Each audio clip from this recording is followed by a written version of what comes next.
Welcome to your life. Help me to decide. Help me make the most of freedom and of pleasure. Nothing ever lasts forever. Everybody wants to rule the world. There's a room where the light won't find you, holding hands while the walls come tumbling down. When they do, I'll be right behind you. Everybody wants to rule the world. Everybody wants to rule the world.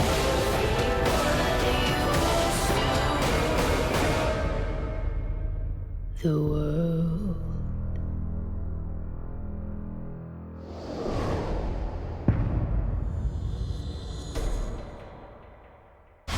Today's matchup. KT Rolster. Gyeongju Monster.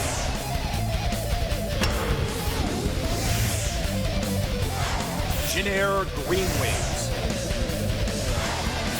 Longju Gaming. Lotte Kokalkon League of Legends Champions Korea Spring 2016 Round 2.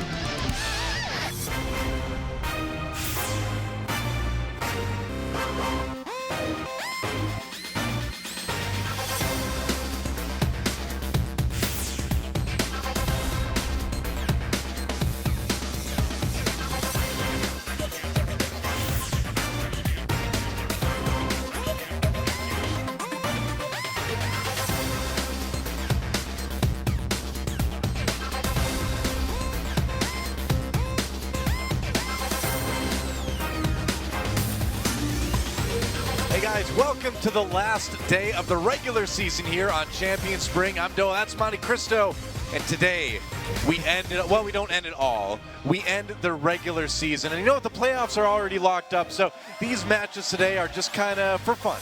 That's right. I guess you could We're say. here where the comps don't matter at That's all. right. The scores are made up and the comps don't matter. Well, That's right. Yeah, pretty much. So that said, they're not playing for anything but pride. So Yeah. I guess we could call this the Sin Bowl. It's the games of sin. Bowl? Pride is a I sin. suppose one There you of go. the deadlier ones I've heard. Rumor has it. Yeah, but as you guys know, if you've been tuning in, we do have all the playoffs locked up. Our first match tonight, KT versus Gyeongju. KT has taken the number 2 seed over SKT under the Rocks Tigers. Longju cannot make playoffs. The only thing that matters is if Longju wins, maybe they can move up to 7th place out of 8th, but that really has no actual practical application as far as playoffs or relegation / promotion are concerned. Jinair is going to be locked into that 4th spot. They can't surpass SKT. So here we are, Doa. So that's about it. Yeah, but we're still going to have a lot of fun. And what's crazy to me is how about the Africa Freaks, man? They're in the playoffs, going from being like really one of the worst teams in the league in the earlier part of the season to just this incredible run in the second half. We're not going to see them today, obviously, because we saw them yesterday. But, man, Africa Freaks, dude. I don't know if they're going to make it any farther than they did, but what a story. I don't know. I think they have a real shot against Jinair. And you have to remember that in the second round robin, they went 7-2. The only teams they lost to were SKT and the Rocks Tigers. So they are a major threat in these playoffs. Yeah, absolutely. So we'll see if they can take out Jinair. That'll be our first playoff match next week then. But today, again, we finished the regular season. And, of course, that was our playoff schedule on the bottom of your screen. Hope you read it faster than I did. And the finals, of course, are going to be on the 23rd of April. So that'll be fun. Yeah, it'll be at the Jamshil Stadium, Gymnastics Stadium, where we've done that before. Yes, it was where the World's semifinals took place back in 2014. So we're looking at about 12,000 people in the audience. Should be a good time. It is always a good time when the Rocks Tigers are involved. They're going to be at the grand finals, and they are way on top of everybody else in the end of the regular season. 16-2, an incredible run for these guys. And of course, today's matchups: KT Rolster versus Gyeongju Monster in our first best of 3. So that should be theoretically pretty one-sided, but at the same time, we might see some crazy stuff today because KT has incentive to not really show any more than they need to. Yeah, but we know what their standard compositions are. We know that they can always just play Zillion Poppy and steamroll people, so. That's the idea, right? Generic Green Wings versus Longzhu Gaming in our second match, and yeah, like we mentioned, there might be some shifting between 7th and 8th place, but it doesn't matter. Even if Jenner loses 0-2, they actually can't fall into 5th place. And that would be important for side selection, 4th versus 5th in the second, or in the first round of the playoffs. It is just a best of 3 for that wild card match. But yes, ultimately, nothing is going to happen today. These matches are just for fun. Well, I would say nothing is going to happen today. We are still going to see some awesome League of Legends, beginning with none other than KT Rolster. They rolled up today in the Rolster Roadster, as you may have seen on Monty's Twitter earlier.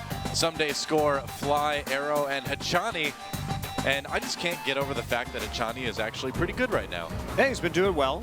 KT, now they had a little bit of trouble in the middle of this round robin, but it's worth stating that in their last 3 best of 3s, they have beaten both of the other top 3 teams. They 2-1 against Rocks, 2-0 in a very good series from Wednesday against SK Telecom that really determined who was going to be second place. And so they're looking very strong heading into the postseason. Yeah, and again, just to clarify, even if KT Rolster loses 0-2 today, they will not lose that second place spot. They'll still be a point ahead of SK Telecom. They're going to be playing against the Kongdu Monster today. And Kongdu has been looking just a little bit better. We take a look at these guys. They did lose to Samsung, but they actually did manage to take a game, playing some Kalista, some Nidalee, some LeBlanc. Nidalee, of course, Crush's main jungler. It's sort of been banned out against him all season. But at least they've shown life towards the end of this season. Yeah. And we'll see what they can do today. Well, we'll wish them luck in the postseason matches, we'll say. See how that ends up. Yeah, the promotion series. Honestly, I think it's very scary for Kongdu because if you actually look, if you've been watching some of the challenger games in Korea, MVP is looking like actually a pretty good team. Yeah. So that might be a bit of a threat for them in the coming weeks. That's right. Let's look at some stats. 2nd versus 10th, so you might be able to predict how this one's going to go if you're the predictive type. Yeah, might not be too hard. We did see KT, again, that loss to Jenner with that Protect the Draven comp was a little bit weird. The Africa loss, Africa's been on a roll, obviously, beating a lot of the top teams. But otherwise, again, wins over the Tigers, wins over SKT, and that says a lot about their strength right now. Yeah, absolutely. Speaking of strength, well, there's not much to speak of for Kongdu Monster. Only 4 game wins in their last 10 matches. It's a pretty tough spot for these guys. Don't know if we're going to be seeing them again in summer. Yeah, a lot is going to depend on, of course, how that promotion tournament goes. But there are some pretty strong teams coming up in Korea. Yeah, the large blue amoeba has absorbed the smaller red one. Oh no, poor small red amoeba. Yep, he's going to be consumed, turned into precious nutrients for the KT Rolster amoeba. It's a circle of life, Monte Cristo. That's just going down to the microbial level, I see. That's right. Circle of microscopic life. Ooh, we feel your victory. That's actually like a slogan that KT has on their team scarves and stuff like that they hand out to fans. Just like Jenner's this fly, better fly. Fly, comma, better fly. Yep. Okay. Whatever you say.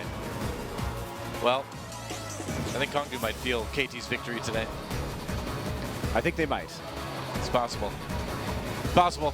Time to move into picks and bans for game number 1, guys. KT Rolster versus Kongdu Monster here on the final day of the regular season here on Champion Spring. Should be a fun one. I mean, you get some interesting stuff sometimes when these matches arise, you know, just because there's not really a big incentive to try super hard per se. That's Monte Cristo. That's when things can get a little bit entertaining. It's true. We could see some wacky stuff today, but nothing really too interesting happening yet. Just KT banning out some of the power picks right now, even though Fly has played his own fair share of Azir, Echo now hitting the bans. Echo. No, that was that one PlayStation game. That was Ico. My bad. I thought it was Eco. No, you're thinking of the Dolphin. Eco the Dolphin? Echo the Dolphin? No, that was Echo, actually, wasn't it? Good old Eco the Dolphin. I'm pretty sure the PS game was called Eco too, by the way. I've heard it said both ways. Ico, Eco. All right. Tweet at us. Let us know what you, the viewers at home, think. Crucial information. Corki banned out. So taking away a After lot of Eco. the poke champs in the mid lane. There's an Italy ban actually against Score. So Sivir probably going to be the first pick here. Yep. And that is what it is going to be. So KT placing a priority on this. Someday really transitioning well into the tank meta. We've seen him do wonderful things with the Maokai in the top lane and them really morph as a team around him and still be able to pick up the slack when carrying. Again, Yeah. KT's laners outside of Someday are really not, they're pretty middle of the pack. Fly is notable for having the smallest gold share and the smallest damage share of any mid laner in Korea. So the burden of carry has been really shared between all of these members, and no one, except for Someday, again, is doing, and Score to a certain degree, is doing an outstanding job statistically in their role, but they've managed to put it together, and it's their teamwork and their drafting, and I think their identification of powerful strategies, barring some of the wacky ones like the Draven thing we talked about, that has really propelled them into second place. Yeah, it's been interesting. They may not be individually ultra strong, but definitely one of the best team playing teams in the league. So Alistar Kindred locked in for Kongdu. And what's it gonna be for KT? Didn't mean for that to rhyme, but it just kind of happened. Graves Poppy, okay. So moving away actually from the Maokai that they prioritized a little bit more as of late, but with Echo gone, does make a bit of sense. And now Kongdu has to decide whether that, I mean, they can't pick Trundle support now because they prioritize the Alistar. So are we going to see a top lane tank and then a response from KT, from Achani of that Trundle support? It could be. Okay, Gangplank. Edge playing against his old team today. Now, yeah, absolutely. Yeah. Used to be a mid lane sub for Nagne on KT. That's right. Last year. We saw him at a few games. It was mostly Nagne throughout Worlds, but yeah, Edge got a couple starts here and there. They might take the Maokai. Kalista falling down, of course. Kalista's priority generally lower than Corki and Sivir as far as AD carries go these days. So Maokai Kalista locked in. So maybe we'll see that LeBlanc again. Their win over Samsung, remember, they did have the LeBlanc, the Maokai, the Alistar, and the Kalista. So definitely a composition that they're going to be comfortable playing. I feel like if Kalista turned into a ghost tree, she'd be Maokai. Would she? Yeah, I mean, look, the same eyes, same, well, the inside of Maokai's mouth is the same skin tone as Kalista. So Maybe he ate Kalista. maybe if you took off his bark, he'd be the color of Kalista. Maybe just ate her. Maybe. Possible. Hard to get around all those spears sticking through her, though. It would not be very comfortable. And there's a Zillion locked in Zillion for Poppy. Fly. I mean, this is really classic. They busted out the Zillion 2 games in a row against CJ, and Trundle's definitely going to come in too right here. And this is just what KT does. They play Zillion Poppy. They dive you under your turrets. They've got a lot of mobility with the Sivir and the Graves. Also, you take the Trundle just to sap Maokai in the late game. And now Kongdu, okay, you can go for the LeBlanc. You could go for the... No, you're not going to go for the Ziggs. I was going to say, I was ready to just scream no at the top of my lungs if that Zig was locked in. I'm like somewhere Easy Hoon is like laughing, but I don't want to see it. I don't want to see that Ziggs. TF is a possibility. I mean, Lulu is going to be the safe pick here.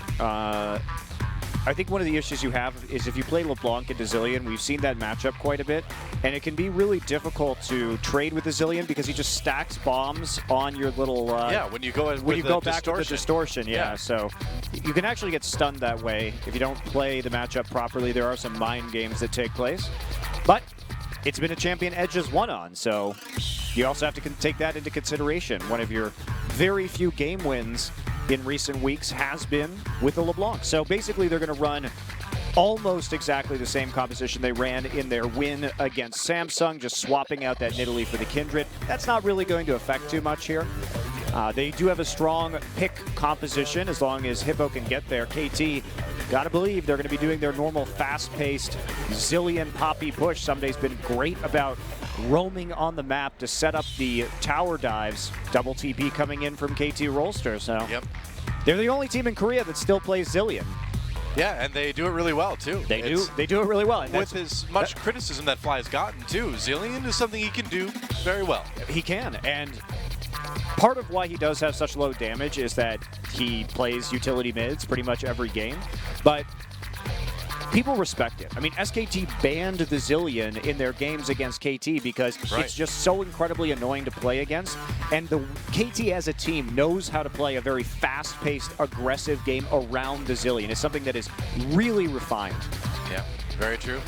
Well, there you have it. Our roster for game number 1 between KT Rolster and Kongdu Monster, the team that rose from the ashes of the Najin/EM Fire organization, but didn't rise very far. They kind of stayed right in the ashes, basically. No, they actually went deeper into the ashes. They just burrowed underground. They rose. They went under the ashes. Well, whatever you want to call it. Game number 1. Let's see who takes it.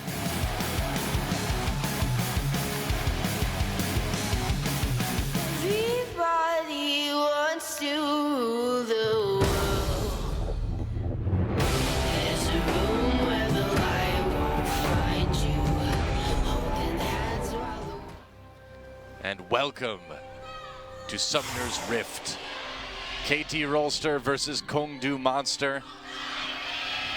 Big audience today. It's fun to do these events in the arenas, isn't it? Yeah, that's right. For those of you who are just tuning in, haven't watched any champions this week, we are in Jeonju, which is a city south of Seoul, for their Esports Festival. Yeah, Jeonju is known to have some of the best food in Korea, actually, including bibimbap, which is about as Korean of a dish as you can get besides kimchi. Whoa! Cloud Templar. And yeah, well, there's a running joke right now that Dongjun, the guy on the right, looks like Tarek. Yeah, Cloud Templar, he does look like, his face does look a lot like the new Tarek. And he does. Cloud Templar is known as a Mumu. Kongdu fans, they exist. I'm just kidding, of course they exist. Of course they exist. So 미니언들이 생성되었습니다. we are going to see a lane swap situation here. Someday we'll not shut up. No, shut up someday. Haven't seen enough Nami lately. I haven't been able to tell Nami to shut up. But I'm really sorry for you, Doa. I know, but I appreciate the sympathy. But don't worry, I'll be okay. I'll be fine. Oh, and there's a Plant Bug LeBlanc. We talked about that before. It's a new LeBlanc skin. Plant Bug LeBlanc, the Not dream. sure what it's supposed to be exactly. Well, Seoul coming in, going to steal one of those Sentinels and force Score to go ahead and smite right there. We do see Crush getting zoned out back into the lane. Wow, actually they split Crush and Hippo up there, which makes things a little bit awkward for that early jungle follow. And Fly, as you can see, just putting the bombs right back on where the distortion would return Edge to. Yep. So Edge has to walk back, take a lot of autos.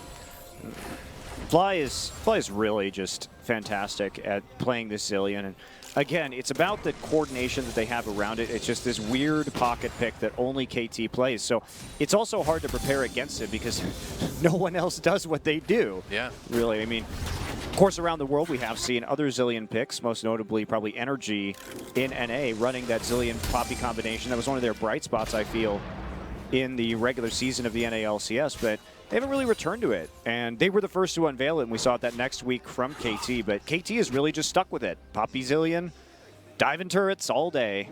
Yeah.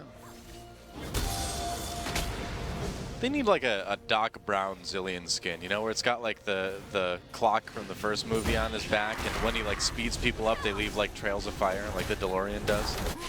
Save the clock tower. That's what his quote can be. Yeah, that's right. Save the clock tower. That'd be sick, man.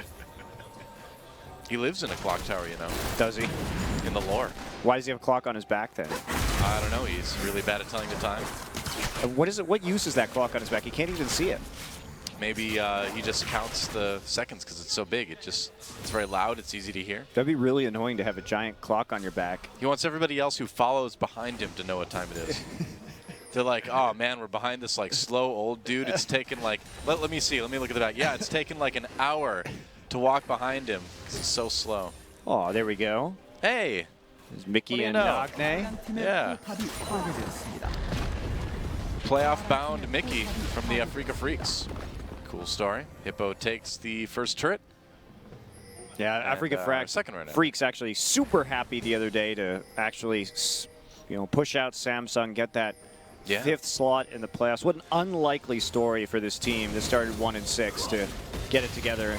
Oh, speaking of getting together, they're getting together onto Sol Baguger there to try to save his AD carry. They're going to turn it around, and there's the first blood going over to Hippo. Teleport canceled. That's a second kill for Kongdu now. Whoops. Not the greatest start for KT there. Yeah, Someday really, they ganked the TP lane, so only Fly could come in with that teleport, and he does, in fact, cancel it. Just very slow on that TP compared to Hippo, and they were overextended right there, trying to push the wave into the tier 2 turret. Makes a big mistake. Fly getting chased down, flashes out of the chains, though, so he'll be able to make it. Has to burn the summoner, though. A little bit faster on this top side for the members of KT, but don't have quite as many people on that side of the map. Deport's going in now for Kongdu. Crush trying to take away these Raptors to get a Kindred mark. Does have to flash. He could have died right there if that stun had landed. He's still going to go for this. Has that smite. Oh, doesn't get it. Going to get it, though. Now Score takes it away. Nice nice double bomb, though, from Fly to force that flash out of Crush, though. Not bad. Meanwhile, Hachani and Arrow just taking down that top turret. And what will Crush do? Go for Dragon. Yep. To the surprise of no one, Score slowly making his way up to the top side. A little more counter jungling as they wait to take down the turret. Will go faster, of course, as Poppy had to die and then walk all the way up into the top lane.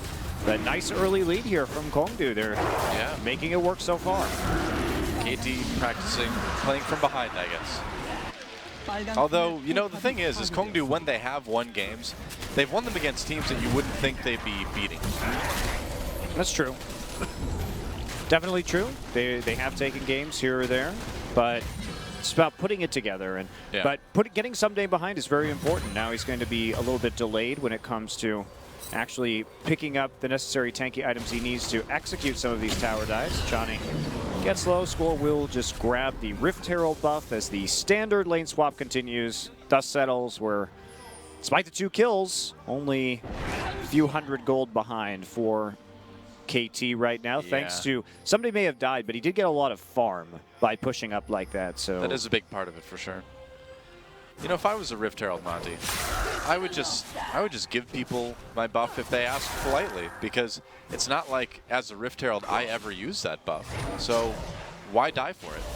Why not just give it away? What if your buff was in your blood or something like that? You have it's just an organ that is inside the Rift Herald that you can't give up without surgery. And I don't see Dr. Shen around, so so he can't do it without killing the Rift Herald. Oh, that's grim, man. I mean, Baron is really not even that scary. Can you? Baron actually rarely kills anybody in League of Legends. Do you know how many times Baron is killed for each person that Baron kills? A lot of his victims come from solo queue. I think that's where he is fed the most. Baron feasts on solo queue players? I think so. Bronze is just a Baron feast. He feasts on the blood of noobs. That's right. I'm sure there's like a Baron kill montage video out there. Oh, engage on the Score. A little bit of damage. Mostly Kongdu trying to save that, but here's the big dive. Someday and Hachani coming down. Hachani taking a lot of damage, though, gets low. They get the kill on the Soul, though, before the turret finishes him off. And KT should be in prime position to take this tier 2. Yep, pushing up. Had a big wave with the empowered minions from the Rift Herald buff. Someday comes around on the flank with the teleport, and they're not expecting it. Whoa! 4-man knockup comes in from Guger. Crush trying to add some damage in himself. Nearly picks off Someday, but won't get it. Crush, though, dies to Arrow. Oh, hello. Edge comes in for an easy kill onto Someday. You have to back off from that one, so they get a couple kills, give up one in return, and trade it for some damage onto a tier 2 turret, but a lot of farming from Hippo will get him ahead of Someday in that lane. He's got to get back quickly, so let's take a look at this. Chani coming around, nice ward placement. They've got total vision over what's going on. See Someday coming in from behind. Nice traffic cone there. Pillar of Ice to stop Soul. Soul has no choice but to move forward on the Callista. He's going to be the one singled out. Now KT trying to continue their siege right here, get the damage down. But we do see a nice engage here from Guger as he watches them clump up, and he's going to decide, well, now's the time to go in. Really nice 4-man pull. Beautifully played there by Guger. Well, they nearly got Someday. Did finish him off eventually, but that was very, very close to being like a triple kill for Crush. Yeah, and then Arrow dropping the turret aggro, then flashing back in to finalize that kill. So 2-for-1 trade. Hippo's going to get a lot. And unfortunately for KT, they have to recall Arrow is the one who's actually going to get a lot of the farm from that top side. So he will be a little bit behind. And Someday has to go into the bottom side instead. So Someday didn't even get an assist right there because his heroic charge was a little bit late to catch out Soul. So he's going to be hurting just a little bit as we see a 600 gold lead right now for Hippo. Well, you know, it's funny because just moments ago we talked about how Someday managed to get a lot of CS out of those early lane swaps and get ahead of Hippo, but now he's right back down again. Well, but at least he has this nice big wave and time to push out all the way back to that tier 2. And there's not going to be a chance to dive him either because Arrow, this is the right lane assignment, right? You just wait for the Poppy. She can freeze it now. You send Sivir into the top lane, push it out as far as you can so they're not going to dive you as you try and double freeze or group dangerously in the mid lane. So just keeping the enemy on their toes, and KT is slowly closing that gold gap. I mean, KT, I suppose, could be reasonably sure that as the game goes on, their experience, their strategy is going to kind of get them ahead again, which is usually what we see. Yep. Hippo is going to be playing a little bit dangerously right here if he tries to show on the map, even though he does have quite a few wards. Remember, it's okay, man. Fly has the TP available. You can see Someday just starting to push out right now. You know that hippos are one of the most dangerous animals. But you have to go up to them, really, for them to be dangerous. Oh, no. They'll come to you sometimes. Out of water? I've heard. You like, you know, make fun of them from the shore? Like, hey, hippo. Well, when I'm way more afraid of lions. When I was in Africa and I saw hippos, I didn't have that problem, but I was also not mocking the hippos. You didn't mock? That's smart. See, if you would have done that, they would have come after you. Like, what's dangerous in lions? I'll just show this guy. They seem pretty happy just chilling out in the water to me. Yeah, that's what they want you to think. Before they pounce. They are very dangerous, though. You're right. They have tusks, teeth that are like the size of beer bottles. So don't really want to go near them. I wouldn't either. Don't really want to go near Fly at this point either. He will put bombs on your head. Which just doesn't look like fun. I wouldn't want a bomb in my head, though. Whoa. Uh-oh. Oh, okay. Bomb on the head. Yep. Wow. Those bombs are starting to do damage, too. Starting to hurt now with that blasting wand. Yeah, and Fly just going to be building for utility here. Gets that tankiness. His job is really just to prop up Arrow, Score, and Someday in this game. They have plenty of damage, even though a lot of it is going to be, of course, attack damage, which means Kongdu is going to have an advantage itemizing into armor. That's why we saw Hippo, of course, going for the Glacial Shroud first. The Frozen Heart will be quite valuable in the Maokai. Yep. And so it looks like KT may want to contest this second dragon. Well, I think they have every opportunity to. We see Arrow fading down into the pit, but KT decides, let's just put some pressure on the mid lane instead. There's not a lot of wave clear here with just the LeBlanc, so why not just 5-man in the mid lane? Yeah. And they're going to do quite a bit of damage to that. Soul's coming just up not from bot there. lane. They need him there, too. Oh, here comes Cougar trying to go for this engage. Ed goes in for a little bit of damage. Cougar's zoned out by Score. Going to go in for the pulverize anyway. Someday getting very low. Gets twisted advanced by that Maokai. He's in there. He's in big trouble. Gets rezzed by the Zillion. Comes back, though. Flying the outside of the fight. Score actually getting a decent amount of damage in now. Hachani has to flash away, and Kongdu seems to be coming out on top of this fight. Hippo goes in yet again onto Score. Throws in the sapling, only one kill at the end of all that, but it is on KT. So Kongdu saves the turret, gets a kill. Yeah, gets a nice teleport in, but KT still has both of their TPs available, so we could see a recall and then a cleanup attempt right here onto the members of Kongdu Monster, and that's what we're going to see. Yeah, they're definitely going to engage on this again. This is smart. Coming in right now, double teleport coming in from each side. Someday from the bottom, Jillian from the top. Dragon is taken by Kongdu. Someday trying to lock up the team to keep them from escaping. Cougar just headbutts him away. There's one bomb. 2 kills already for Arrow. And that doesn't seem like the worst trade for 2 dragons. That was very predictable from KT. Oh, yeah. They escape with such low HP, but Kongdu also just barely surviving. And double kill now onto Sivir. That is absolutely huge. KT is going to get the mid turret out of this as well. So they get 2 for 0 and the mid turret. Definitely a worthwhile trade. But Kongdu really should have expected this to come in. I mean, Someday just pop it in there quite easily. Arrow comes from the side. Gets a nice boomerang blade across, flashes forward to try and secure these kills. Can't quite get Hippo. Yeah, the big story too is that KT was able to take the mid lane turret from that as well. So Hugely beneficial trade for KT right there. definitely worth more than that dragon. Achani on the run, or on the trundle. He can trundle his way out of there safely though. So yeah, Kongdu. What is this LeBlanc going to do in the late game is going to be a major question. Assassin's generally not very good against Zilean just because you blow your combo on somebody to burst them and then Zilean just presses one button and resurrects them, and it's a lot of your damage output just not there anymore. Yeah. Well, you know Fly is really ready to bring that Poppy back once someday goes deep under the turret.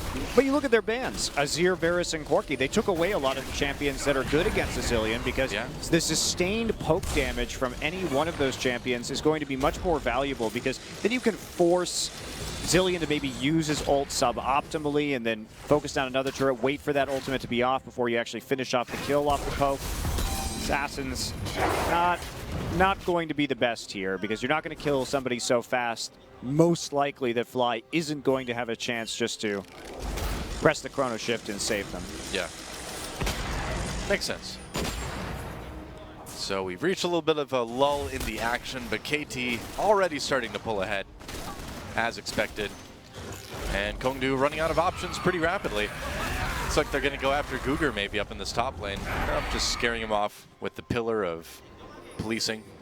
On this skin, it's like the Pillar of Policing, man. The pillar of Policing? Or the Pillar of Parking. It's kind of one of the things you use. Yeah, it is. It is, actually. Parking cones, yeah. The Pillar of Parking. I like Constable Trundle, though. That's the skin I use, too. You don't like the little slugger Trundle?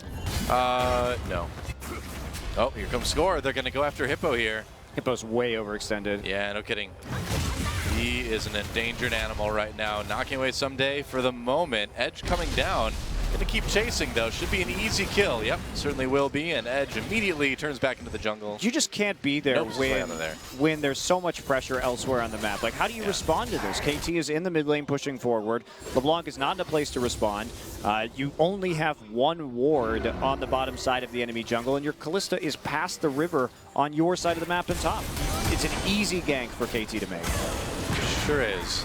And now more pressure on this mid lane tier 2. 3 members of Kongdu there, but a lot of KT on the job. Someday doesn't have that teleport up. Whoa, Crush nearly died. Would have probably if that Lamb's Respite hadn't come down. Yes, definitely would have that Lamb's Respite not come down. Collateral damage coming from the backline. Arrows gonna get chained up right there, but they block any kind of counterplay with a nice little bomb, and they're going to fall back, try and deny Kindred the mark around this Scuttle Crab.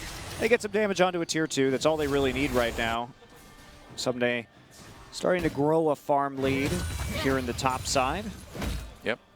It's been back and forth a little bit in the top lane, but someday getting the assists, getting the CS, the items now. And it kind of feels like KT can just kind of methodically, safely play this one out, doesn't it? Yeah. And even though they lost the first 2 dragons, and KT does not have a high win rate, although they did 2-0 SKT when they lost the first dragon, so they're showing a little bit more prowess at not just playing a stack till 5 dragons and win team style, which really has defined them this season. Yeah. They're 18-1 when they get first dragon, but they only have about a 35% win rate. Again, a little bit higher now. I think they're 9-12 now. When they don't get first dragon. It was the biggest difference between huge difference winning with the first dragon and losing because you didn't get the first dragon of any team in the league, though. Yeah, it does show that KT is really good at stacking to Dragon 5, and that has been a primary win condition for this team. Yeah. But it also shows that if they can't start stacking dragons or play around the dragons, they have had some weakness. But now, 3rd straight game that they have not had the first dragon. And not to say that they are going to win this one because it's still close, but at least they're showing better ability to play without that objective. And especially that was important in the 2 games against SK Telecom. Yeah, for sure. Yeah, that was an impressive series. That was a really good series, It was a actually. great series. If you haven't seen that one, guys, definitely go back and watch it. It is a 2-0, but it is a close 2-0, and it's 2 very well-played games by both sides. either of those games could have gone either way. Like, that Yeah. could have easily been a 2-0 for SKT as well, depending on how a few key team fights and key decisions shaped out. But really a high-level series of League of Legends. Yeah. Hopefully we get something just as good for the finals. I hope so too, Doa. Last year's finals. I know. Both of last year's finals, spring With- and summer, were pretty one-sided, weren't they?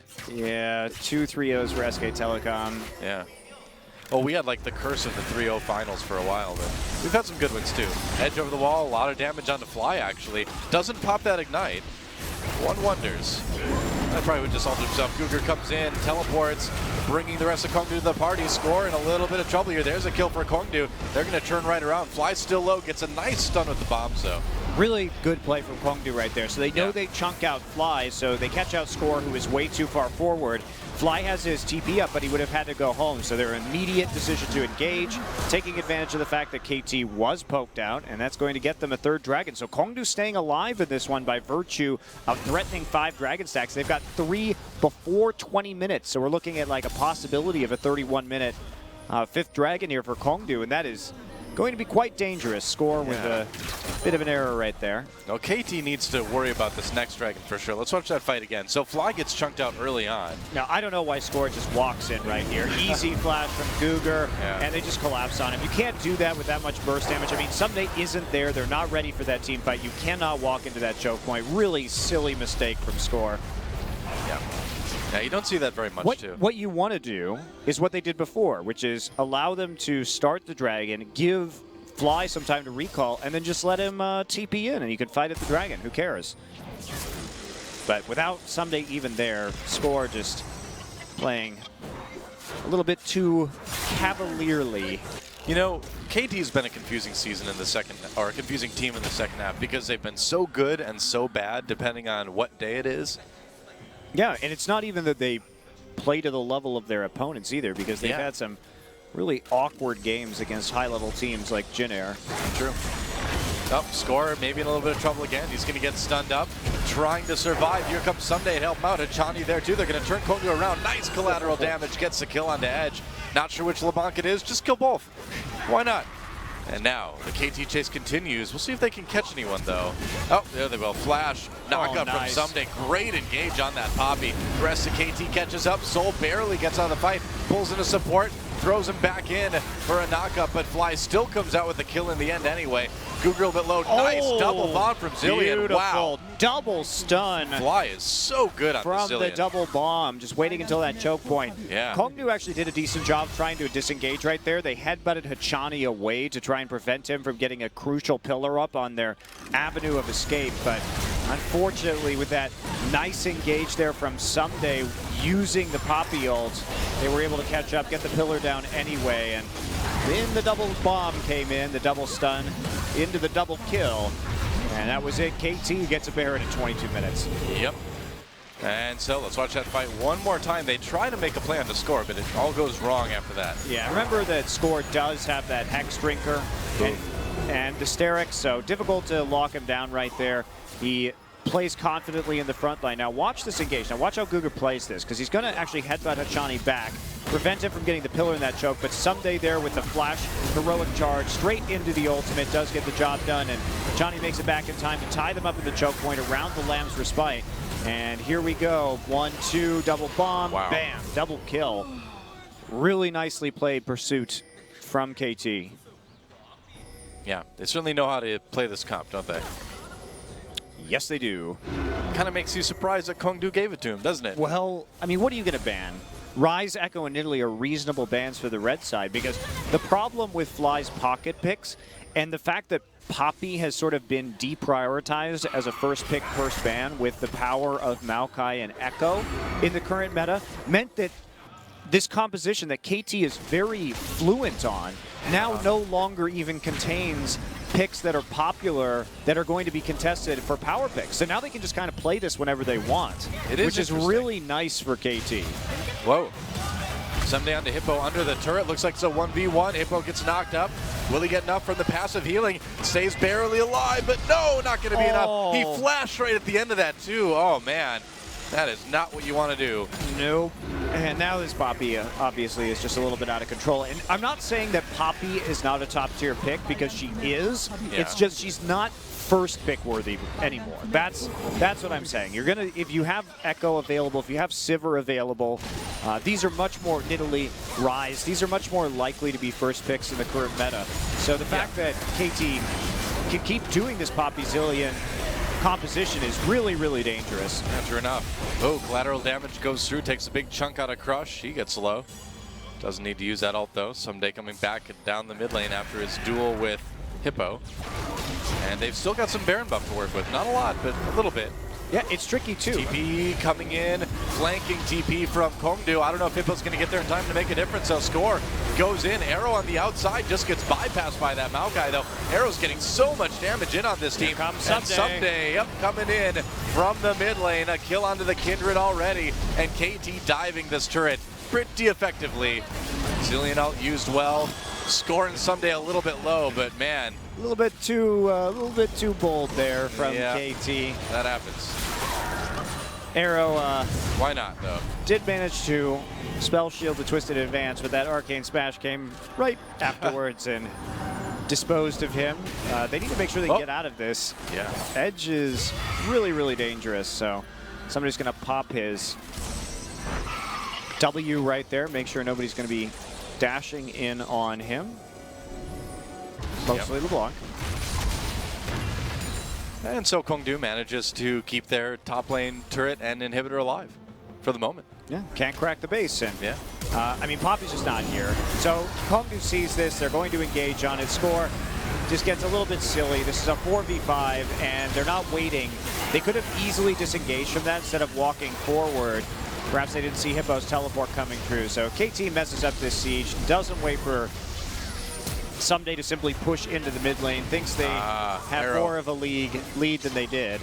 Arrow accidentally got turret aggro. That's probably didn't help. Whoa, goodbye, Johnny. Okay. The old hide in the river trick catches the KT support. Oh, they have to be really careful because remember that dragon is live right now. Oh, Kongdu exactly. still can get 5 dragon Well, stacks. they're going for it. Sivir ult used. KT needs to stop this one. Dragon at about half health. The red stacks drop off. They're going to jump right onto Crush. There's a big Poppy ult on 2 people. Lamb's respite drop. Googer just chilling out on top of that. Soul as well. Comes off it. Gets killed by Score immediately, though. And there's a big team fight win for KT. They can just turn onto this dragon, and there go the 5 dragon hopes of Kongdu. Well, that was a 4v5. And credit to Kongdu, though. That was about as good as it's going to get for them at this stage. I think so. You get the pick onto a member of KT, and then you have a chance to get up to 4 dragons in a 4v5. Unfortunately, the huge gold lead for KT takes over, and the fact that they have Zilean effectively is a 4v5, but somebody gets an extra life on that side of KT Rolster, and with all of their damage still up, it's going to be really difficult to stop that. Yep. Middle inhibitor taking a lot of hits, and they barely get it. Yep, there we go. Score getting a bit low in health, so they decided to back away for the moment. They still do have bot and top lane pushing against them too, so something that'll need to be dealt with at some point. Yeah, see the Mortal Reminder coming in. An increasingly popular item here in Korea, but against Lamb's Respite, that's going to be really useful. It also helps against Maokai, who will get sustain off of like every single auto attack that he has in a team fight. So if you can just hit it with a ricochet. Soul going for the same philosophy. He's got that Hurricane, so he's going to be able to apply the grievous wounds across multiple members of KT. Right. Well, Hippo slowed up a little bit by those bombs, but pushing against that super minion wave is pretty tough for this team, it seems like.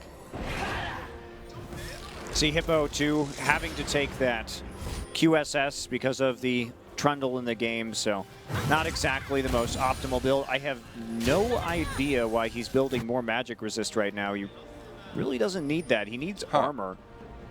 That's what he should be getting. I mean, Fly, as Zilean, is not going to be doing the most damage at this later stage of the game. Yeah. I think that finishing that Frozen Heart should have been the priority #1 for him rather than building QSS and then a Cowl immediately thereafter. And he's going to be building a Spirit Visage next. Ooh, don't like that against this composition that KT is running. Seems Teams may be overly afraid against the damage that Zillion's going to put out. Yeah, it's just Zillion's not going to be putting out that much damage. Yeah. That's just how it is. Like, Zillion can be a bit of a lane bully in the early game, but his damage falls off quite severely because, you know, he's only going to get a few bombs down in a fight. Otherwise, all he is utility for the rest of the team. Right.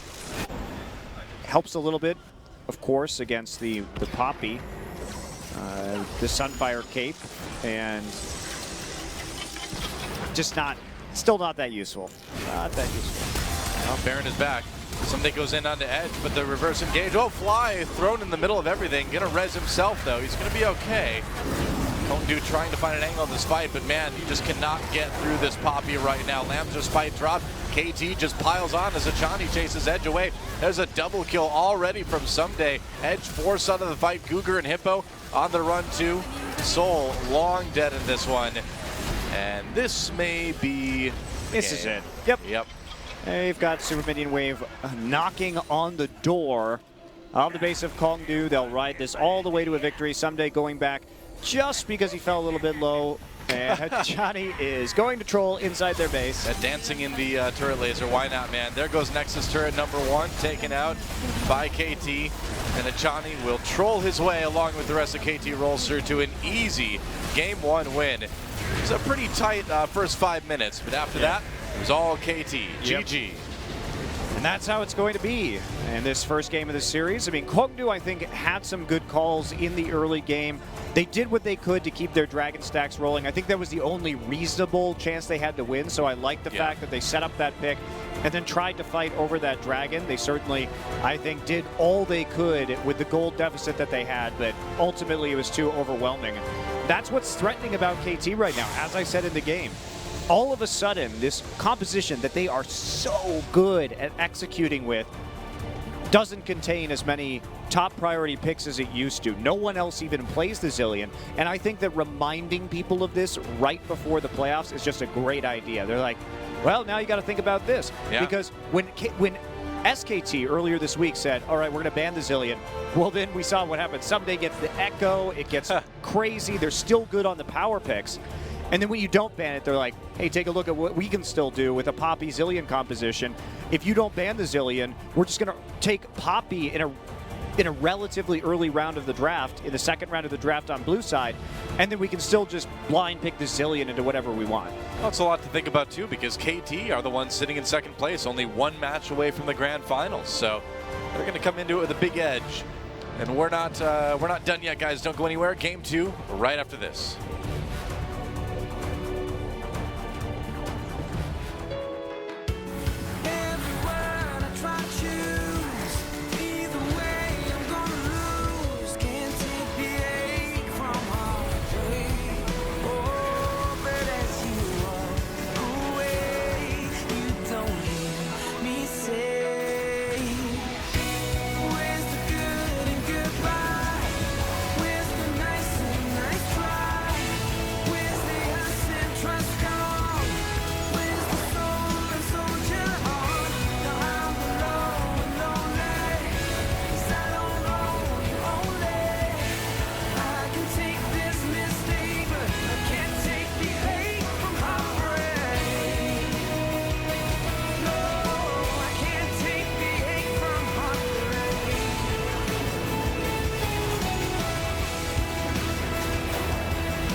Welcome to your life. Help me to decide. Help me make the most of freedom and of pleasure. Nothing ever lasts forever. Everybody wants to rule the world. There's a room where the light won't find you. Holding hands while the walls come tumbling down. When they do, I'll be right behind you. Everybody wants to rule the world. Everybody wants to rule the world. Everybody wants to rule the world.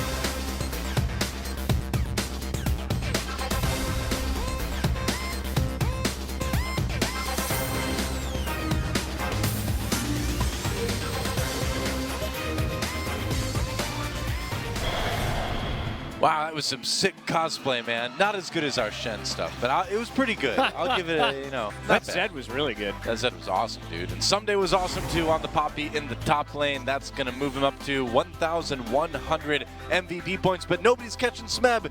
He's our MVP of the regular season. Yeah, that he is. And Someday may have had an overextension early, which set KT behind, but look at some of these beautiful engages. This is why you can't let him have this particular champion among any other champion that you can't let him also have. So basically you just lose to Someday is what I'm saying. You just can't let him play League of Legends against you. That's the key here. Distract him, you know? Yeah, he beat the MVP, his rival Smeb, in their last meeting. Yep.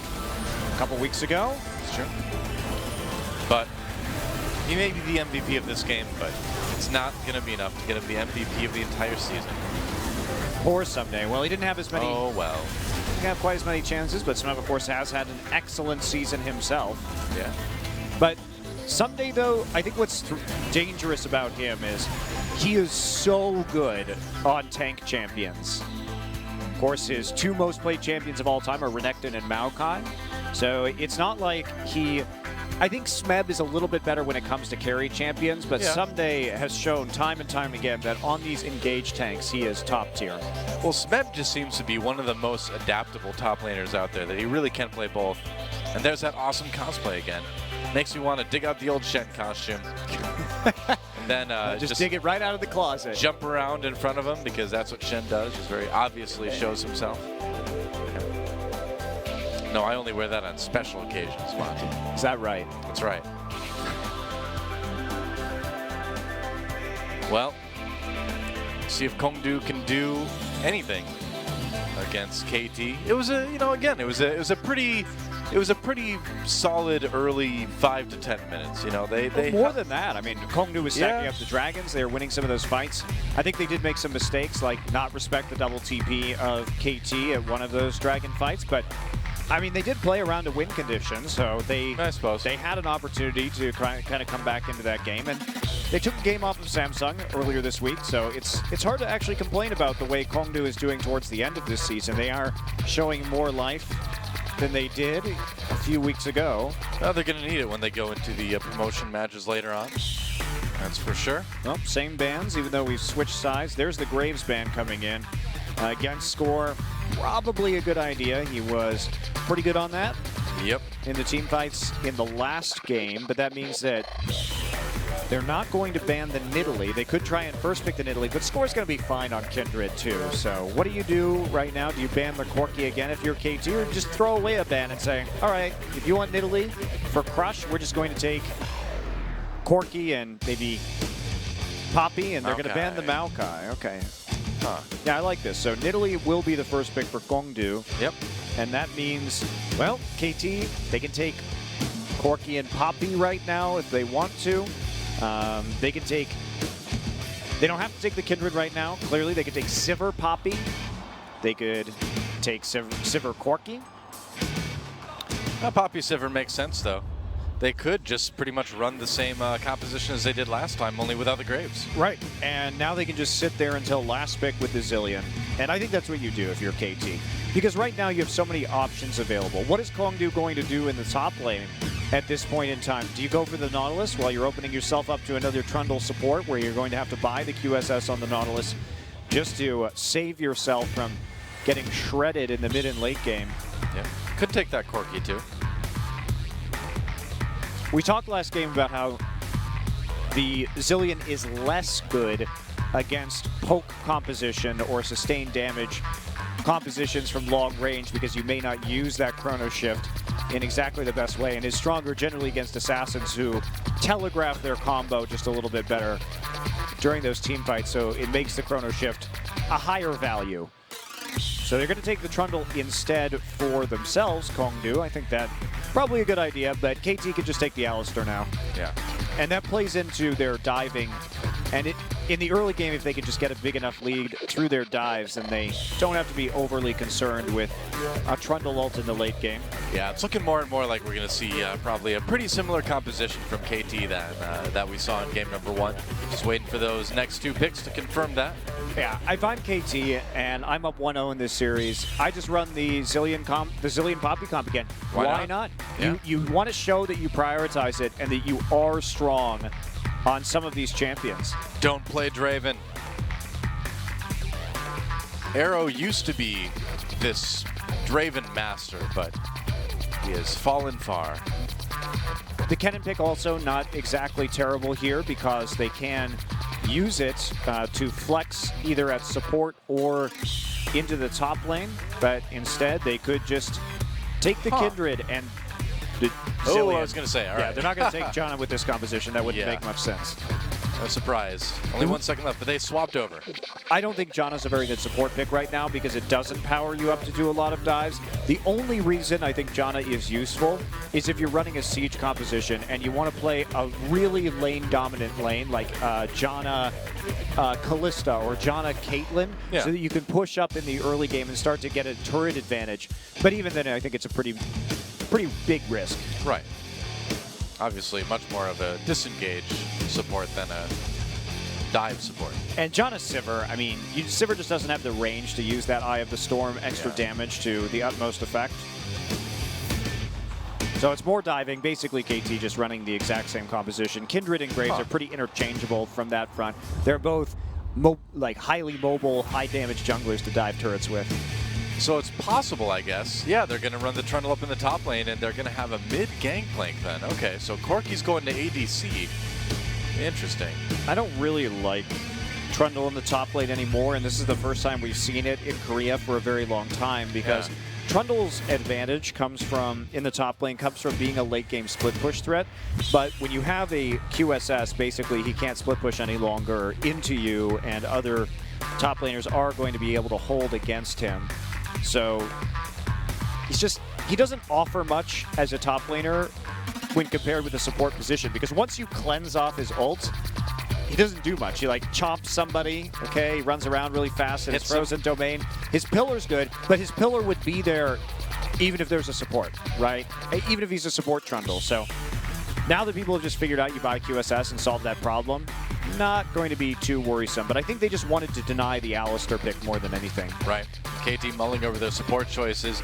Tom Kench, Bard. It's going to be Bard. Okay. This is sort of, if you're not going to play the Braum, like the big 3 supports right now are the Alistar, the Braum, the Trundle, which they took away 2 of those, and then the Bard. And the Bard allows you to dive turrets much easier, of course. You can just go ahead and Bard ult the turret and then run around underneath it without having it even attack you.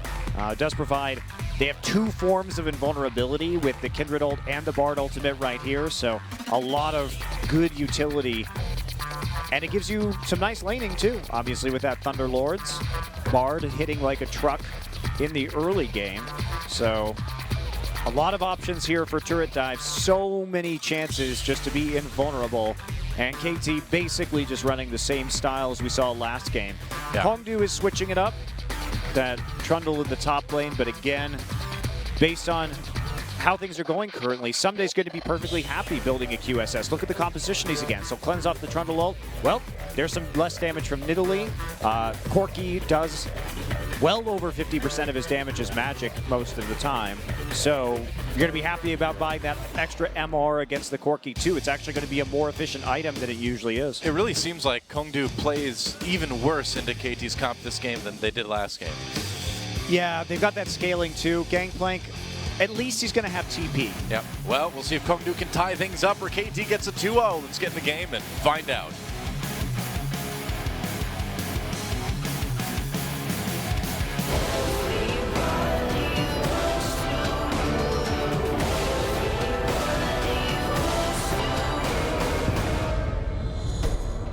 The world. All right, welcome to Summoner's Rift. Kongdu Monster versus KT Rolster for our second game of the day. KT looking at closing this thing out 2-0. And they've got a comp to do it with.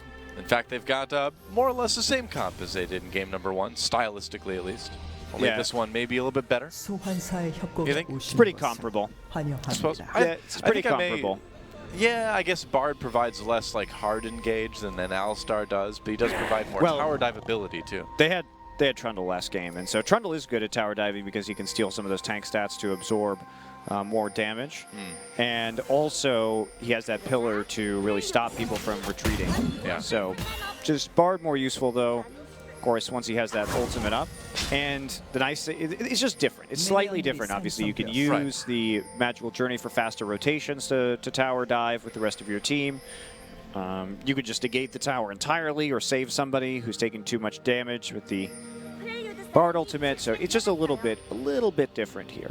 I think that the Gangplank in the mid lane, we're going to see that coming back just because in this meta of double TP, he offers the TP himself and he offers a way to stop dives with the use of his Cannon Barrage ultimate. And that's very important. You need to be able to stop the turret diving aggression. So at least they have identified that from KT, and they've got a better tool to deal with it, not a Ignite LeBlanc this game, which can be fine if you're the Rocks Tigers and your Kuro can always get to the enemy lane without TP. And you know, oh, nice cosmic binding huge. on the soul, yeah. Gets the Thunderlord's proc too. Cougar trying to get a little bit of return damage in, but Hachani just hitting that perfect binding to the wall on Soul. Not bad. Edge coming out with a nice little advantage and a nice edge, would you say? A nice edge for Edge. Ah, you're so funny, Doa. No, it's a joke that writes itself. Oh, Arrow and Hachani are just going to keep being bullies in this lane. Arrow being served up some hot cocoa. You can watch the. Is it? You think that's a? It's a sugar cube, right? It's a marshmallow, Doa. But it's a cube shape, though. I want to see this again because I wasn't sure. I mean, yeah, you put marshmallows in a hot cocoa, but what if it's just coffee? Because it's square. Have you seen square marshmallows? It's a before? marshmallow. It should be a marshmallow, but it's not round like a marshmallow should be. I think back to the drawing board with that one.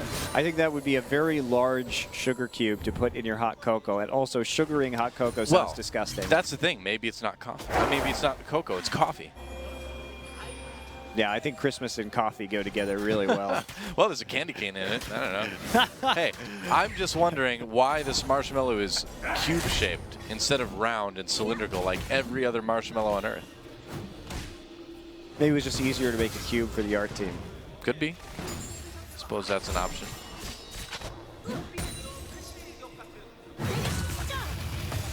Well, standard lanes, things are probably going to be pretty boring for a little bit here. KT not really going to care about those standard lanes, considering they got some pretty nice trade advantages off, but Soul able to sustain back up with the help of Cougar without actually using his biscuit, so none the worse for wear, really. True enough. Crush did get his Nidalee. I mean, yeah, he's been good on this champion, but he's got a tough time against Score, obviously. He's one of the best junglers in Korea right now. And In the world. in the world. Well, I mean, that's kind of a given when you say in Korea, isn't it? Should be. True. It is. Very true. Yep. So, yeah, but Arrow and Hachani doing a good job of controlling this lane. This little absorption there with the spell shield, with the going back for some Hot cocoa with Cute. square marshmallows. cube mallows. Cube mallows. Marsh cubes. No, that just sounds like some sort of Dungeons and Dragons monster, doesn't it? Marsh cube. It's like a relative of the gelatinous ooze, the marsh cube. It sounds like the movie The Cube, but it takes place in a swamp. That's a great movie. I'm pretty sure not very many people have seen it. Oh, Googer throws Hachani back there. Hachani has to burn that flash because here comes Crush. Takes the magical journey though. Soul flashes for the kill and doesn't get it. The W from Hachani keeps him alive through the ignite. They're going to try And that was hunting for close. this one. Crush not going to find Hachani. Maybe he gets a really lucky spear after this Gromp, but Why would you? Oh. Okay, he's safe. why he would do that, Doa, is that was actually really smart. So they don't have vision back there. He didn't see any wards being placed over the I wall see. when he retreated. I see. And the most likely place for that Nidalee to throw a spear is in the bush. directly into that brush. So You're right. actually recalling where Hachani did was super smart. Next level, man. It's like he knows I'm going to be in the brush, so I'm going to be outside the brush. Right. But what if he knew that he knew he would be in the Well, brush? that would be like next level guessing, I know. honestly, but it would be impressive. But really, what Hachani's thought process was right there is, I know they don't have any wards between our turret. At least I'm pretty sure that they don't right now. It was a good move. And then you see the tracker's knife and you wait and you see, is Crush going to put a ward there? And he didn't see that. So therefore, any kind of blind spear guess would be heading straight towards that brush, and he just recalls in front of it instead. So I like the choice. It's a good idea. Score looping around for a gank onto Hippo. Ultimate used by Someday. Hippo already very low. He's got his flash, but he's going to have a hard time getting out of this one. Yep, a little bit low out. There's a spear from Crush. Going to try and turn it around. GPL used, and actually First Blood still goes to Score in the end. Nice Lambster spike. Can they get away from Crush, though? This Nidalee looking for a double. Gets one, gets two. Really And- well played by Crush. Yeah, no kidding. Hard decision right there, and that's why the GP ult is so useful out of this mid lane, is it does stall out a lot of the aggression and made some hard choices for KT right there. They had to retreat through it. Lamb's Respite just not enough, so 2 for 1 in favor of Kongdu, and this has been Crush's best champion for a reason. Most teams, even before Nidalee was considered truly a top 3 jungler, would take it away from Kongdu. Yeah. And so that one gets kind of turned around. I mean, Score did still manage to get First Blood, but things went a bit better for Crush. Yeah, that's going to be a nice little gold lead there for Kongdu. They come out on top in the early game for the second time in a row. Yep. Shouldn't be too concerning for KT, though. We saw something Crush. similar in Game 1, didn't we? Stealing the red buff now. Yeah, he is going to get it too. Yeah. Secures it with the smite. Score will be very sad as he walks around only to clean up the small bramblebacks, and Crush gets out. Oh. Without suffering Oops. anything. Arrow gets... I thought that was hard to miss now. It is hard to miss now, Doa. Googer finds a way. Lag. Yeah, that's right. We got that land lag.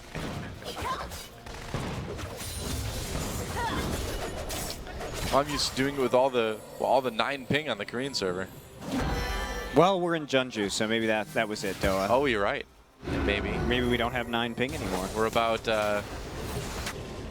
what, I suppose by car it'd be about 2-3 hours south of Seoul? Yeah, 3 hours. Yeah, 3 hours south of Seoul. Hour and a half on the Bullet train. fast train, the bullet train, yeah.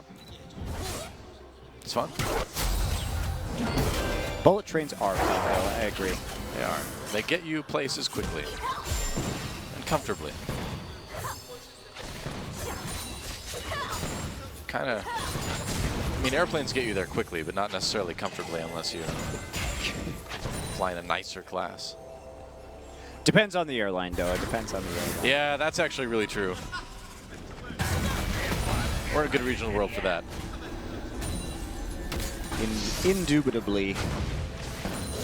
Well, looks like not much going to be happening for the time being, going back straight into simply farming.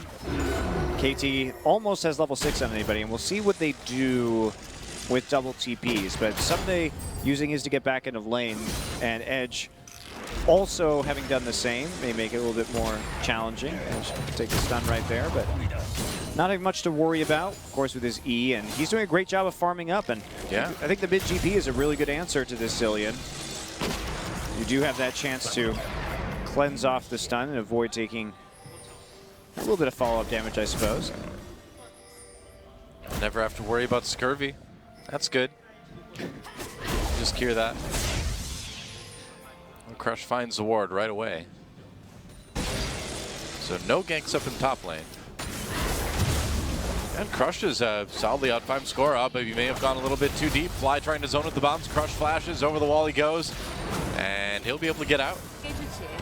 Oh, meanwhile, Magical Journey. Arrow's going to take it. Johnny on the other side of that one. Yep. Get some hot cocoa. Maybe though it's not even, it doesn't even look like it's winter. You think Bard is hot in that snow outfit? I thought you were talking about the Longzhu player. We'll see him later. Are you in love with the cocoa? I think Arrow's in love with the cocoa this game. Seems that way. He should be, though. It's the cocoa of life. Here comes Crush. There goes Crush. Here comes Crush. Oh, there it goes. I give up. He's gone. Arrow takes another hit of the cocoa, and he's ready to lane. See, the thing about cocoa is that it really helps you sustain and stay in lane a little bit more. It gives you a little bit more energy, you know what I mean? It does. It absolutely does. Yep. Can't deny that, Noah. That's right. Undeniable. Yep. Well, engaged, but score is right there. Arrow in a little bit of trouble. Flashes back. GPL comes down. They'll fly. TPing in for the kill on the Guga. They should get it soon. Score staying alive with that Lamb's Respite. And Kongdu trying to force the engage, but the Tempered Fate from Achani will get KT out. That was so dangerous. Yes, it was. From KT. Some days teleport was just a few seconds from being up when they got engaged on right there from Guger. Guger accurately reading Arrow, trying to get the Coco. Sometimes you can't go all in for the Coco, Doa. No, man. You get in a little bit of trouble if your life comes a little bit, becomes about the Coco. Yeah, it's really, we saw it right there. Really dangerous. That's the thing. Don't be like Arrow. Don't be like Arrow. So yes, there was an attempt right there from Kongdu to abuse the fact that they had more globals up, but score there in the nick of time with that Lamb's Respite to disengage from that one. And now TP advantage for KT Rolster. Yeah. Some days should be okay. Gets slowed down by the parking pillar, though. Ooh, ouch. Takes a big arrow to the face. But he'll not have to worry about a gank, for the moment anyway. Man, Arrow went right back down to bottom lane for some more Coco. I think he's got a problem. He definitely has a problem. I think we may need to have an intervention for Arrow here. He's indulging in the Coco a little bit too much. Well, oh, here we go. It's fighting time. It's what keeps him going in the laning phase. I guess so. Oh, wow. Nice dodging from Edge. But 3 members of KT there. Crush spots him. Oh, the package delivered by Soul. Achani on the run now. Takes the Magical Journey out. He's safe for the moment anyway. Score over the wall to the Baron Pit, or Dragon Pit rather. Crush chases for the kill. Achani looping around the side, but he has no health. He's going to be lucky if he doesn't die to Edge. Yeah, didn't use the TP right there, and Fly didn't look like he could get in range for the Chrono Shift, so Score just straight up dies. No flash, no Lamb's Respite, as he hops over the wall into the Dragon Pit.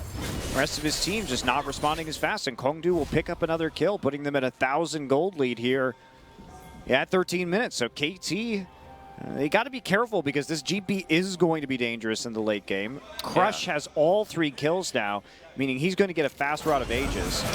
Oh, GPL dropped again. There's the engage from Guger and Fly. They wait. Comes back. Barrels down. Zonya's still waiting. And Fly still gets taken out in the end, but he got a lot of turret damage onto Kongdu. Nearly took out Soul, too. Achani came through there with the Bard ultimate to try and save him for just a little bit longer. Now, what that may have done is actually saved the mid lane turret just a little bit. They had to focus down onto killing Fly instead. Arrow takes this opportunity to start working down the bottom lane turret, too. So 1 kill, not the most impactful, but still expanding that gold lead for Kongdu. If KT can take this bottom turret off of it, that's going to be huge. Yeah.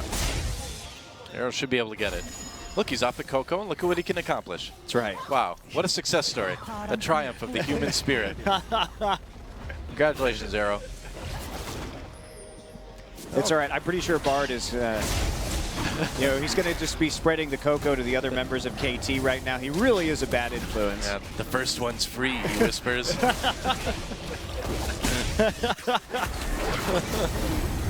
KT going for their first dragon. Dealer Bard. Yeah. Hey man, I don't make the skins, it's Riot. Just call them like I see it. All right, KT, they've got that first dragon, and again, didn't end up mattering the first game, but they do have that high win percent after taking the first dragon, so it's good.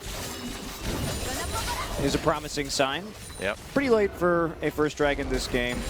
I mean, 2 were already gone by this point in our last match, but also the lane swap that generally happens just a little bit faster. And that gold lead starting to close for Kongdu. Someday, not going to be particularly concerned with picking up that QSS just yet. You're not going to get it usually until your 3rd or 4th item, when the value of those stats that Trundle steals really starts to escalate. Obviously, spending 1,300 gold on that item is not awesome when you're dealing with a Tiamat Trundle in the early game. Right. Mero trying to save his bot lane turret now, but he's forced away. Looks like they're going to lose it. Yeah, nobody there to actually help him out. Chani just a little bit late.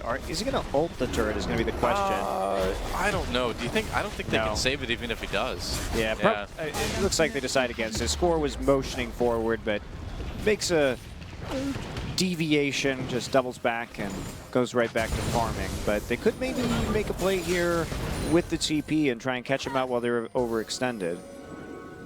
Nope, just going to clear some vision instead. So nothing too exciting from KT. They let their turret go down for free, which now leads to about a 2,000 gold lead for Kongdu. Yeah. Exactly what they needed.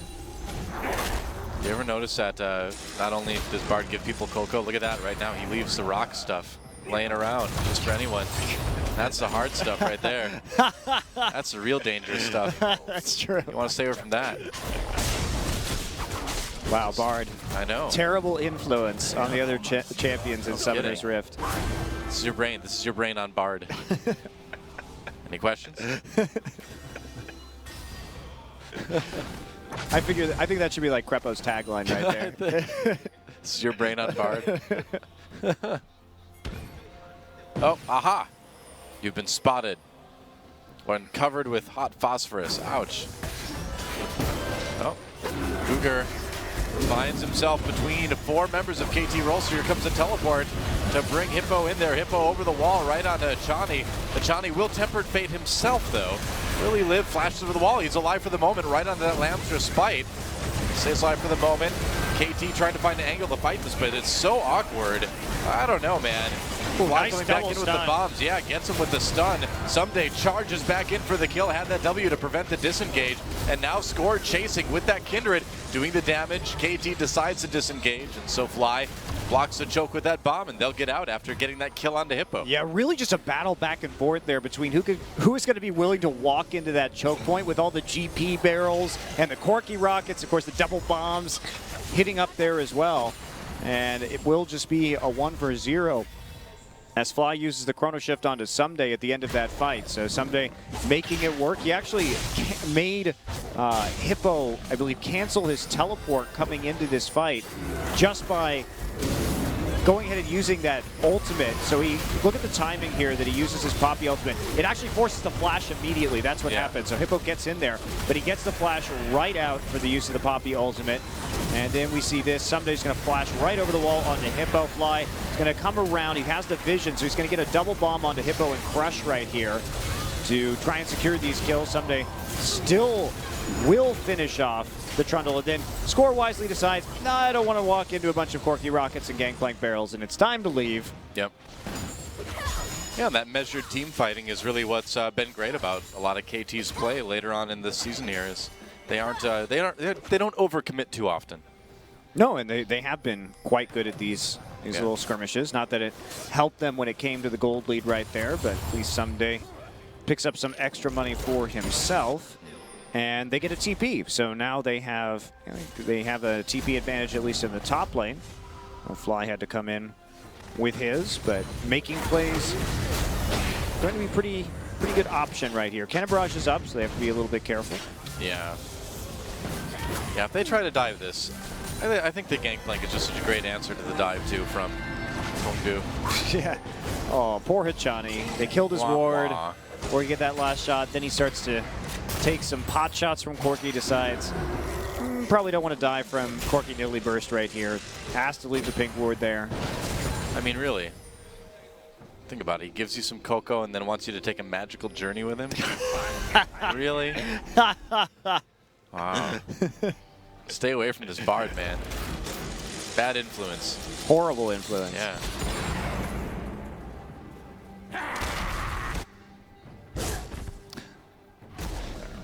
You know, I heard that Riot's gonna make a show about this though. That's gonna be on HBO. It's gonna be called Breaking Bard.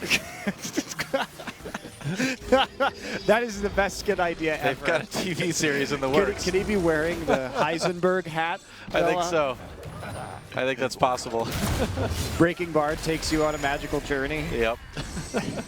Just leaving a little. You know, I understand it though. Oh, here's the engage on the Someday. They're gonna turn around, Sivert pop, and here comes KT right onto the trundle immediately. Great tempered fate onto Guger and Soul. Soul having to flash immediately. Guger kind of trapped out, and KT has wrecked this team fight. Kongdu on the run, and that's going to mean probably a second dragon for KT Rolster now. Force the flashes. Force the flashes there too, because the combination of the Bard ultimate with the double bomb is incredibly threatening. Yeah. Because you go from that stasis possibly into a direct stun right after. So the setup is obviously excellent right there. You throw one bomb down, and if you're good at timing that Bard ult, you just pop the next one into the air right as the stasis is about to end. So yeah, as we come through here, Someday gets chunked out a little bit at first, but everybody's there on the flank already. Hippo just dies nearly instantly, catches the Corki right in the middle of the ultimate. I don't know why we were speeding up right there, but we were. And it's a 2 for none and a second dragon over for KT as this gold lead is really starting to melt away from Kongdu. Now Someday just jumps right onto edge, man. I mean, he cannot fight this Poppy. There's the ultimate. Someday thinks he's got this, and he does. I think. Oh, not so quite. close. Oh, he does get it in the end. Someday under the turret, though he may pay for it. Nope. There's the ultimate from Zilean. Throws a bunch of bombs down there. Bombs on the body. And he's going to go back in onto Hippo. Meanwhile, Hachani takes a magical journey out again. They're still going. They are. Diving under turret now. There is Crush. Soul has to Valkyrie over the wall to get away. Hippo's got a bomb on him. Will he live? No! There's a kill. Oh, they used Summoner Heal, too. Yeah, to try and save him.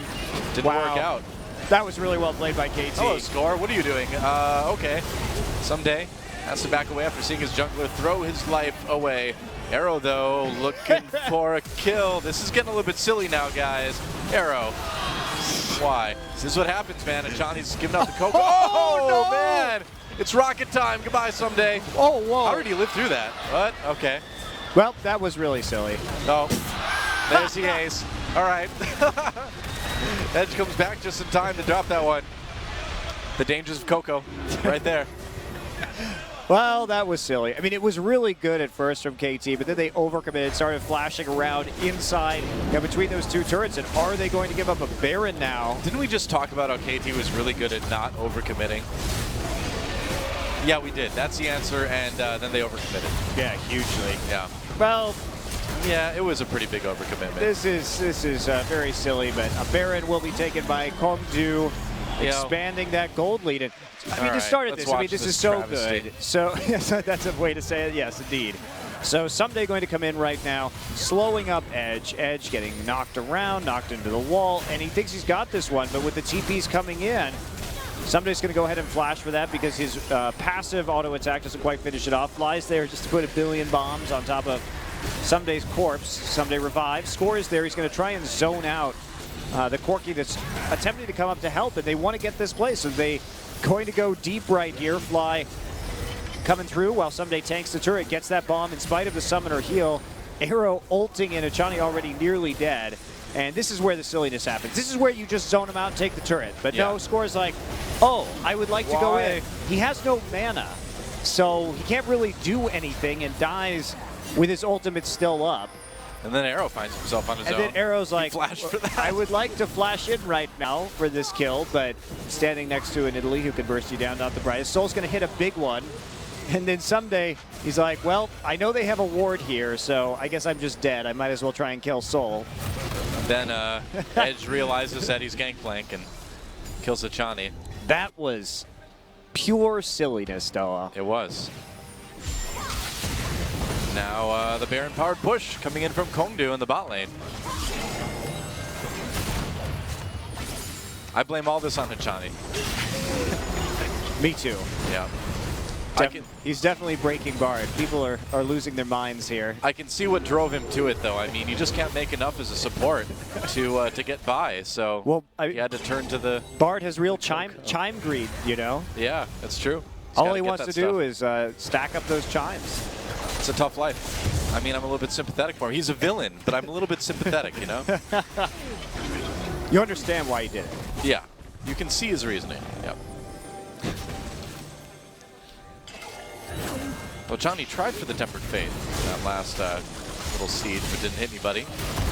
It's a zoning Tempered Fate. KT trying to keep their tier 2 alive. It's a little bit of a stun there from Fly's bombs.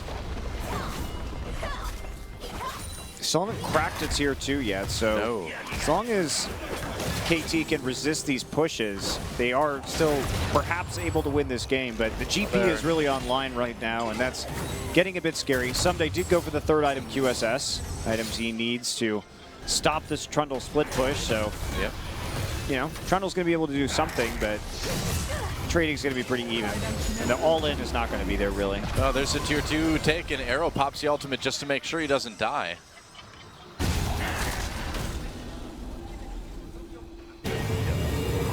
So one tier 2. Well, they got the tier 1 up in top as well. Yeah, so they do find themselves 2 towers ahead here at 26 minutes. Healthy 5K gold lead. And can they take a dragon? Because KT still on the path to stacking those up, even though it could go quite late in this game. Hard to say. Gotta find those crystals. Where are they? Going after the crystals. Sad to watch, really. I mean, Bard does just make the crystals appear on the map. Does. They just appear around him. He's not looking for them, they just happen to appear, but that's what any addict would say, isn't it? That's what he says to the police, actually. He's like, look, I didn't make these. I'm making the cocoa. I don't know, officer. This crystal just appeared in front of me. I just picked it up. I had to take it. Sorry. Some guy just asked me to hold it, and I didn't know what it was. Yeah, Officer Trundle doesn't believe that, though. No, not at all. He sees right through it. Oh, nice, slow, good barrels, and Arrow taken down immediately by Crush. Someday separated from the rest of his team. Drops the ult, doesn't hit anybody. Goodbye, Poppy. And Kongdu. I think we may see a game 3 here. Yeah, absolutely. Kongdu's been taking advantage of the mistakes that KT has made, and now they've got the scaling and going blow for blow this game, have that big kill advantage. KT's overcommitment between those 2 tier 2 turrets, and now they lose a couple more to a pick as they get greedy, try and take that tier 1 in the mid lane, and instead they lose even more. The gold lead just expanding out of control in favor of Kongdu. Can't quite siege that inhibitor turret quite yet. No minion wave, but they can go after the dragon if they want to. They probably will. Yeah, that's going to be one fewer win condition here for KT, as that dragon now has been delayed pretty substantially till about 46 minutes if they want to get number 5. Yep. All right, well, again, a great barrel from Edge to start this off. Yeah, and Crush, great follow-up there, lands the spear, gets the pounce in, and that damage from the GP and the Nidalee really starting to come online. Crush was very fed in the early game, 5-0-2. Fast Rod of Ages, got the Rylai's now. He's tanky enough just to leap in and follow up on some of these, follow up on some of the poke damage that Corki and Gangplank are able to output. Yep. And so now KT looking at a pretty improbable comeback to make this a 2-0. And again, it doesn't matter at all. The rankings will not change based on this no matter what happens. KT could lose this series. Yeah. It is actually irrelevant. But you'd hope they wouldn't. You'd hope they would, you know, keep it together a little bit. But they don't need to. No, and the thing too is even if Kongdu wins this and ties Spenu in best of threes, because they're 3 points behind in terms of game differential, and the most they can get now after losing game 1 is +1. So they can't even move out of 10th place, maybe get a better selection in the promotion tournament. So it's just Maybe. it is actually meaningless, this series. Yep. That's right. But it's very meaningful for Arrow, who is, you know, having a hard time with the Coco, and we really hope he's able to beat it. You know? Yeah. Yeah. It's hard though when your friend is giving you the Coco I to know, say right? no. It's like, no, man, he's my laning partner. It's like, yeah, but he's using you. Someday versus Edge. GP ult drop down. Looks like Poppy's going to win that one. Hey, guess what? Poppy's still really strong. That certainly hasn't changed. Someday with a distortion enchantment investment now, too. Oops. This might be KT's option, or opportunity rather. They can go towards Baron here. Yep, they bought themselves a lot of time. That's a long death timer to have to deal with. They'd love to be able to push out this top side. Maybe they just go after a tier 2 here with the Poppy and don't try and all in on the Baron. The minion waves are certainly not in a good position for them to do it. We'll see how desperate they want to be. I think they try and just create other picks off of this. You got 20 seconds. If you can clear out some vision, maybe you can do something. But even after this comes up, this Baron comes up, the Cannon Barrage is still going to be down. So you have a moment here to try and make another play. It's possible. Edge is back up, though. And right now. So what do you do? Yeah, how much can KT kind of turtle this out? Oh, they can turtle it. I mean, they're still going to be strong in the late game with a Sivir. Sivir can turn around these team fights, that's for sure. Yeah. Someday taking out all the Nidalee traps. Got to walk all over him. Yep. Not afraid. Edge is back. His TP's up too, so he can be wherever he wants really right now. KT is still threatening this Baron. Just need to control the area behind their red buff. That pink ward, somebody going to get punted in. Oh, yeah, that's right. They're going to turn this one right around. Soul throws a rocket. Looks like KT doesn't want to fight this. Someday getting tanky enough that it's not really going to be too useful to try and punt him into your team, especially with the rest of KT hovering nearby. But this is going to be a pretty extended Baron dance unless somebody really wants to pull the trigger, because each team playing defensively, just trying to make sure the vision gets controlled. So Crush putting some traps in the brush around the red buff. They want to bait this out eventually. Trundle now down in that bottom lane, going head-to-head with Someday.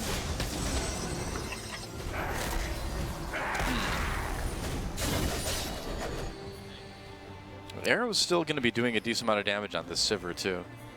Oh, yes.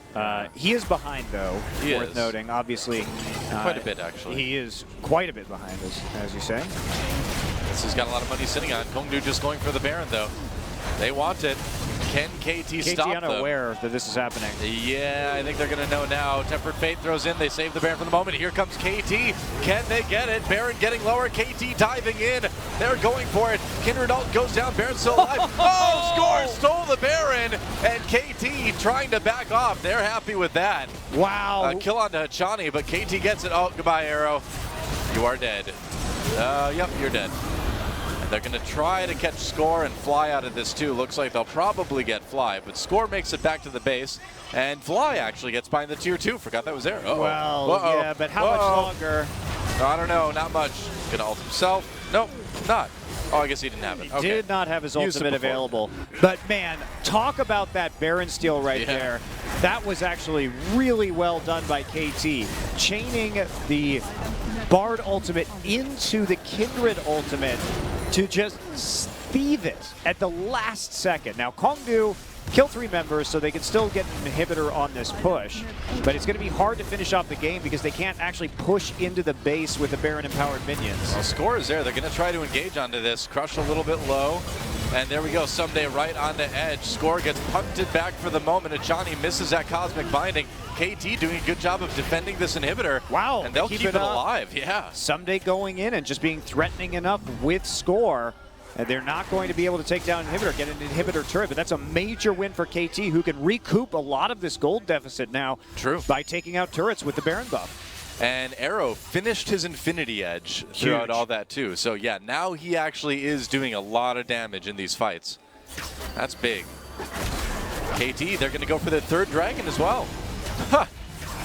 And they're 10,000 gold down, by the way, while they're doing this. That Baron steal was just ridiculous from KT.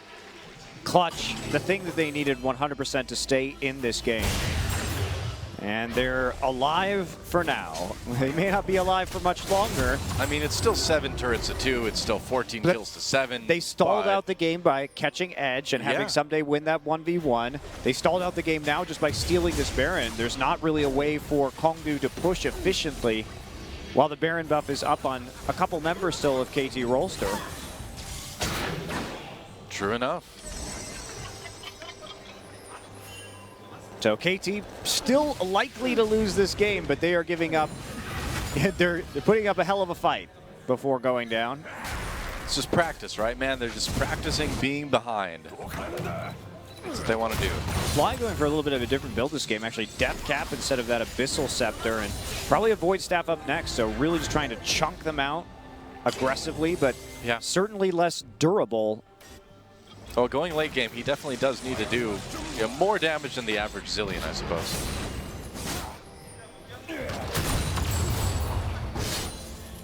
So Kongdu just farming, and that's what we're going to see until this Baron buff wears off. Yep. That wouldn't be smart for Kongdu to try to push against that. Might as well just wait it out. Yeah, it's gone now. So. It is gone, yep. And immediately we see the push coming into mid lane. Can KT, who is 10,000 gold down, hold this off? They've got good wave clear. They've got Someday up in the top lane, keeping Hip away from that inhibitor.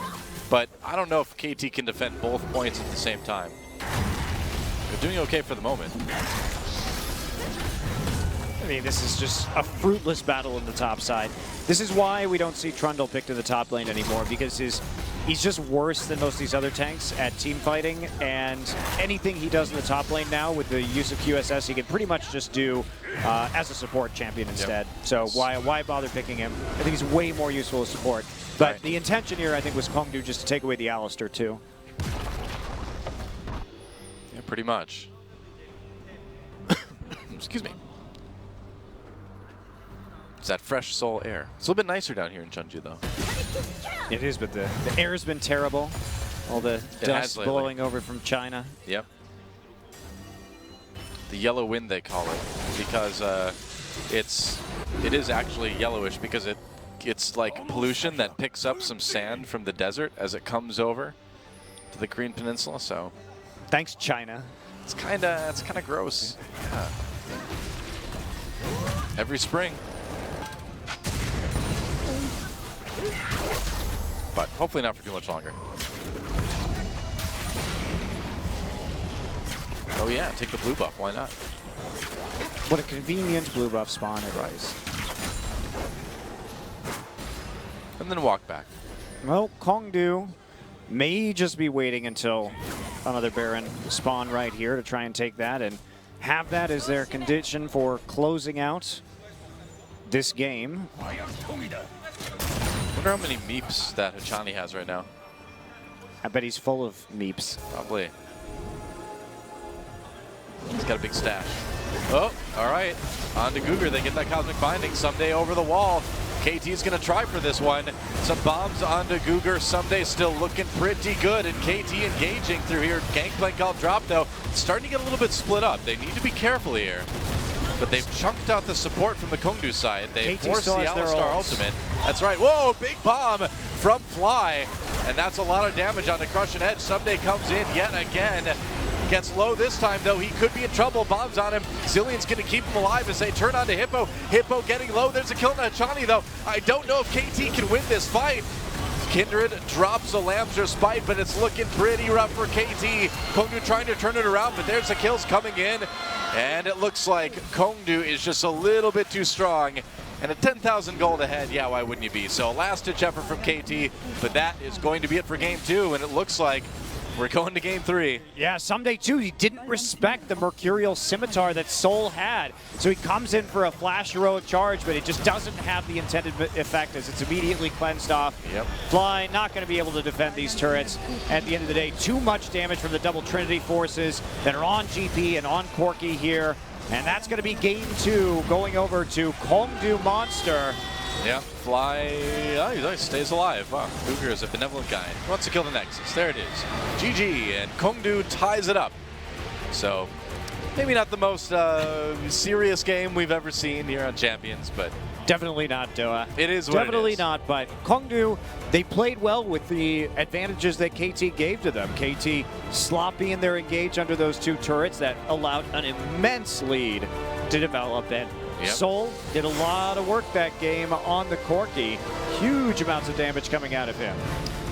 Yeah, so Kongdu ties up the series, a chance maybe to exit the season with 2 match wins instead of 1. Although I have to put a bit of an asterisk on this one. Don't think KT is really giving it their all, but Well, they don't then look again, very happy. Yeah, then again, that's not a very happy looking KT bench. Yeah, Someday clearly not pleased about that. Kongdu has a chance here to get their second best of 3 win, as you said, only their second this season, but at least that would tie him up in best of 3 wins with Kongdu. I suppose. Doesn't change anything Or with in the Spencer, end. rather. Doesn't change anything in the end, but it is something. It's pride, right? It's a Kongdu fan. Do, re, mi, fa, sol. It's funny. Kongdu fighting. Yep.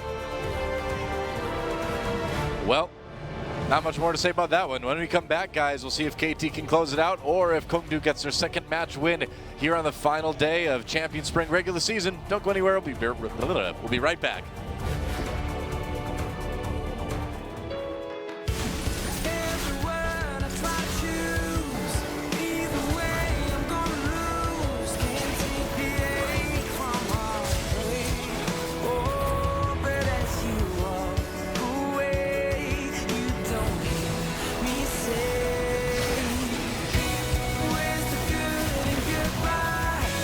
Where's the nice and nice try?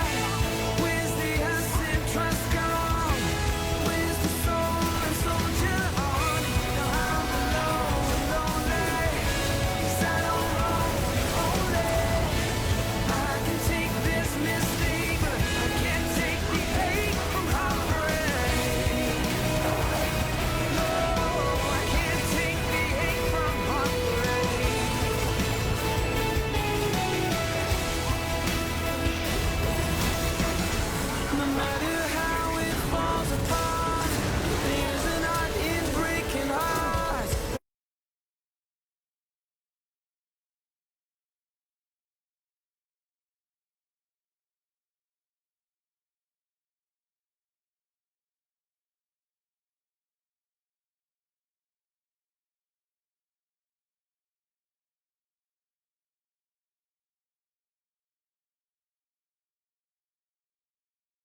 Welcome to your life. Help me to decide. Help me make the most of freedom and of pleasure. Nothing ever lasts forever. Everybody wants to rule the world.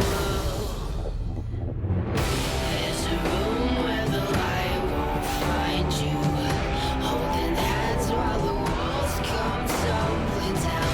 When they do, I'll be right behind you. Everybody wants to rule the world. Everybody wants to rule the world. Everybody wants to rule the world.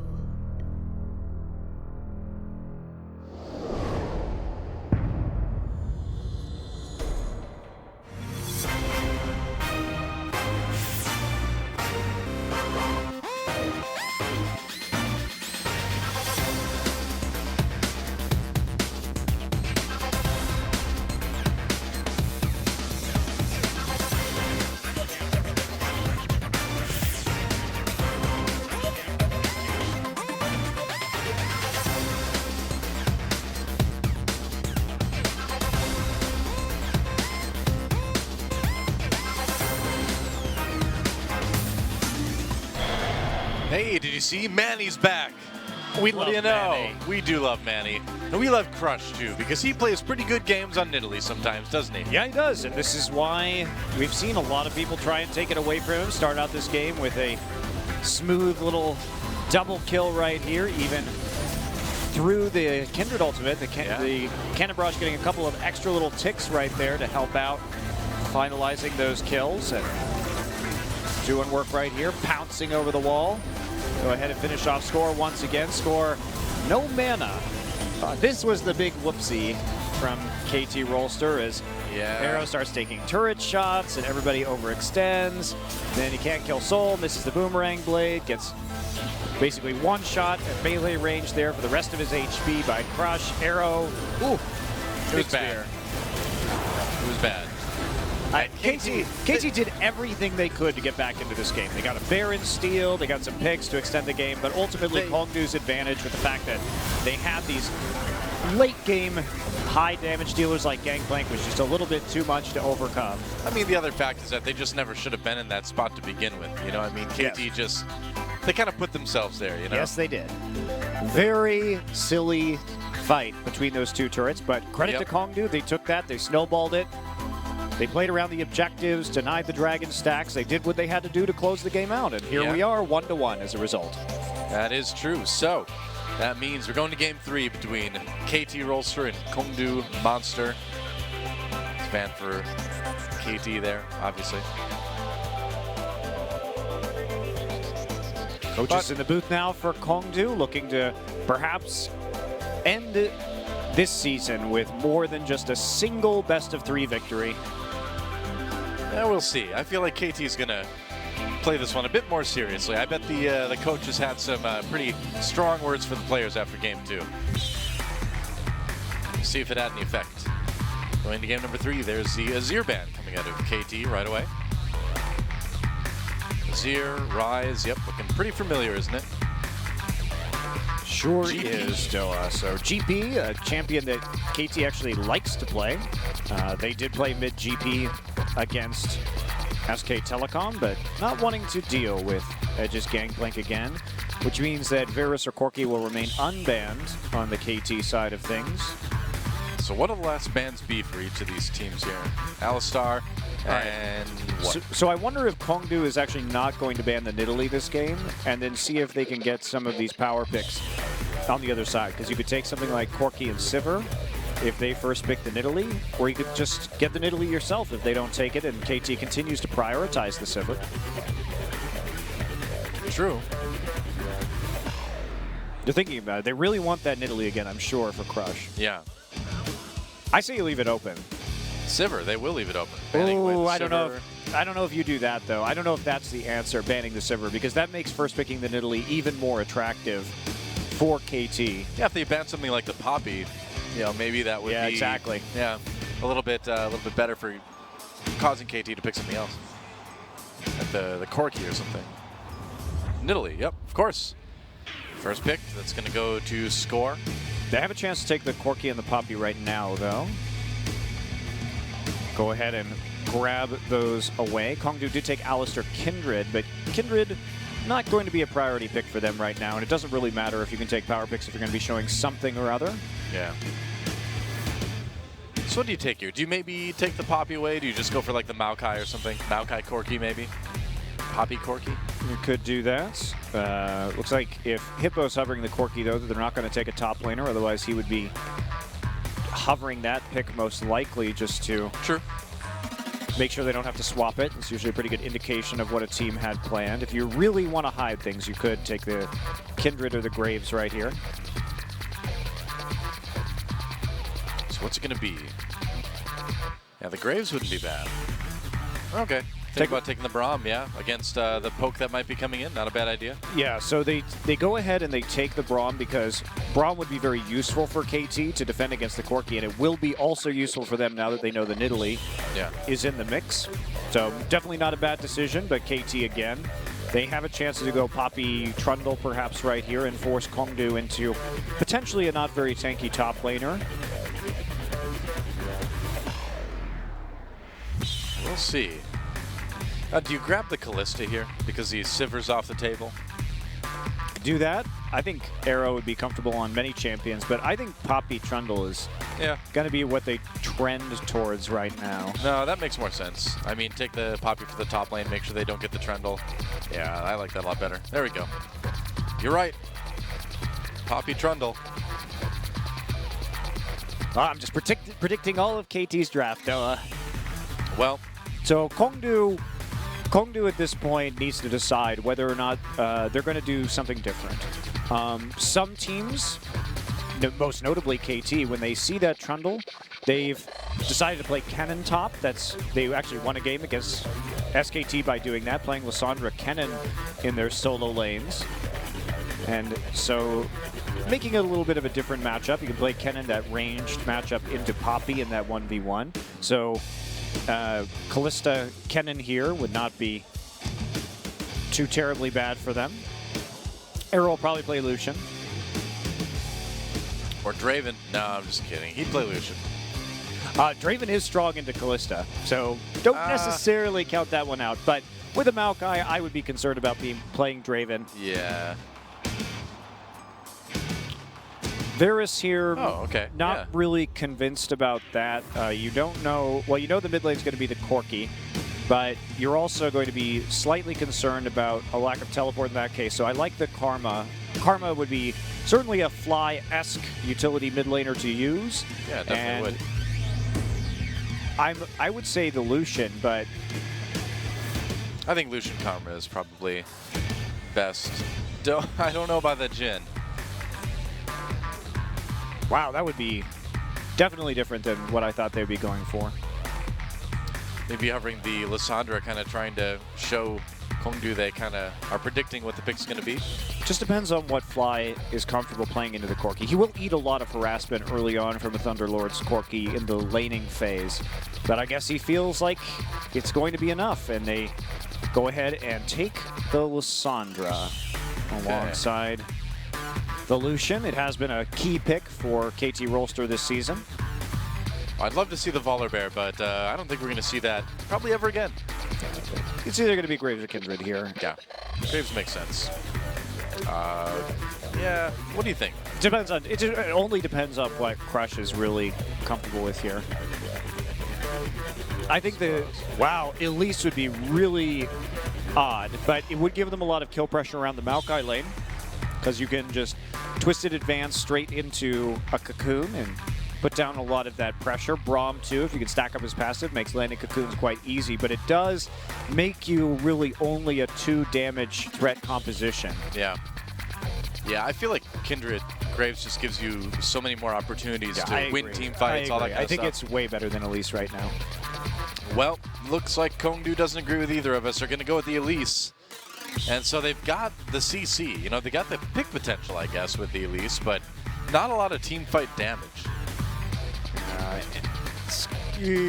I guess one of the nice things about the Elise into Nidalee jungle matchup is that if you're in spider form, you can turn around and block spears if the Nidalee tries to 1v1 you with your spider lanes.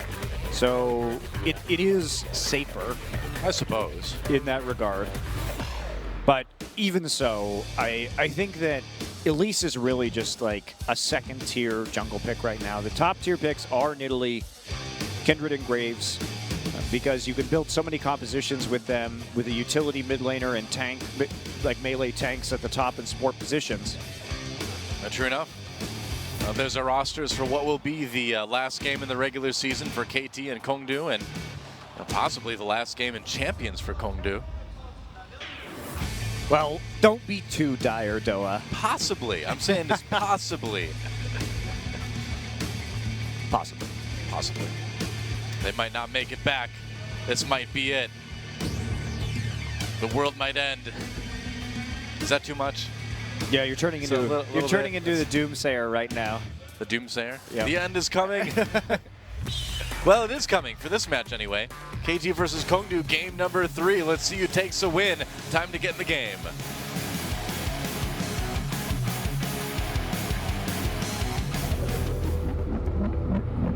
Will find you acting on your best behavior. Turn your back on mother. All right, well, time to move into Summoner's Rift yet again for another game. KT versus Kongdu. That's a view from like a really out of control hot air balloon floating above Summoner's Rift. When you zoom that far out above Summoner's Rift, you could really tell that it's just an island floating in the sky. Apparently. Apparently it is. Just has some extra trees around, just a giant floating square island. Cool. 환영합니다.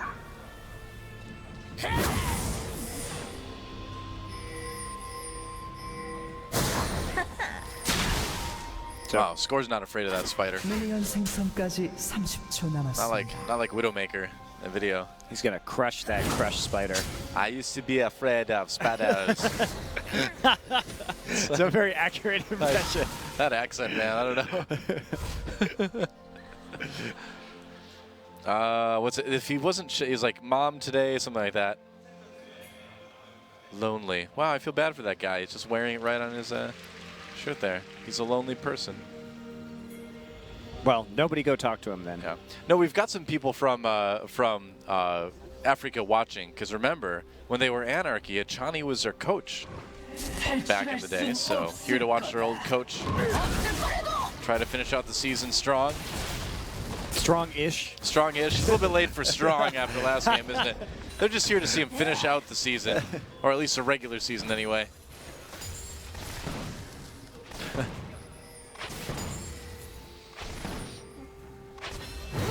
So disappointing. Well, and it's going to be lane swap. We love lane swaps. You love lane swaps. The world loves lane swaps. I taught the world to love lane swaps, though. I'm still not convinced. Well, maybe you should go watch my episode of the Countdown of Monte Cristo where I describe why you should love lane swaps. Maybe I have. I don't think you have. You're right, I haven't. It's just true. See, you know how I cannot tell a lie. You know how I know that, Noah? Why is that? Because you don't love lane swaps. Oh, well, I just don't believe that you could convince me. I can, and I have. I have with many others. I see. And well, I'm not one of those sheeple, Monty. I'm going to keep hating lane swaps. Right, your irrational hate. You know, you can try, but ultimately, if you watch it, you will come to love them. Love and appreciate it. I'll give it a try. I'm willing to challenge myself. So why am I loving this right now? Well, this isn't the part that you love. You love when it starts to diverge, Let right? me know when it gets to the point that I should love it. Okay. So many different options in lane swaps, you know? Yeah. After you get past that first turret, so many decisions that, that one can make. None of those options are fighting, though. That's absolutely not true. It seems to be. Well, if you watch my video, The Countdown of Monte Cristo, produced by OGN Plus, you can find it on YouTube. You will discover that fighting is an option. Uh-huh. It's just not an option a lot of people take. Many teams take that option. Unfortunately. 빨간 팀의 포탑. Well, we'll see if these guys do. Oh, See? Kongdu taking the option to take an early dragon. This is different. Instead of just swapping back, even though the tempo is exactly the same, Kongdu is deciding to go ahead and take a dragon right here. And what this can open up for KT, as they recall, is a faster Tier 2 turret and the possibility of not, or a Tier 1 turret, the possibility of not losing their Tier 1, or the possibility of a 2-for-1 turret trade. So, don't you feel edified already about your increasing knowledge of lane swaps? So KT now have a real advantage. They let Poppy also going to get some more farm up in that top lane by just a little bit. And we'll see if KT can start to take a gold advantage as Kongdu decided to take the early dragon instead. Wow. That's amazing. But it's going to have big effect on this game, Doa. Depending on how much they commit to it. Poppy taking a few extra creeps on the top side before rejoining. So top laners will be there about the same time, but the added pressure now down on this bottom side. You know, Sol and Guger have quite a ways to go before they reach this turret, and if everybody starts to go down there into the bottom side, KT has a real chance for a 2-for-1 trade. Well, you know what? You're right. Maybe I should watch the Countdown of Monte Cristo on OGN Plus on YouTube. You've convinced me. I know. There actually are some really good in that episode. There are some really good, from a few weeks ago, are some really good examples of lane swap. And also, this latest episode's great because it talks about the meta changes for the playoffs and which LCS teams adapted well to patch 6.6, which is going to be really important for this next week in the LCS playoffs too. Very true. That I do agree with you on. Korean Lysandra. Never stop yelling.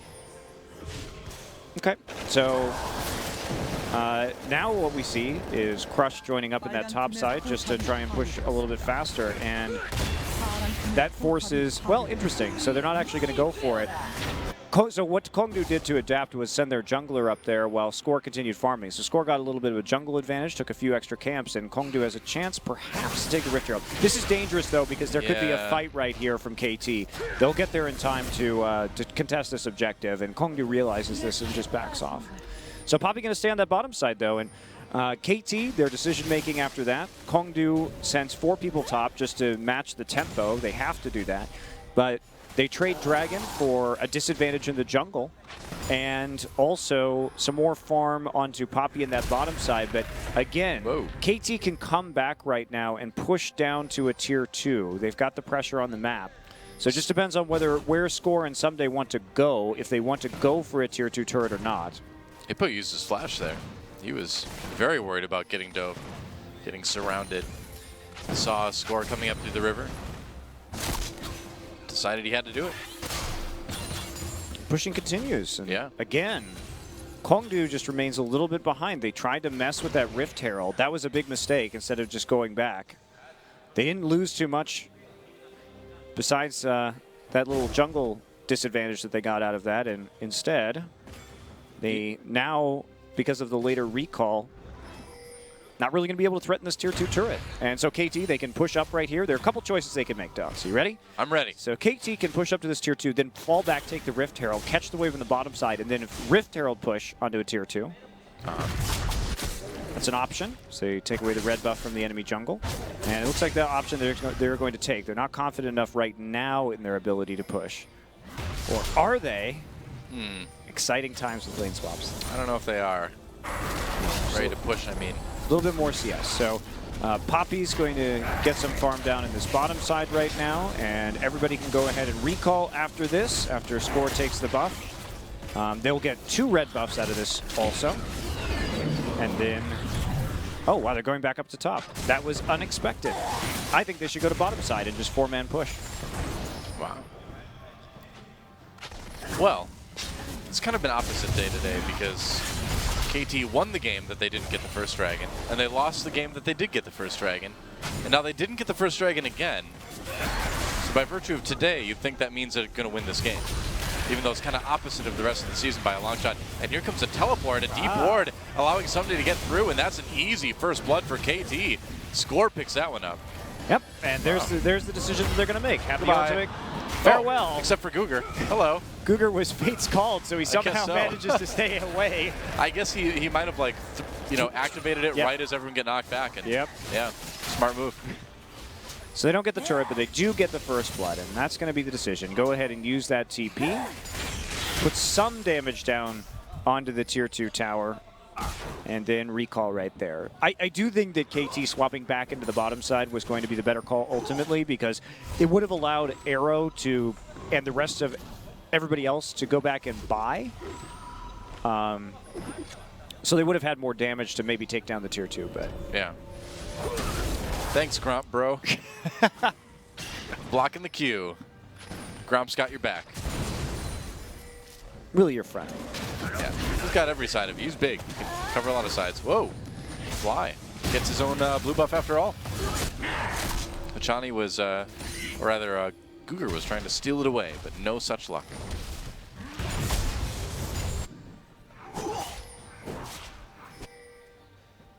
So now we go back to farming. Now the excitement of the lane swap is over, Doa. Oh well. Except for maybe killing Hippo again. Gotta wait till next with Fly's TP. Yeah, I think Hippo's in a little bit of trouble without that turret. There's the slowing pillar.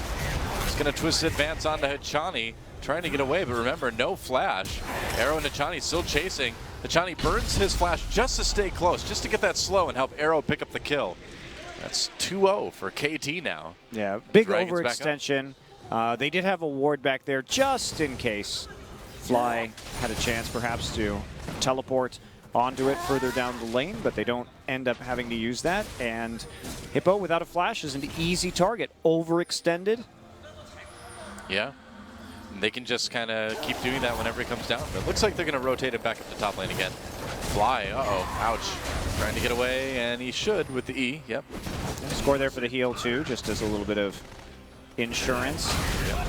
A little bit of insurance. Insurance? Oh. Yeah. Thanks a lot. Great advertisement, Doa. All right, Insurance, time for you to sponsor champions now. Isn't her heal the E? Yeah. So there you go. That's I know. where it came from. Yeah. And we do require that sponsorship now. Yeah. We've done the work. Now just pay us. That's how it works, right? I'm pretty sure, yeah. You just throw it out there, and then they're obligated to sponsor If you talk about a company in a positive light, they have to pay you. Wouldn't that be nice, Doa? That's right. Maybe if I talk about Chipotle, it'll compel them to open one in Korea. I wish it worked like that. I don't. There's better burritos in Korea already, Doa. Yeah, but they're not quite the same. Yeah, they're better. No, that's not what I meant. It's got its own charm. Second dragon being taken by KT, or Kungdu rather. KT tries to find Hippo again. They're just harassing the Hippo. Let's harass the Hippo day. Underneath the turret, there he goes. Fly doing a nice job with the rest of KT, juggling that aggro. They do lose the second dragon, and they may lose mid lane turret here. Oh, they have an ultimate from Lucian, but with the Braum there, yeah, it looks like they actually will lose the mid lane turret. Now he's going to use the culling right away, Yeah, but Cougar, not enough. Cougar right there, blocking that poke, blocking it from destroying the minion wave. Means that they give up a tier 1, and score still working here, but TP from Hippo just as, I don't know if that's worth it. I mean, he just is so far behind, I guess he just wants to get all the CS and stuff he can, but he only got like 5 there. Maybe? Well, now they have yet another TP advantage to use with Someday, and I'll be curious to see where Someday goes with this. If they want to keep Hippo down even further, they could always swap the Lucian into the top lane and then threaten yet another dive with TP, because they have that ward placed behind the tier 2 turret. Yeah.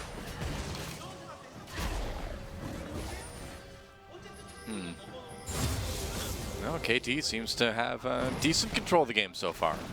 I think KT's been overly focused on kills this game. Yes, they have a great composition for diving, but I think they missed some opportunities to actually take objectives instead of going for these kills. And they gave up the mid turret and the dragon right there for 1 kill. Really poor trade from KT Rolster. Well, how much does keeping Hippo down get you in the late game? Well, quite a bit, because here's the thing. Okay, so Hippo's fallen behind when it comes to those, when it comes to that CS, when it comes to, of course, those kills and assists. Someday with a couple assists so far, but he must get a QSS. And when he's behind, that delays his QSS so much that Kongdu's never really going to be able to team fight because he will just get knocked around by the Trundle ultimate. And until they're never truly going to be able to team fight unless they have the QSS on the Maokai, because otherwise their reliable engage just melts. Someday could teleport in behind the bot lane. Okay, not doing it. They had a ward. They're just going to wait to see what happens here, how far Sol and Guger are going to push forward. Yeah, looks like they're done even thinking about that gank for the moment. Anyway. Yeah, they should be obviously extremely cautious about that. Oh, yeah. I mean, actual pretty decent CS leads for Edge and Sol so far in this game. To be expected, Edge playing around that nice matchup that he has against Lysandra with the poke and range advantage. Able to deny some CS in the laning phase that has largely focused on the side lanes for the junglers as opposed to the mid lane. Yeah. Someday just helping Fly get that blue buff. Wow. Like you do. Strange sound to make if you're taking the blue buff.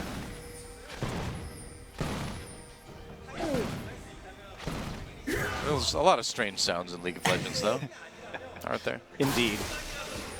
Especially when Trundle and Lysandra are on the same team. I know. Wow. When he puts down that pillar, it's... I know. Sounds like it really hurts him. It does. It takes a lot of effort. Yeah. He's pulling the ice out of the very groundwater itself. Or he's pulling that that parking cone out of the ground, I guess. Ah, see? That's what I'm talking about. Sounds painful.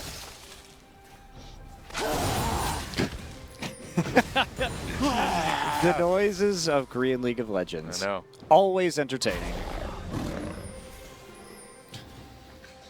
Okay. Wait for it. So they're still trying to find an angle here to... Well, that didn't work. To use some of their teleports, but this top lane not going great. Yeah, Hippo's 2 levels down to Someday right now. He cannot fight a 1v1 at all. Nope, sure can't. Score, though, not really putting down the most pressure at the moment. Looks like they want to respond here and try and threaten the tier 2 again. Remember, it is very low in the top lane. That could give them a distinct advantage. They know that Maokai had to go back to base, has been chunked out. And they can play around the teleport in the top side. Sol is here for Crush, but they have to be really careful. Uh-oh. It's all right. The Primal Surge is there, Doa. The heals are real. He's got it. Oh, they're going in onto Hippo now. Dove against or under the turret yet again. He's dead. He's just so far down. Nice spear. Score. He really tried to steal that one, didn't he? Poppy, passive auto attack coming back in time. Achani is there just to melt the defensive stats off of the Maokai, coupled with the Ignite. Easy dive, easy turret. Now a slightly larger gold lead, about 2,000 for KT Rolster as they even up the turret score, but remain up 4-0 when it comes to those kills. Well, they're slowly kind of getting farther ahead gold-wise, but it's funny because, yeah, if you look at especially the AD carry CS, Sol is way ahead of Arrow at the moment. Yeah, but he's not going to have that Blade of the Ruin King done by the time his dragon spawns. So.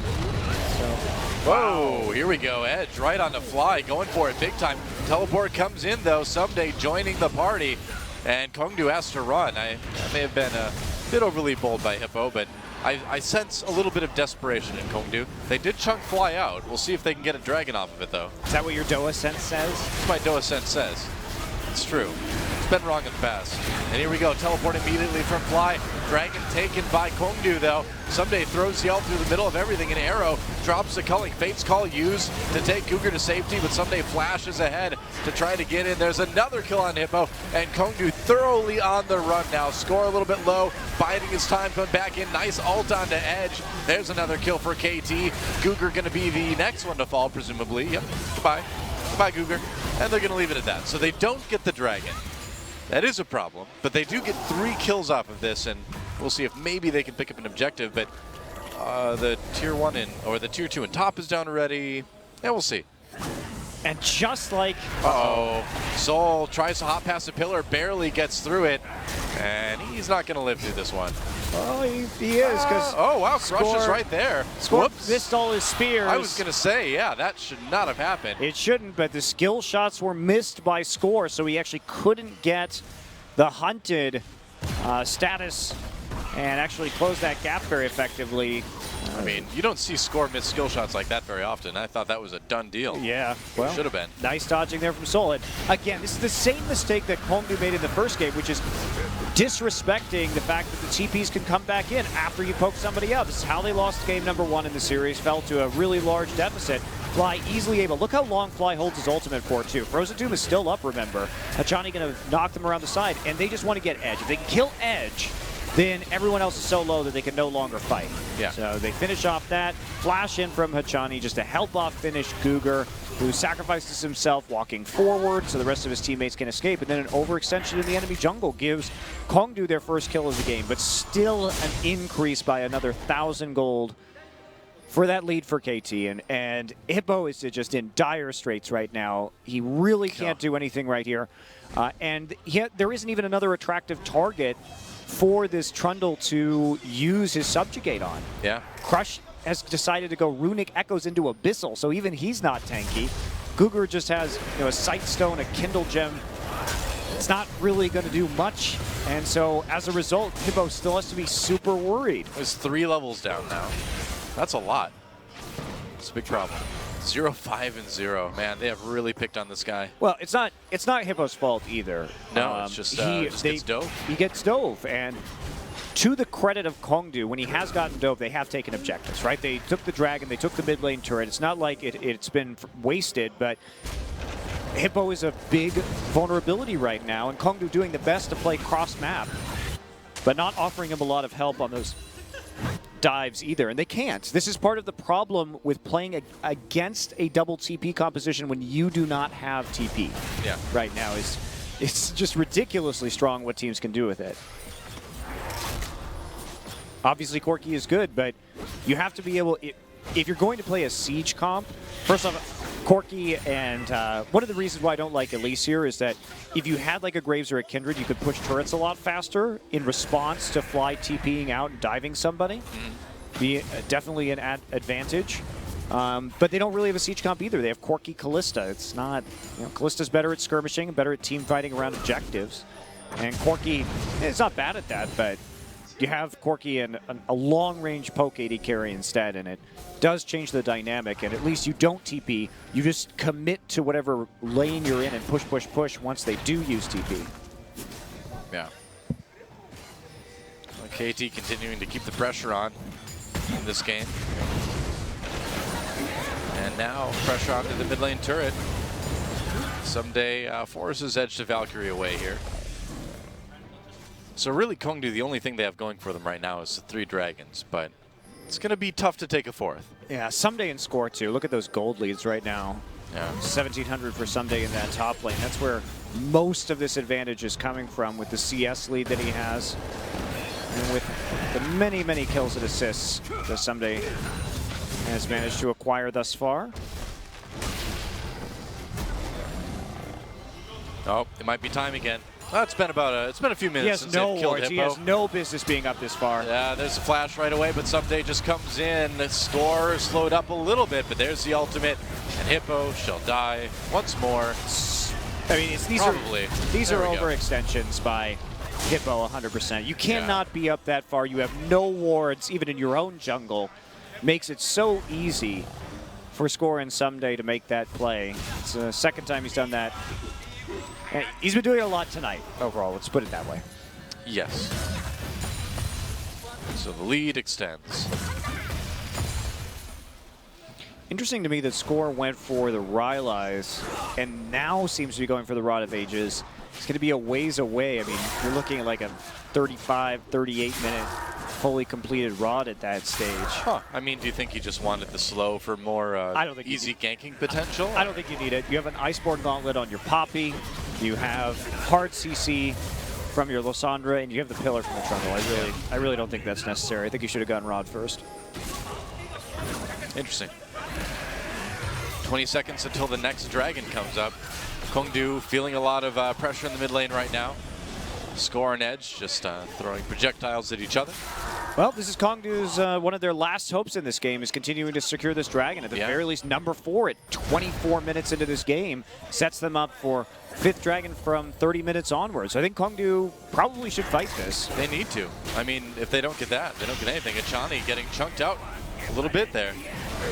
That's actually pretty big. Losing half his health right before this dragon, but Soul took a lot of damage too. Yeah, and Score has the sustain, right? He's got the Nidalee heal, has plenty of AP. Trundle can just walk into lane 2 and heal up from the minions dying. Right.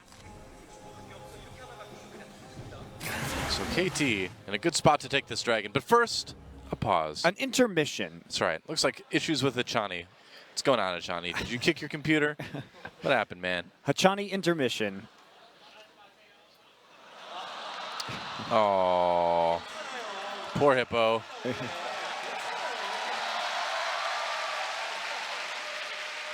Edge. Korean commentators applause where they're saying, it's okay, it's okay. Yeah. It's a tough game for Hippo. It really He's a sad Hippo now. Sometimes this is going to happen to you as a top laner, and there really isn't. Okay, the last death was preventable, but the deaths where he's been under his turret, like at least his team has been gaining advantages, right? So sometimes you have to sacrifice your score for the team, and your jungler is just going to have to prioritize those dragons, because if they hadn't continued to get those dragons, they wouldn't be in a position to maybe get a 30-minute 5th dragon, which I guess they're not going to get, so it doesn't matter. Yeah, KT just takes that dragon, so there that goes pretty much out the window, but yeah, as a top laner, sometimes you just need to accept that you're just going to be hung out to dry by your team. That's very true. It happens even to the best teams, and even to the best top laners. You can get snowballed on super hard. Yep. And it just depends on how the rest of your team responds to that. And honestly, Kongdu has not been doing a bad job. I mean, Edge has transitioned that advantage into that mid lane turret, and they've held on to their own tier 1 for an extended period of time right now. KT has not been able to break it. Yeah, they are even on turrets at the moment. Someday, though, just already becoming that massive force to be reckoned with. Oh, man. And look at that. Hippo had to go 2nd item QSS. Yeah. That feels so bad. And the scary thing, too, is that even if he uses that QSS on the Trundle ultimate, well, Lysandra may just be able to burst him down right after that. True. Has that Frozen Tube to stop the engage. Could be really, really dire. It's definitely not the optimal build here, but he's been pressured into it. Yeah. Very true. Well, Kongdu taking the next best option and trying to get some control around Baron now. Seeing if maybe they can luck out and get a Baron. But I don't think KT is going to allow that.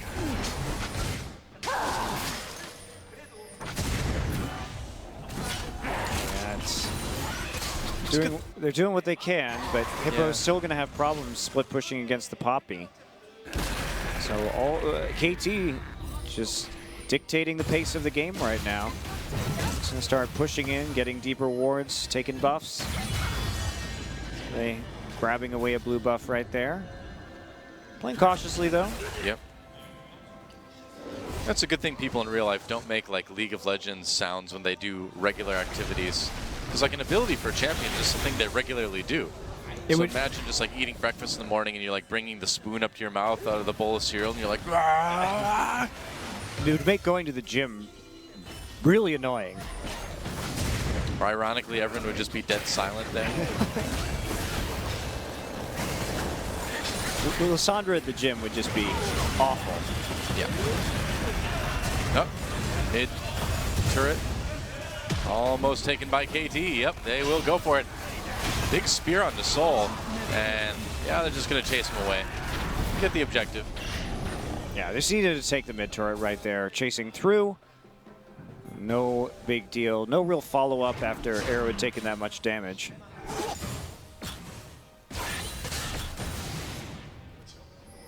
And Kongdu finding themselves now in an increasingly uncomfortable situation. QSS coming out from Seoul 2. Help deal with the Lysandra. Sure enough. Okay, so they may go for a Desperation Bear. No, they're going to go for a fight. Teleporting in. Hippo just looking for an opportunity. They get the flash out of Arrow, but that's it. I would trade that flash for that TP at any point in time. Kongdu's going to have to go for a Desperation Bear, and now they have no other choice. Yep. They started right now. And so this is it, the game on the line for Kongdu Monster. KT trying to find an opportunity to take this Baron away. They're just going to fight this. Fly goes in, gets knocked up immediately by the Brahma. The Baron does get taken by Kongdu, but can they survive the fight? Hippo just trying to zone for the rest of his team. And you know what? They do a pretty good job. They lose 2 people, but they get the Baron on 3 at least. Yeah, but how much else are they going to lose? Big minion wave in the mid lane. They can push the tier 2 even into the Baron buff right now because there's no minion wave there just quite yet. Chani wrapping around the side. Somebody did use his port. Are they going to dive this is going to be the question. Well, it's 5v3. They certainly could, and they will. Someday just pinning Cougar to the wall right now. Throws up the shield, but the damage coming from the other side. Easy pick for Soul. Nice knock-up from Someday, and KT claims another one. And that's going to be at least a tier 2. How do you feel about negative Baron power plays, Doa? Not so good. They tried the Baron. They lost 4 people for it, and they lost the tier 2 turret.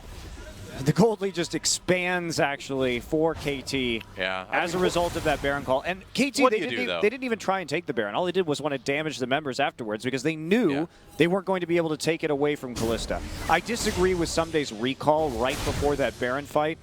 He did complete his Sunfire Cape. He did have a lot of money on him.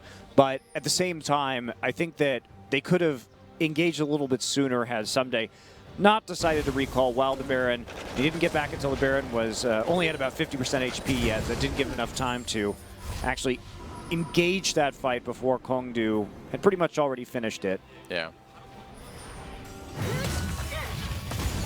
So KT looking to methodically close this one out. We'll see if they can get their second dragon in a little bit. About 25 seconds. They are set up for it. Crush, the last man standing with a Baron buff, so it's not really going to be of much concern to KT. And we already have Fly with his TP. Split pushing once again in the top side. They make it very difficult for Kongdu. Kongdu may just decide to try and trade a tier 2 for this dragon. That's going to be smart. Yep. Okay. Yeah, and actually KT going back, they may want to fight this. Yeah, Fly coming from the side. Kongdu may be in trouble. Here comes Fly. He's moving fast. Someday already in the middle of the team. The E brings Fly in there.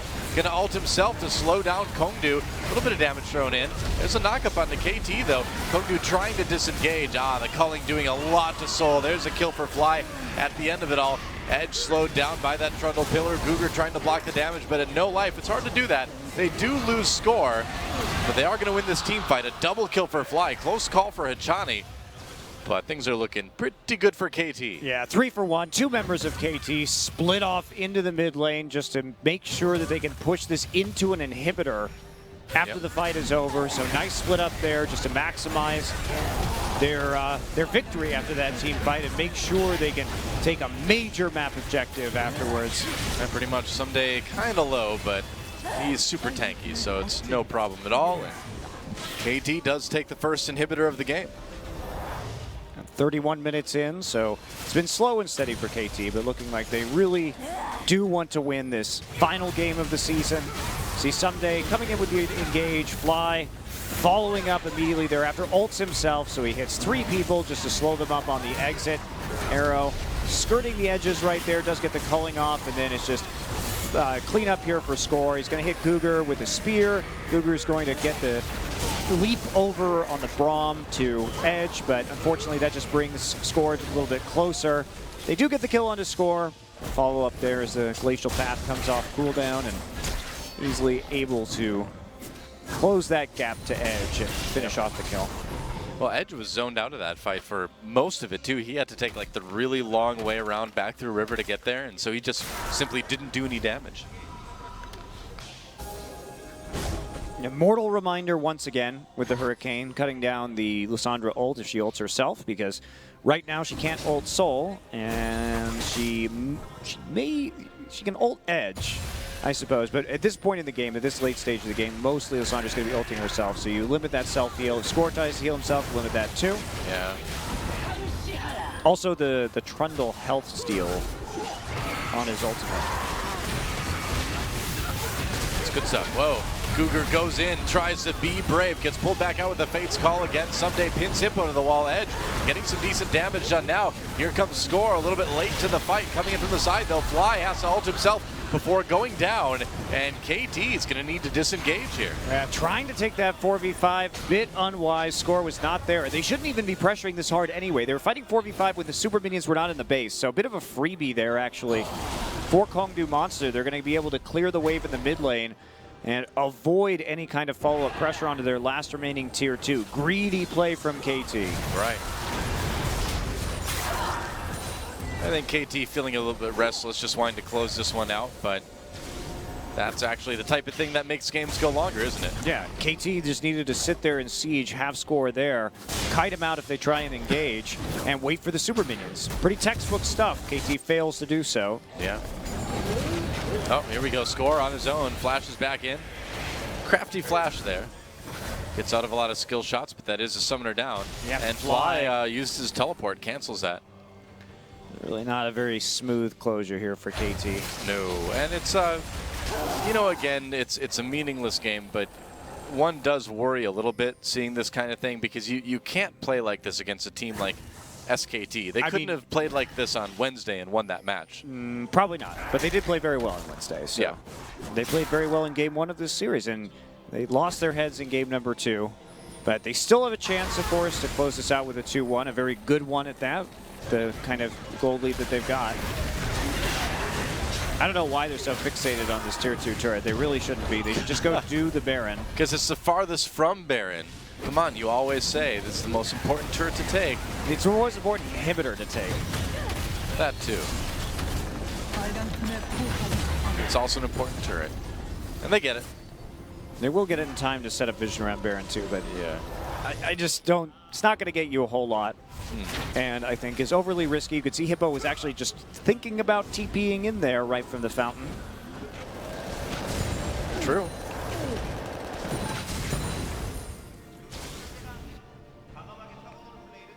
So everybody, actually, someday staying in that bottom side. He's effectively 6 items, so he doesn't actually care. Yeah.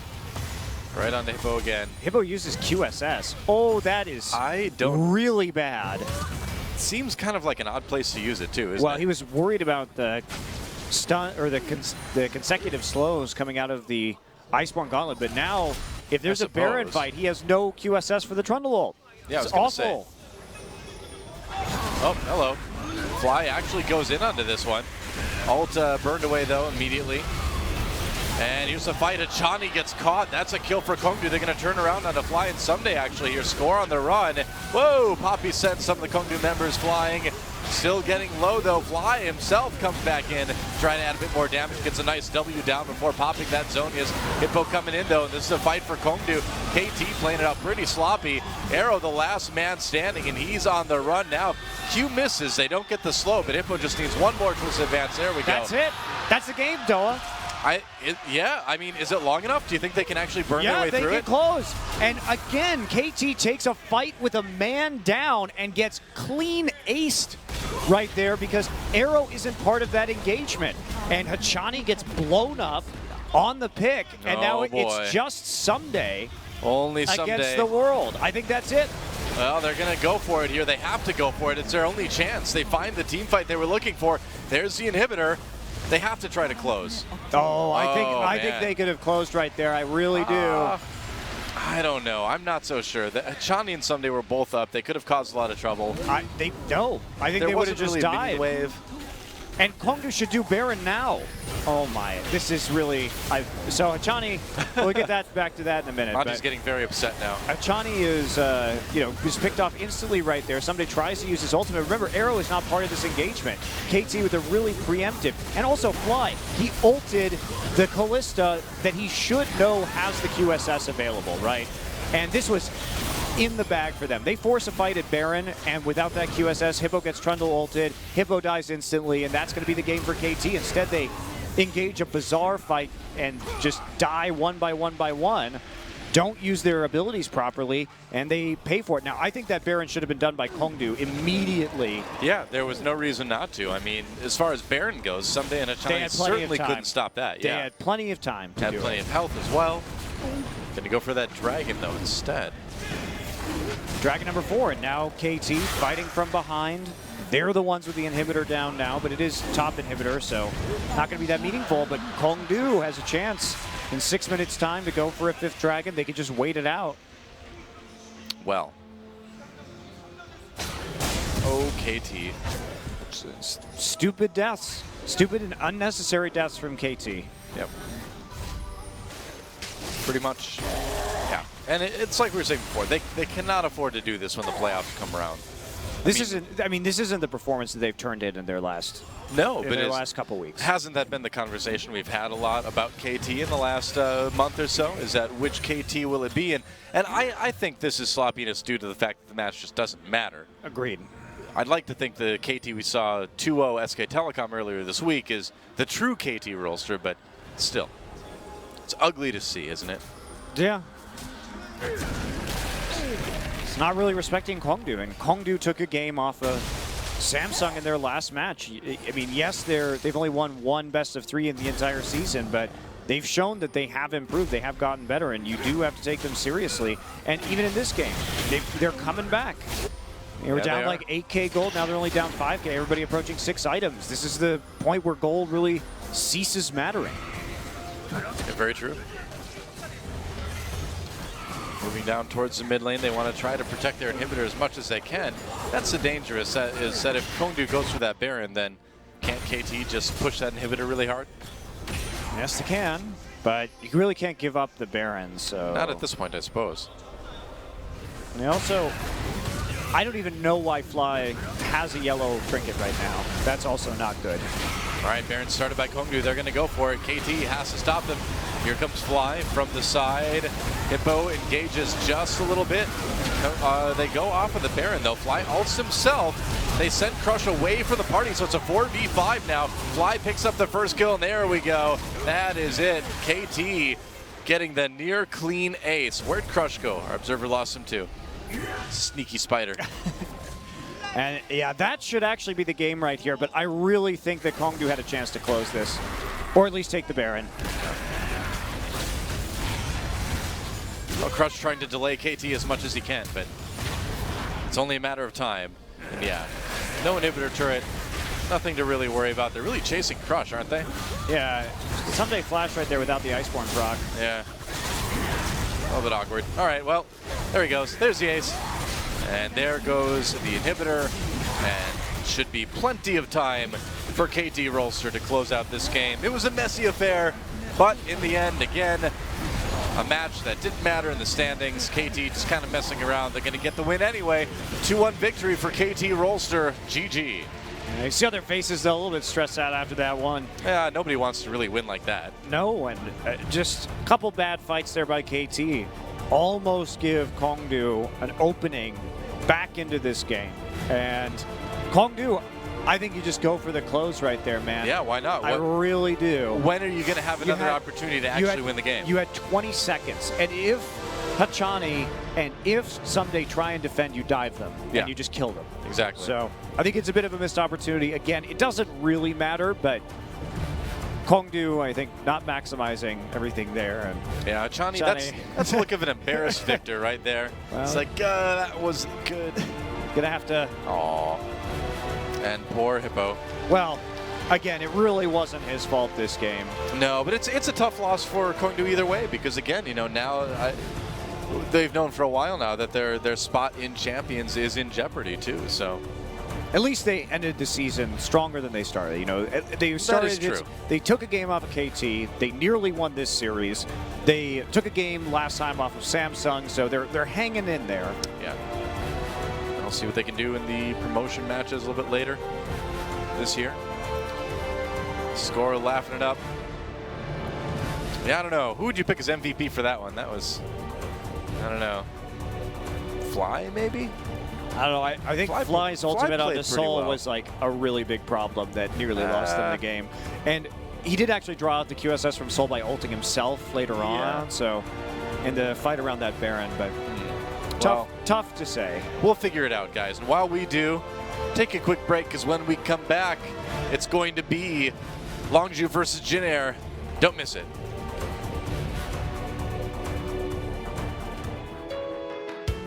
Every word I try to choose, either way I'm gonna lose. Can't take the ache from my way.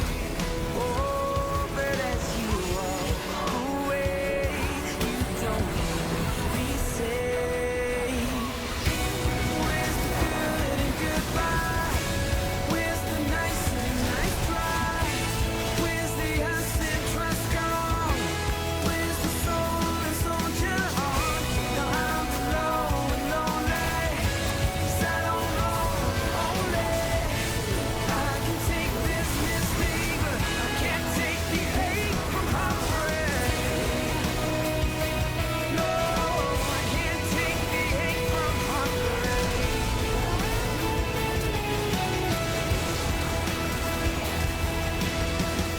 No matter how it falls apart, there's an art in breaking hearts, but there's no fair in farewell. No. When I see you in the street, I pray to God you don't see the silent hell, and I wish you well. Oh, but as you walk. Coming up next, Jin Air Green Wings, Longju Gaming,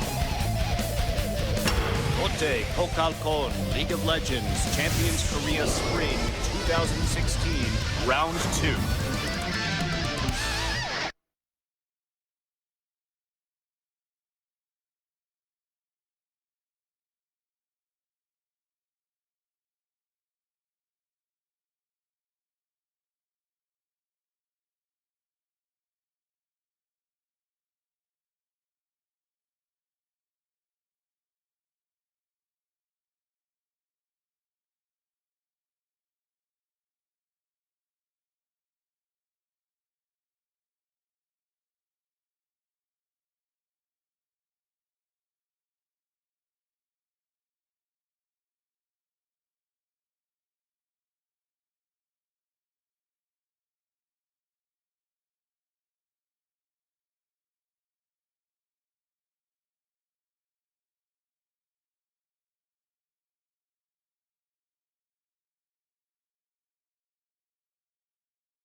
바로 낙지하면 안 되냐 이거? 바로 치면서 그냥 걸고 싶은데 이거 이번에 깜 쳐 그냥.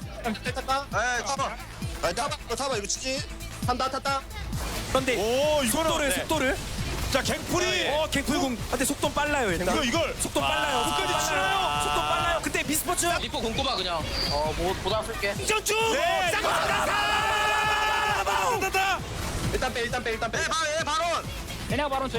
토스 받았어요 토스 받았어요 와우 지리아마스팽드 우리 바로 뒤로 어때? 바론들 빨라. 해보죠. 또 자유롭게 뽑히는 오, 거죠 이거. 오히려 졌어. 신발. 먹자. 바로 스킬 하나님 이거.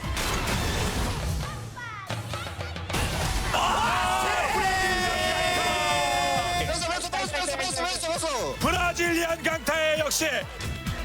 문도 가고 싶은 대로 간다 아, 이거 용선 한번 끌어줍니까?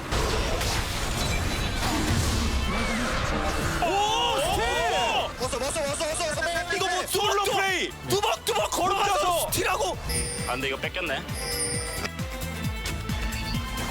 오, 자 쳐버립니다 먼저 치나요? 바나나! 끌어들일 생각 네 이거 먼저 치는 거. 끌어들일 생각인 것 같은데요 그래. 이거 봐주고. 자동은 시간 벌어보면 돼. 아, 한번 공 맞았고요. 예. 텔 탔어. 텔 샀어. 야 이거 맞지? 까고 있어. 태워줘. 세다가 누가?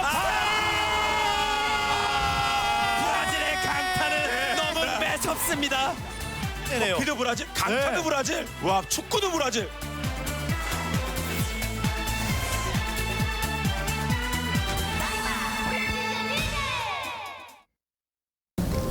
요즘 뭐예요? 베인글리 끝났어요? 뱅구리 끝났어요. 끝나고 그냥 요즘에 한숨을 기쁘다니.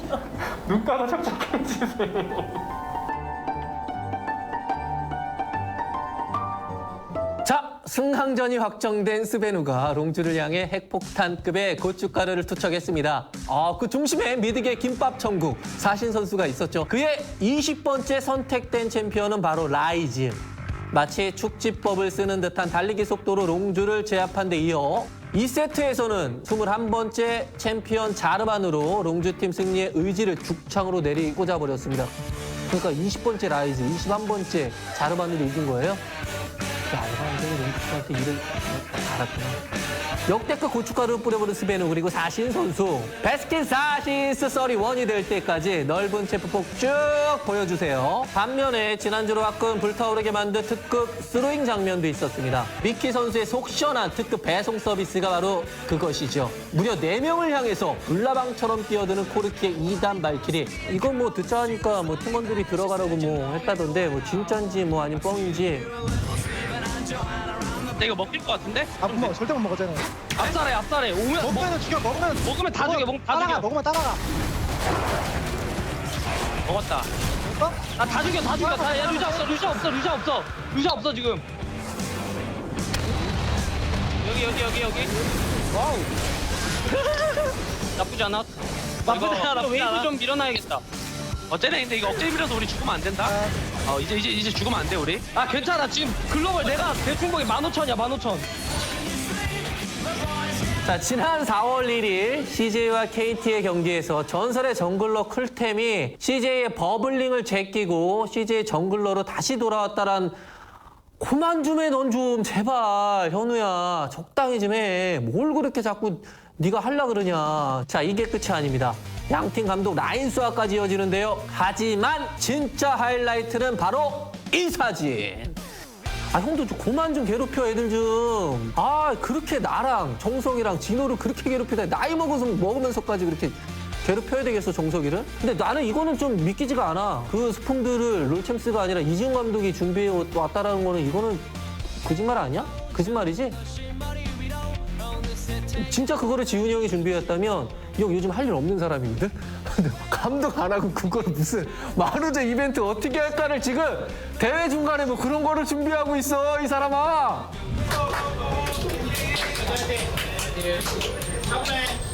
이거 지면 나 때문에 진 거야. 나 됐다고 이제 욕먹어. 너희들한테 달렸어. 그리고 클템이 부스에 들어갔으면 걔가 그거 들어간 게 뭐가 재밌어. 나를 내가 해설 속에 들어가야 재밌는 거 아니야? 누가 용준이 형한테 대들 수 있겠어. 나 말고는 대들 수 있는 사람이 없어요. 머리를 굴려야지. 몽상가가 돼야지. 다음에 좀 기대해 볼게요, 이제. 좀 아이디어 좀 내요. 자, 여러분, 오늘의 위클리 LCK는 아쉽지만 여기까지입니다. 아, 참 보지도 않는 롤챔스 이야기. 뭐 여러분 다 아시다시피 좀 대본 보고 있느라 좀 힘들었어요. 뭐 중간중간에 뭐 제 얘기를 끼워 넣기는 했는데 뭐 이지훈 감독이라든지 뭐 선수들 이거는 뭐 제 개인적인 얘기니까 뭐 작가님이 써준 건 아니에요. 오해 없으시길 바라겠고요. 아, 신나게 그리고 비판하고 뭐 롤챔스 실상을 제가 다 까발리고 싶었지만 단군 봐서 좀 참았고요. 1년 거의 한 3개월 만에 이렇게 여러분들한테 인사드렸는데 저 많이 보고 싶었죠? 뭐 아님 말고. 자, 어쨌든 제가 여러분들한테 전해드리는 내용은 여기까지입니다. 저는 여기서 인사드리겠습니다. 다음에 보는 그날까지 건강하세요. 여러분 안녕히 계세요.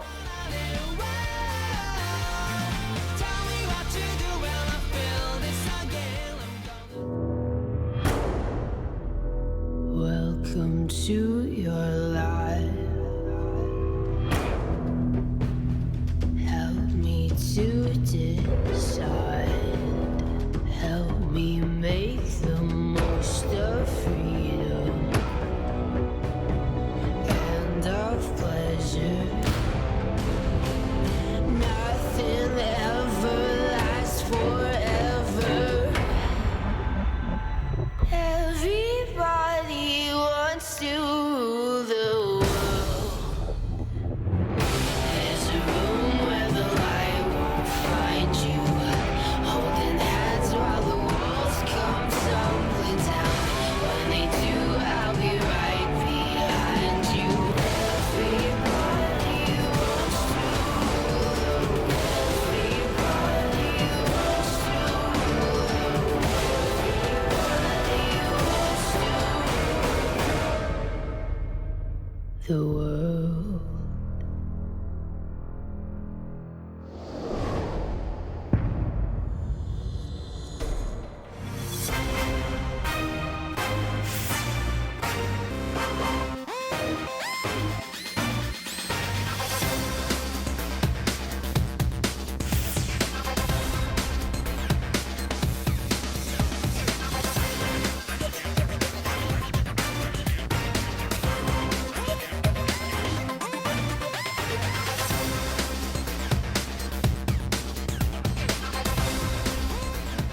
Hey, we're back on Champion Spring, and Score gets the MVP for game number 3.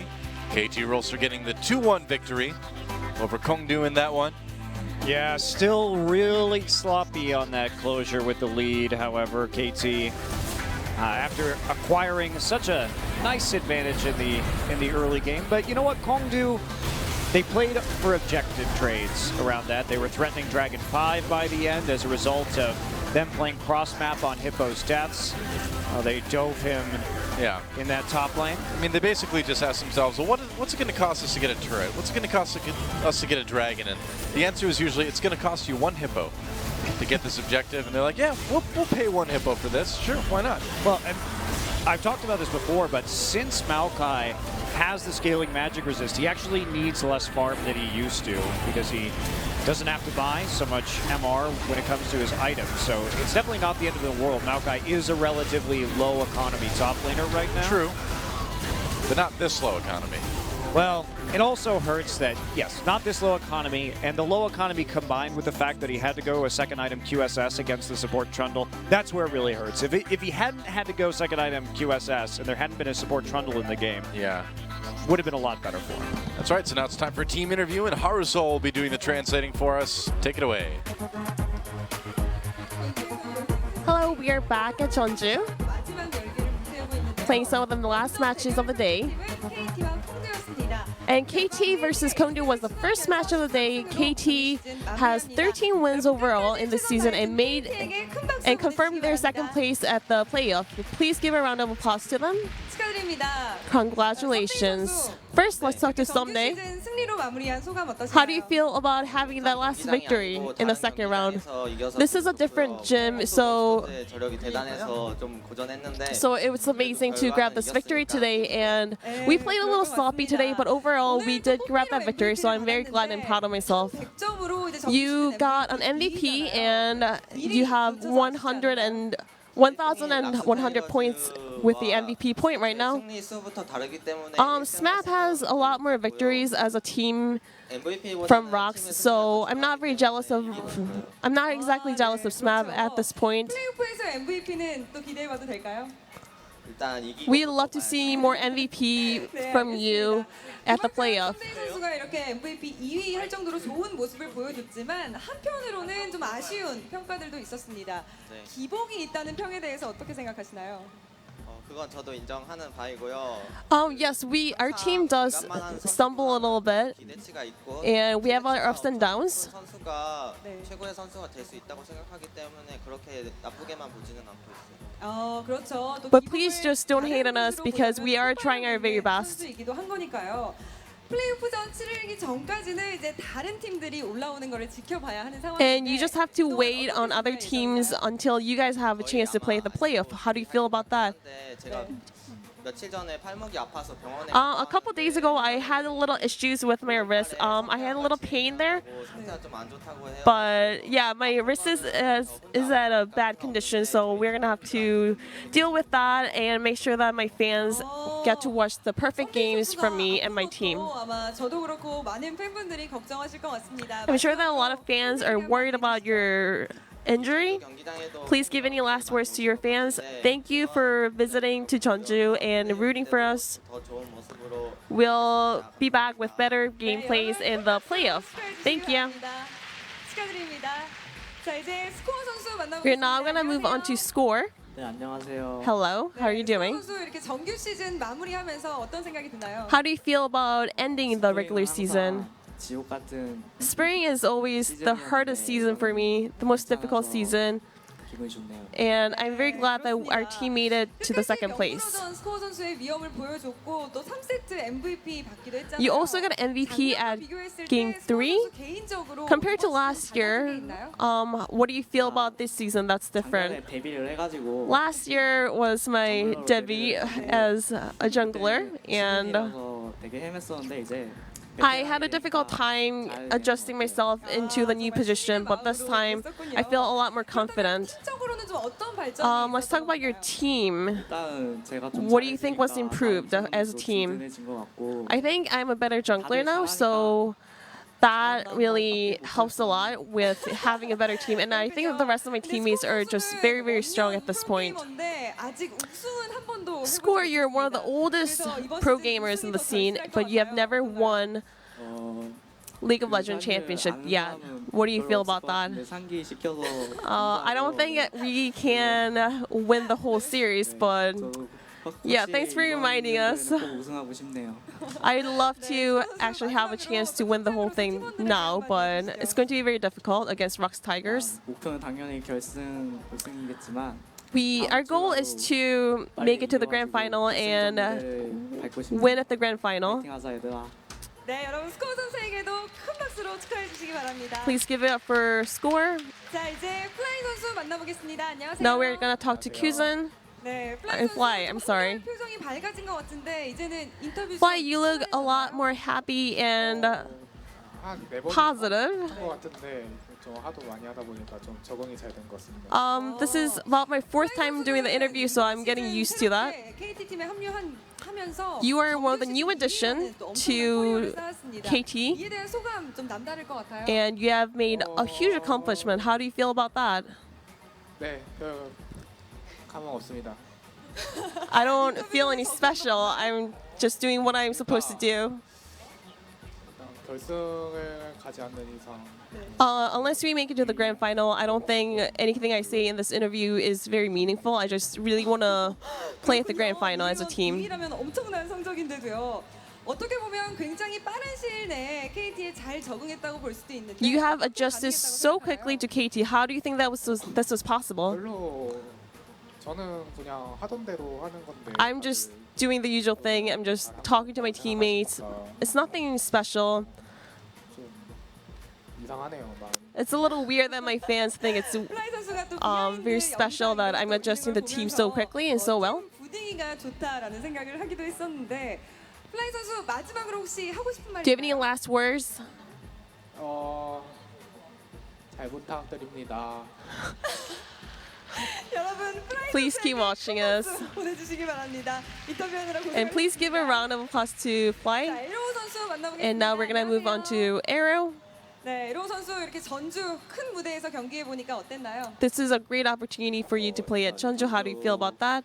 큰 무대 굉장히 이런 걸 재밌어하는 편이라서 룰도 I love playing outside of Yongsan, so this was a great experience for me. 굉장히 재밌고 즐겁게 했어요. I had so much fun playing every game. 위험했을 때도 있었네요.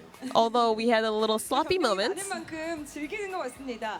서머의 제왕 KT가 또 스프링에 이렇게 힘을 발휘하고 있습니다. And 예상했나요? KT has done a great job at this spring season. Did you expect to see this? 초반부의 성적이 We, 작년보다는 괜찮았잖아요. compared to last year, we did a better job during the beginning of the spring season. So 일단 서로 적응도 됐고 그렇게 해가지고 충분히 every member in our team has adjusted to each other. We all know how to communicate with each other.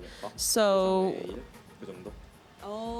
네, we're very happy 그렇군요. about this result. 서머 우승 컷으로 또 유명한 에로 선수인데 스프링 시즌은 뭐 없나요? 스프링 시즌에는 We usually don't do as well in the spring season. We're much better in the summer season. 그 강균성 And he mimicked a hairstyle from. He wants to mimic a hairstyle from Kang Gyun-sun, a really popular Korean singer. And maybe we can see that hairstyle at the end of the spring season. 우승 경력이 있는 만큼 이번 시즌 또 각오도 Since you 남을 have 것 같은데 항상 The history of winning champions. Please give any last words to your fans. 뭐 항상 똑같은 말이지만 I always say the same thing. 코치님들 I'm so thankful to 고생하시고 my 숙소에 coaches. 합류하면서 생활하시면서 가정도 있으신데 They're always there for us. 두 분 다 감사드리고요. And our maids are amazing. 주시는 거 감사드립니다. 감사합니다. Thank you, everyone, for supporting us. 네, 다시 한번 축하드립니다. Please give a round of applause to Arrow. And lastly, we'll talk to Hatsani. Congratulations. 네, 하찬이 선수 결국 MVP는 못 받았습니다. You did not get an MVP yet. 좀 받을만 했던 Are you disappointed? Yes, I'm a little bit disappointed. I thought I was going to get the MVP. You have made it to the playoff and still grabbed the last victory.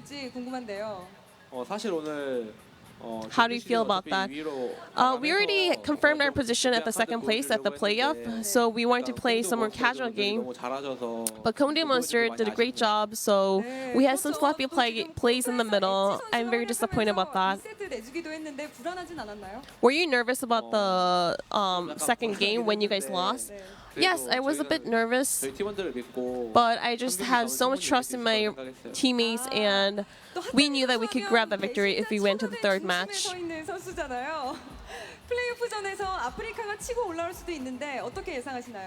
the playoff, you need to look out for Africa Fricks. What do you think about that? 저를 처단한다 하는 서포터들이 Some people from Africa Fricks and other people, they're talking about how I'm a traitor and they need to get a revenge on me, but that's just never gonna happen. And Hachani is actually from Jeonju. You have been living here for the past 20 years, and your parents are here, and your brother was here. How does it feel to be able to play at your home ground?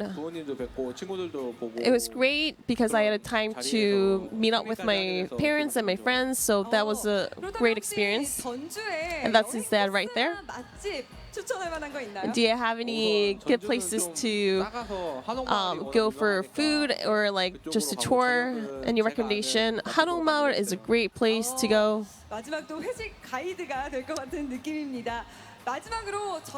And lastly, give any last words to your fans at Jeonju. First of all, I'm so thankful to my parents and my friends for always supporting me at Jeonju, and thank you to all my fans as well.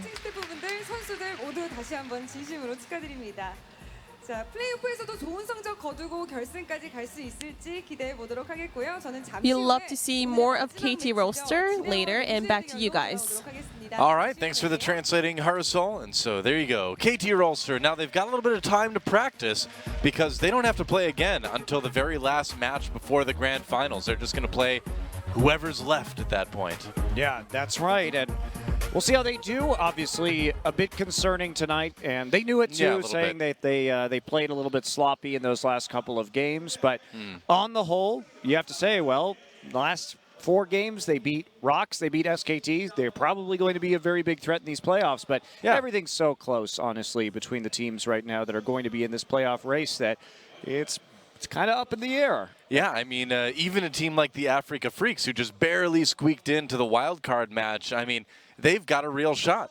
Yeah, they beat KT in the second round robin. They only lost SKT and Rocks, so these teams beating each other more or less. And, you know, coming in, I'd say at least at first blush, Jin Air is looking like the weakest team in the playoffs. And Seems that way, doesn't it? We're going to see how exactly they fare against Longzhu tonight. Well, that's the interesting thing, because they're not exactly playing against one of the stronger teams in the league right now, too. Longzhu Gaming has had a lot of issues, too. We're going to take a look at Jin Air first, though.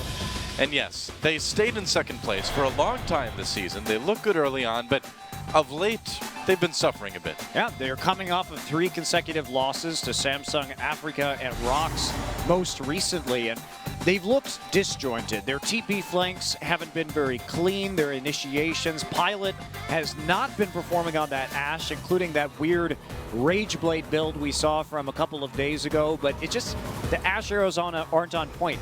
For me, mostly with Jin Air, it's about their engages. They don't look like they're all on the same page when they initiate a team fight. Yeah, very true. I don't know. It's going to be interesting to see rather, because this was a team that I would say more or less kind of exceeded expectations through the regular season, but now towards the end is kind of dropping off a little bit. But perhaps the most perplexing and maybe disappointing team of the season has been Longzhu Gaming.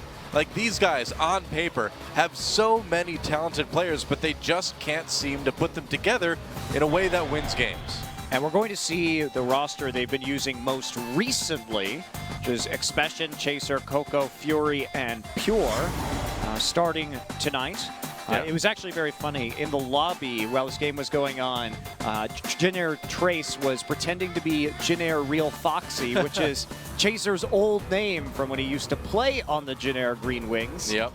So, funny stuff right there. I do miss the fact that Chaser used to be known as Real Foxy. Real Foxy. I don't know, but remember there was like a theory in Korea for a while that if you're a jungler with a name that started with R, you would do badly. Yeah, you were cursed. That's right. You were cursed, right? So, just like Rainover, who ended up going on to do much better things outside of Korea, for the most part. Yeah, I mean, made semi-visit worlds. Can't argue with that. Not bad at all. So Jin Air going up against Longzhu right here, as we can see. I mean, it's not been great for Jin Air in their last 5 matches. Their only win coming against CJ. Yeah. I mean, geez, if you look at that in their last 5 matches, especially, beating CJ, beating Samsung, but not doing too great lost otherwise. To Samsung. Or losing to Samsung, rather. Yep. Well, I rest my case. Longzhu, though, I mean, I don't know. I don't know what to think about Longzhu anymore. I mean, there's not much to say other than a lot of talented individual players, but just no synergy, it seems like, yet. Well, with Samsung, the way they won was by bringing back Coco's Jace and playing poke compositions. And yeah. Poke comps have been the one thing that's really worked this season for Longzhu Gaming. If they can get the Jace or the Varus, that's pretty clutch. The one game they took against Africa, remember, that was Africa playing Kha'Zix LeBlanc and failing to snowball in the early game. So Africa trying to play a little bit out of the meta, did get punished for it, and it was a really clean closure to the credit of Longzhu. But again, that was a Varus game. Yeah. And I feel like if you take away the Jace and you take away the Varus, like Longzhu doesn't really have that many answers. And that's going to be very important, I think, tonight, because Longzhu is good at poke compositions. Jin Air has been struggling with teleport flank initiations. If you struggle with teleport flank initiations, then poke compositions become extra strong because you're unable to execute onto the back line, the poke line that the poke composition is running. Yeah, so that's a good point. This actually could be a very bad matchup for Jin Air. Just to kind of go over what the ramifications of this match are too, nothing for Jin Air. They will not move out of 4th place even if they lose 0-2. Longzhu has a chance to move up to number 7 from number 8 rather, but No, they don't. they don't? No. Oh, they would tie with CJ. However, wait, I'm totally, what? No, Longzhu is Longzhu is at a point right now. Yes, I'm sorry, Doa, you're right. Ah, well, see, what are you doing to me? Sorry, you're I'm right. I said Longzhu would move up to 7th if they win, which is true. But it doesn't have any ramification on anything at all because they're not going to be in promotion regardless. Yes, you're right. What are you trying to do to me, Monty? Trolling you, man. Jeez. Well, we're into picks and bans now. Jace, the first ban against Coco, of course. Not surprised to see that one at all. I think that's really important for Jin Air. When Jin Air has been winning games recently, it's been on engagement from the front. If they can just get together and engage not from a flank, then they've been doing okay. And there's the Jason Varus ban. So I really like this coming through from Jin Air on the blue side. Well, I mean, we just talked about it. They know what Longzhu's strengths are. They know how to deny that. And if Longzhu can't play that kind of poke comp, we'll see what they've got, I suppose. Rise ban, just a general power pick these days. What's the last ban for Longzhu going to be?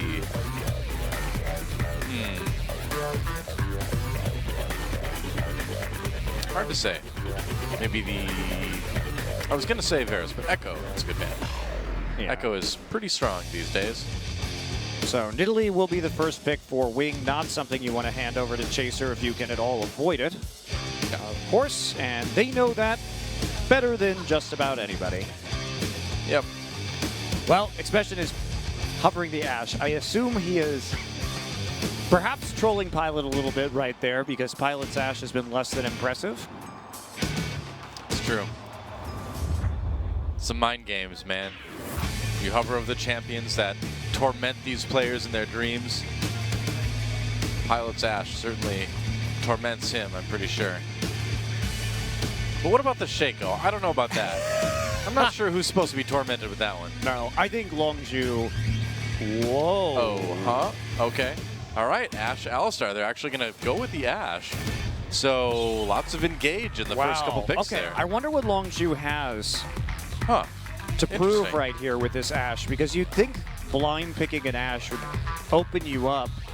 It seems extremely risky, doesn't it? A lot of punishment. So there must be more to this. I'm going to assume there's more to this, Doa. Azir will instantly be locked in for Kuzan. Well, you'd think they're just going for some sort of pick comp, wouldn't you? Well, yes. I definitely do think they, with Ashe and Alistar, are going for some sort of pick or dive composition. Yeah. Lucian Azir locked in for Jin Air. Well, at least would fit right in with this, wouldn't it?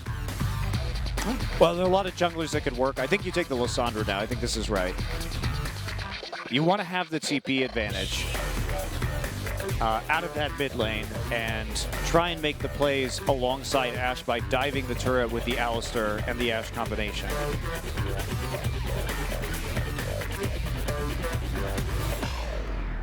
We'll see. Hovering over the Lissandra and the Victor at the moment. No, the Victor's not going to be chosen. They're going to take a jungler here. Graves, an excellent choice to further deal burst damage as they turret dive.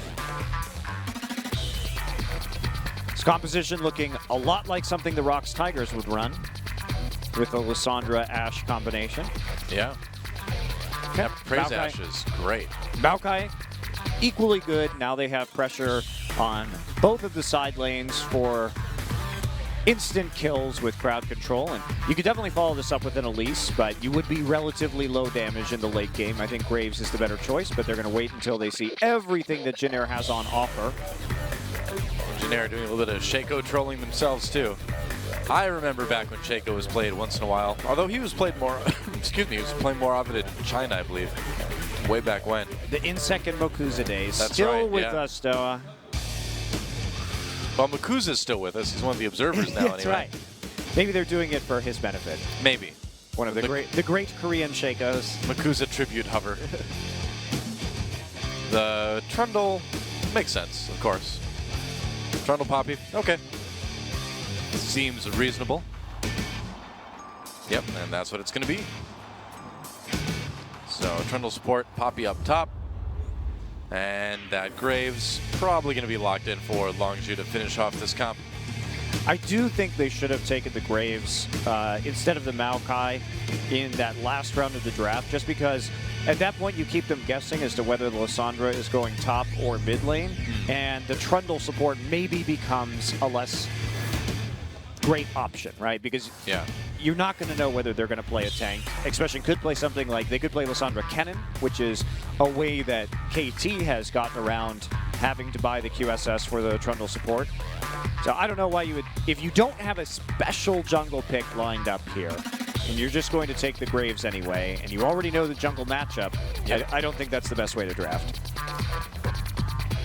Yeah. If it's obvious, why try to hide it? Because the other thing to remember about Jin Air is if they hadn't seen the Maokai top, there's a very real possibility they take Braum to deal with Ash Arrows, right? And then you don't have to worry so much about buying QSS on Maokai. So little things like that, but so much of the draft these days revolves around playing around the support Trundle, and that's why. Yeah, very true. So now Expression's going to have to deal with that. But it's going to be interesting to see Longju give this a try. Really don't know how Fury's going to be able to do on that Ashe. I think he will do just fine, though. He's a good AD carry. He is a good AD carry, except when he's playing Jhin. Then questions arise, but other than that, we know him for his, of course, fantastic Lucian play. Yep, that is true. Well, Jin Air in this one fighting for pride, Longju fighting for maybe, jumping up to 7th place, although that really doesn't change anything either, aside from just making you feel a little bit better maybe. Yeah, and maybe they're just playing to their strengths. They know Jin Air prioritizes that Ashe relatively heavily, even though I would say they are not the best at utilizing it, but Longju's win against Africa did come when they used the Ashe. Right. So, well, at least they're comfortable with it. We'll see what they can do. 4th place versus 8th in our final regular season match here in Champion Spring. It's time to get into game 1.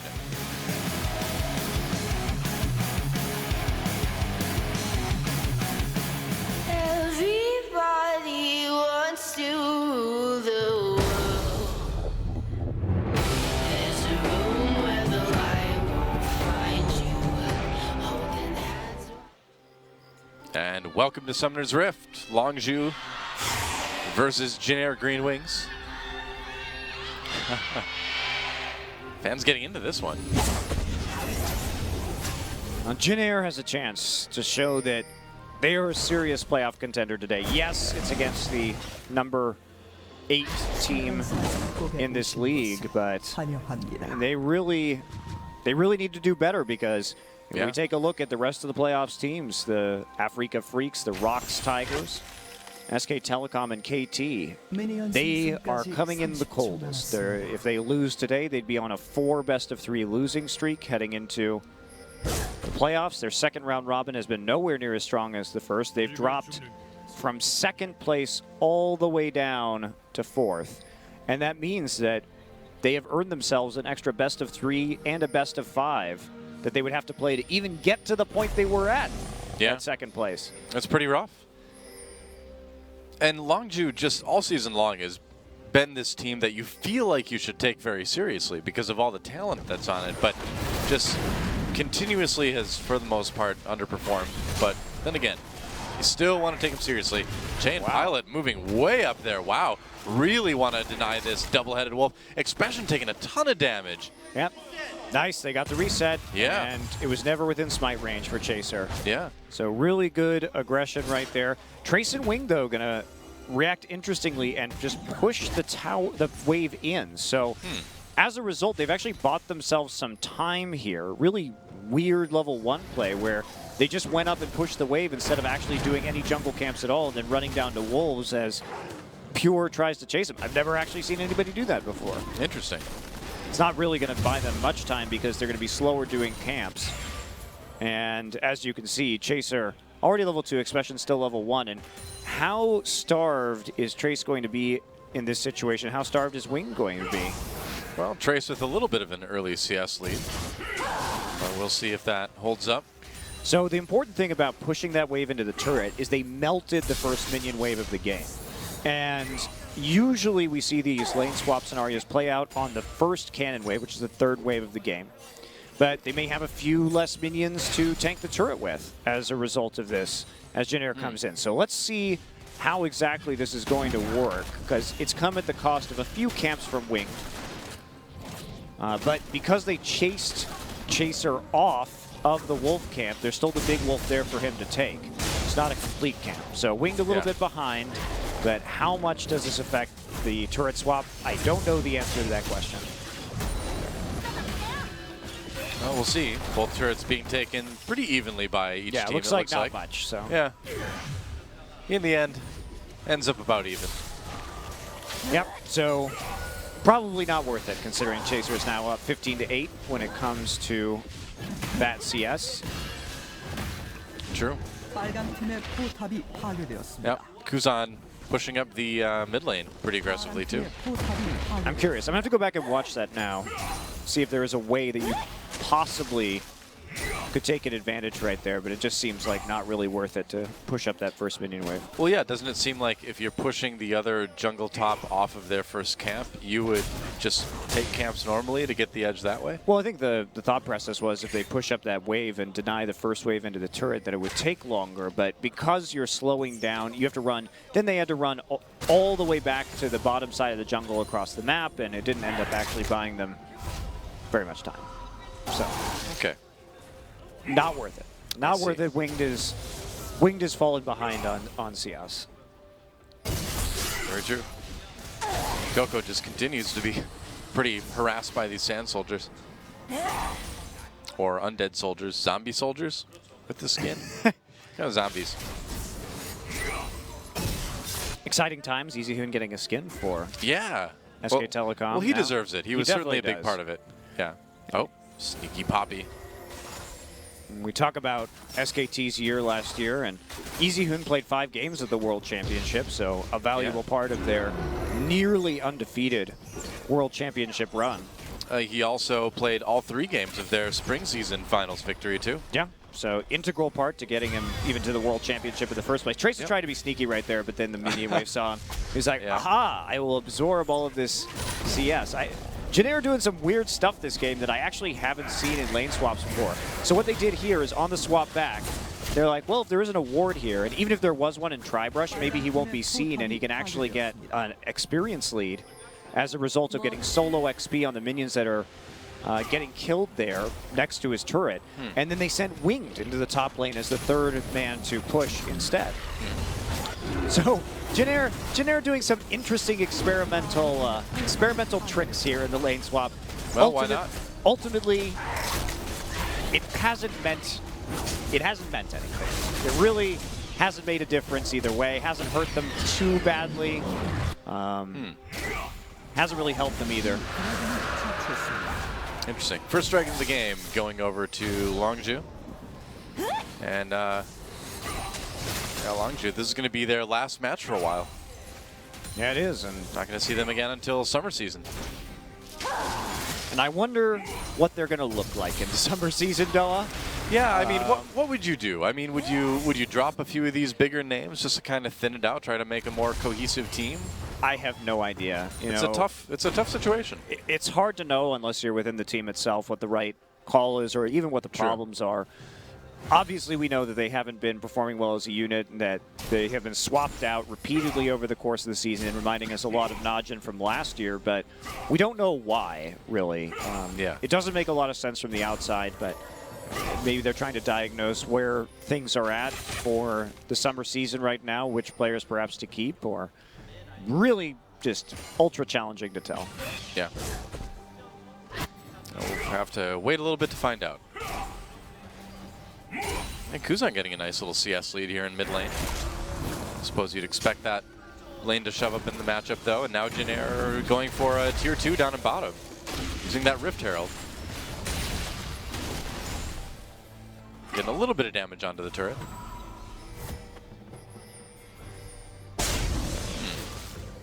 Right now, though, it seems like Trace has been having a little bit easier time farming overall. Yeah, I see that harassment in the mid lane, too. Yeah, range mismatch on Kuzan, dealing a lot of damage, but you expect that. Play Lysandra into Corki, play Lysandra into Varus, play Lysandra into Azir. These are all not very difficult matchups, especially when there's very low kill pressure pre-6, and Kuzan doing a good job. He's got his ult now, too. See if it was Coco and Azir. Whoa, you're taking some serious damage, backing off. He's not level 6, man. No ult to keep that culling from taking off most of his health. Yeah. Doesn't even need to burn his flash, though, to get out of it. Chaser's there. Pick up some of those minions in the mid lane. And Kuzan, remember that stinger right at first. It's not really respecting the amount of damage that Coco is going to be able to output should he get an all-in, especially with Chaser there. I mean, that's a lot of damage between Lysandra and Graves this early in the game. A lot of times we'd see players, thinking about at least a Negatron cloak, but mixed damage, of course, makes it difficult. And he also has the cleanse and the flash, so if he does get all in, he can sort of wriggle his way out of it with that summoner spell. Oh, Fury finding some shots onto Che there due to the ward. But overall, just kind of farming. Janair with just that slight gold lead. Yeah, and turret for turret, so pretty standard lane swap so far, except for Janair's kind of unusual tricks. Yeah. Oh, Coco pops the ultimate, cleansed immediately by Kuzan, but he may still go in here. Yeah, here comes Chaser over the wall. Ooh, Coco decided not to flash W right there. He could have traded flash for flash at the very least, but not going to play it that risky just yet. Happy to know that he has the cleanse out, and there may be an opportunity again to follow up on that. Oh, Ash Arrow comes through. Kuzan tries to flash. It gets clipped by it anyway, but luckily Che is there with the pillar, so they don't find a dive opportunity. Yeah, but getting clipped by that Ash Arrow meant that Trace had to burn his teleport, and now it's 2 TPs to none for Longview. So this is absolutely perfect for them. Janair is going to have to play very conservatively in their lanes to avoid getting just destroyed on any kind of overextension because of how much crowd control there is. Expression and Coco show up on that Lysandra and the Maokai, and you cannot be caught. And there are deep wards in these lanes. There's a big play to be made on this bottom side right now. You see the pings, they're coming. Yep. There we go. There's the teleport, yep. Coming in behind Pilot. And Coco shows up. Chaser coming down. Goodbye. That Lucian is pretty caught. Trap. Checkmate. First blood goes to Chaser. Probably didn't need both of those TPs. Probably not. Could have just used one. That was an overcommitment. And now Janair's going to react with a mid lane turret. So, I mean, Janair wins right there. Yeah, the turret's certainly better than just one kill. Ooh, that was too much. So you think they could have just been fine sending Coco down there, or maybe just Expression and leaving Coco in the mid lane to save his turret? I think they should have just set Expression down, because if you looked at the way they were collapsing, he had nowhere to go. Graves was coming in behind the red buff in the Janair side of the jungle. They had every exit clogged up, and all you needed was the Maokai. You didn't have to commit with Coco's Lysandra, and Lysandra doesn't even get a kill. It goes over to the jungler. Not that it's bad to have kills on jungle Graves. You can turn that into a carry potential. But still, too much used from Longview on one player. And then there wasn't a follow-up push right afterwards either. They just sort of wandered back into lane, didn't even try and take a tier 2 in the bottom side.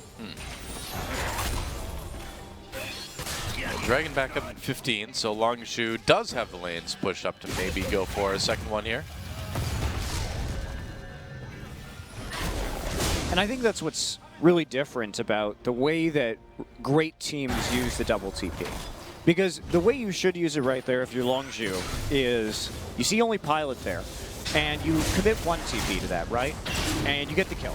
And then you save your other teleport, and then, well, Trace's TP is still down, you make another play. You move Chaser to the other side of the map, maybe you make a play on the top side instead. And that's what the best teams, like the Rocks Tigers, use with the double teleport. They just, once they get that advantage, they hit you twice, not just once. Oh, Longview doesn't even get the second dragon. Goes over to Janair. Wings, just taking it all by himself. Yeah, why not? That said, a little bit of a lead for Janair now. What can they do with it? Pilot pushed up, but this time he's got some wards, although there was still another one behind him. He's easy.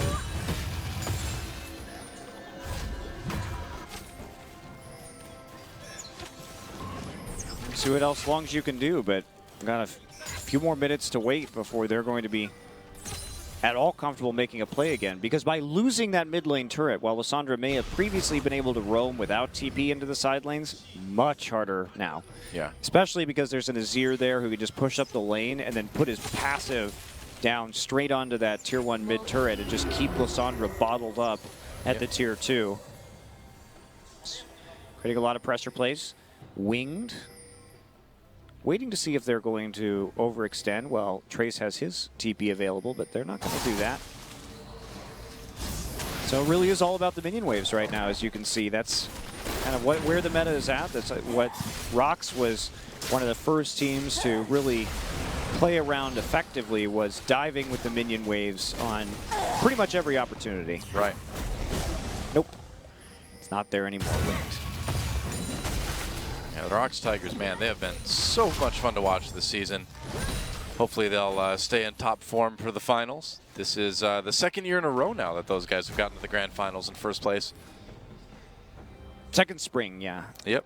And with that, too, we've seen a lot of other teams really start to take after them, not only in Korea, but I think Fnatic was probably the most impressive team that seemed to be cut from the same cloth in their playoff series. That really nobody expected them to win against Vitality, but they played quite well and certainly deserved that win. They took their 2 weeks off, took a look at how the Rox Tigers were winning, and I think they mimicked it pretty damn well. Certainly worked. Now Winged coming through here. I wonder. Seems to be going for the Rift. No, not for the Rift Sculler. All right. Chilling out, waiting. Che coming up too. They want to try to kill Expression here. Wing coming down through try. Nope, turns it around. Expression getting out of there. He knew what was up. Yeah, they pinged the river, so certainly a very good idea of what was going on. Yeah. Chaser's going to get seen on a ward, and there's the Azir turret. So they know that the TP is not quite up yet, at least on Coco, coming very soon. And they're putting on pressure so that they can push all the way to this tier 2 and start to take over the jungle. Yeah. Get those wards in. You see Che coming up and getting the deep wards in the jungle while they have control over that top side of the map. So just playing really well around that Azir passive. Good use of it.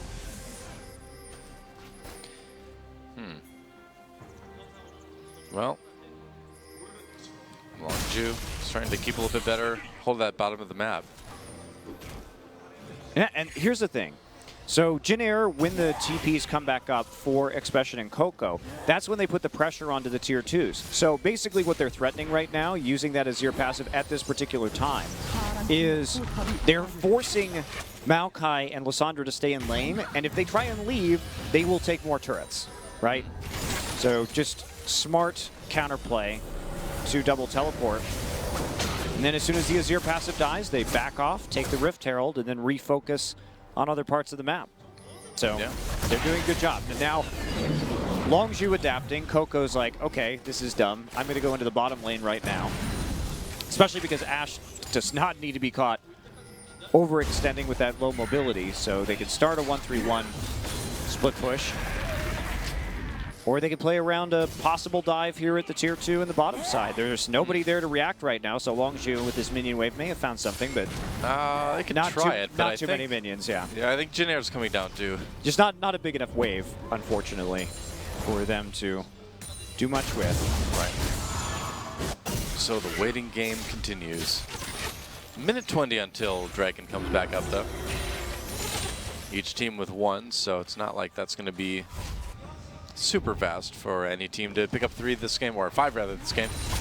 Jinair, though, is going to have the late game advantage, and that's the thing, is you have to make, if you're going to play the Rox Tiger styles composition, you have to get an advantage in the mid game, because once the QSSs start coming in, it's going to limit the options that Longzhu really has to lock down targets, and just the damage output from the sustained damage output from the Lucian and the Azir and the Nidalee going to be Yeah. through the roof in the late game. Plus, have to consider that Trundle basically taking up a slot on Expression just to deal with the ultimate. And the great thing about the Trundle ult is you still get all the stats, or the initial stats. You get half of it, basically, from the Trundle ultimate. So he still gets tanky, even if you do have QSS. You just prevent yourself from losing the stats and then the drain afterwards. Definitely. So QSS is, I mean, it's a forced buy, but it still doesn't resolve the problem of a mega tanky support. Well, Jay trying to be that mega tanky support as they set up for the third dragon of the game now. And looks like they should be able to get it. We'll see. Teleports are up. Coco kind of lurking back there. He's going to get spotted by Che, though. Dragon does go over to Jin Air. Longzhu thinks they've got a play here onto Che. Che has to flash. Ash Arrow comes through, connects with Che again. They're going to go in, get a kill there. Kuzan caught as well. That's 2 kills for Longzhu already. Twisted Advance tries to help Expression pick up Trace, but nope, Trace is just a little bit too hard to catch. Yeah, they're going to lose their mid lane turret now. Yep. Depending on how hard Chaser wants to push this red buff, maybe they can get that, but Winged is waiting. Oh, Chaser. Uh-oh, yep, there's an arrow onto Chaser. Flashes away, Trace actually missed it, and now Expression tries to re-engage, pops the ultimate, and Longzhu, I think they can back off now. And this is some of the issues that we've seen with Jin Air lately, has been this weird desynced engagement where the communication just looks pretty poor overall. And what Trace was trying to do there was to set up a heroic charge into the wall, just flash him in and then set up the kill, but just not actually executing properly.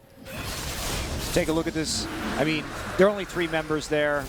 Winged has to get over the back of the pit. Well, there are 4, but 3 on one flank. Trace just isn't there in time. And again, Jin Air fails to sort of get there in time for an objective. And it leaves them very vulnerable to the burst and pick composition that Longzhu has. So many forms of crowd control, you can't get caught out. They must be grouped against that. I turn up. QSS second on Pilot. That is going to slow him way down too.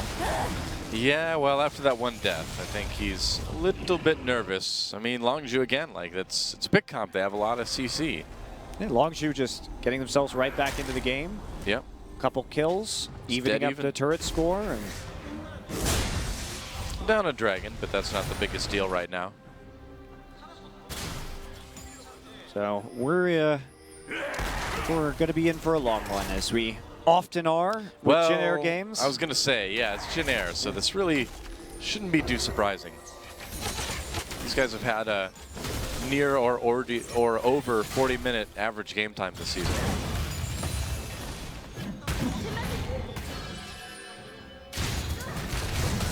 And that Poppy thrives on just harassing the Maokai over and over again. Maokai will be able to hold his own, though. And here we go, TP. Let's see. Teleport coming in. Longzhu wants to make a play. Coco running away immediately, though. That's no, he's going anti-play. for Wing. Oh, you're right. Yeah, Wing flashes, gets caught with the ultimate in mid-pounce. Ash Arrow misses, though. Doesn't matter. They got the kill anyway. A little bit awkward. Culling keeps Che alive. Not the greatest Ash Arrow ever, but... And Maokai was just dealing with Trace, and now Trace on the run through enemy territory. Guess so. He's going to have to hope he can kill himself right now. Oh, actually, he's going to be able to get out. Yeah. Seems that way. Buying himself enough time just to take the long route around all the way up through the top lane. He's not going to get seen on any wards for a few seconds. Not even in the tri-brush, so he's going to get away safely, actually. Lucky. But Expression doing a good job of preventing him from TPing into that, and that's how you want to do it with these double TPs. Just stagger them. Go ahead and stagger them out, create the picks, get the gold lead. So Longzhu maybe overcommitting with that double TP on their first attempt at a play, but that time showing how you want to execute properly. You just have to have faith that you have the burst to do it. Even though that Ash Arrow's missed, you still have Graves and Lysandre, and you're still going to wreck somebody. Oh, yeah. I mean, we saw the Ash Arrow didn't really make a difference there, despite wounding Fury's pride a little bit.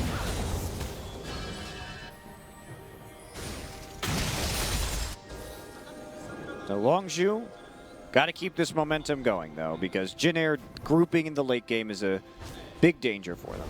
Yeah. Yeah, that's the thing, is that if you get an edge on Janair, they will just be like, all right, we're just going to sit back, not really do much, and then we'll come for you during the late game. Yeah, just group up in the late game. That's what they do. They play really cautiously around their shot calling. Like, they have no fear of playing a 50-minute or an hour-long game where they just slowly, ever so slowly, stack up to 5 dragons, and they take as few risks as possible, which is why, strangely, a lot of the generic players have very high KDAs. Right. Because their style is just incredibly risk-averse. Yeah, I mean, it's easy to have a high KDA if you just don't put yourself in a position to die ever. As long as you're trying to just maximize their possibility for those picks, though, by running this composition. And here we go. They've been warding really well. Yeah, no, they can't actually do that. Yeah. Yeah, Longju's been warding really well as far as setting up picks for this comp. Yep, just need to get the objectives. Need to start stacking up a mountain of gold here. We'll try it. Some pressure onto the tier 2. Playing around Coco since he doesn't have the TP right now. Coco chipping away. A decent amount of damage onto that turret. Before Trundle comes in, shouts his pillar into existence and freaks people out. Wish I could shout a pillar of ice into existence, Doa. Be handy, man. You could like climb up on stuff. You could, I don't know, chip a little bit off to cool down your drink. That's always useful. It would be nice. Not too much, though. Going for the red buff, and who's going to get it? Red buff went over to Chaser. Picks it up, and now they're going to go right to set up for this next dragon, it looks like. I don't know if you want to fight this next dragon. They know you don't have collateral damage now. It's going to be a pretty important ultimate. Trace trying not to use the TP and just join up. Here comes Trace. They want to try to fight this, I guess. They've got an angle onto Fury. Kuzan coming in. He manages to push Pure back. They still get Fury anyway. Now Pure in trouble, flashing, popping the LSR ultimate. He'll make it out.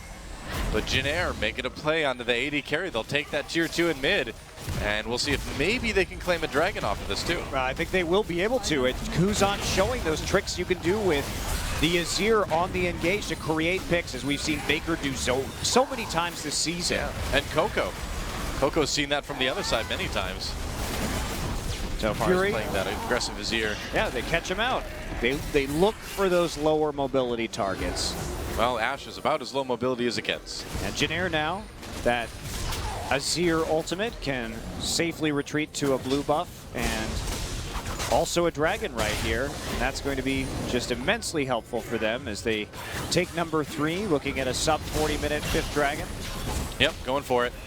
Longju coming in. Fury's a little bit late to the party. And can they drag the dragon away? Chaser manages to get it, and there's the ult onto Winged. Winged trying to escape. Chaser flashes over the wall. Can't do enough damage, though, and now he's in trouble. Expression coming through to break up this Janair fight.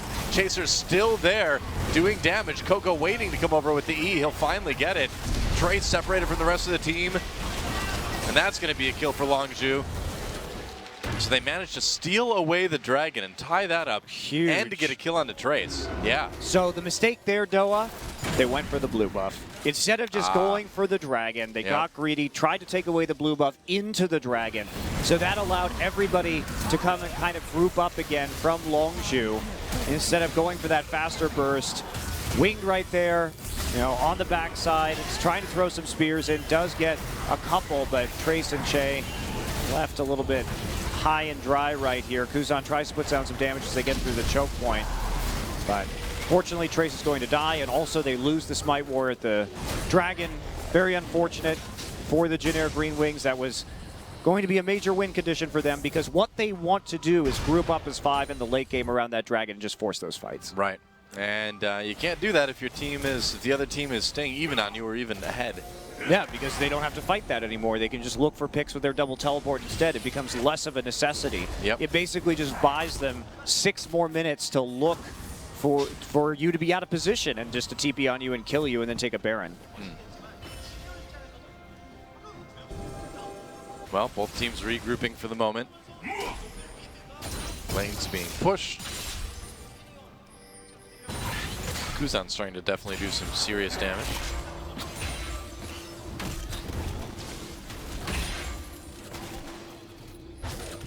Indeed. So, Longju this is still going to be anybody's game. It just depends on who gets their way. But the later we go into this, a single pick from the Ashe Lysandra Graves combination of burst damage could just result in an immediate Baron. Yeah, certainly could. But two QSSs up. Winged has one too now. It's going to be a major point in this game. Kuzan will not need one because of his cleanse and the fact that he is building into tankiness with a Rylai's Crystal Scepter and the Abyssal Scepter coming on through. Right. Specian still without that QSS though, so Che going to be doing well against him. I'd imagine it's probably going to be the next thing he picks up. We'll see. Specian winning those trains right now because Trace still doesn't have an Iceborne Gauntlet. Right. Longzhu trying to set up a pick, of course. And is anyone going to fall for the bait? There's Che. Wing coming in too. But the pillar. He knew exactly where they'd be. Flashes out of the way the Ashe Arrow. Almost hit Pilot. Coco comes in anyway. The teleport's used for Longzhu. There's a kill for Coco. He got Kuzan. Popped the Zhonya's just in time to stay alive. And so Longzhu finds that TP play. They get the one kill on the mid laner. Yeah, but they can't actually convert this into anything because they use both TPs again. Coco is so low Yeah, that maybe he they can't can get just a tier 2. he can't just recall. Yep. Oh, they try to get the tier 2. Expression caught a little bit. The turret does fall. Chaser exhausted as he goes in on the Pilot. Pilot backing away, kiting backwards. Longzhu still pursuing for the moment anyway. I think they're going to try to turn it around. Gets slowed down by the Trundle Pillar. Trace comes back in out of Pure as the Alistar ultimate ends. That's going to force a flash. Longzhu, yeah, maybe losing a little bit too much at the end of that one. Well, they got a tier 2, and they got a kill, so it's not nothing at the end of the day, and everybody used their TP. Trace also had to burn his in that situation, but we're kind of back to the waiting game again, Doa, because no one's been able to get a real tangible advantage in this game. Yeah. And I feel like that's what Jinair wants, though. Yeah. Well, the later it goes, the better it is for Jinair's them. been caught out a couple of times. That's true, but Jinair also has been caught out. Has been, especially on that dragon. Like that was an unavoidable situation, I feel. Makes sense. Minute 30 till the next dragon comes up. See if Longzhu can contest this one too. Trace in all his glory.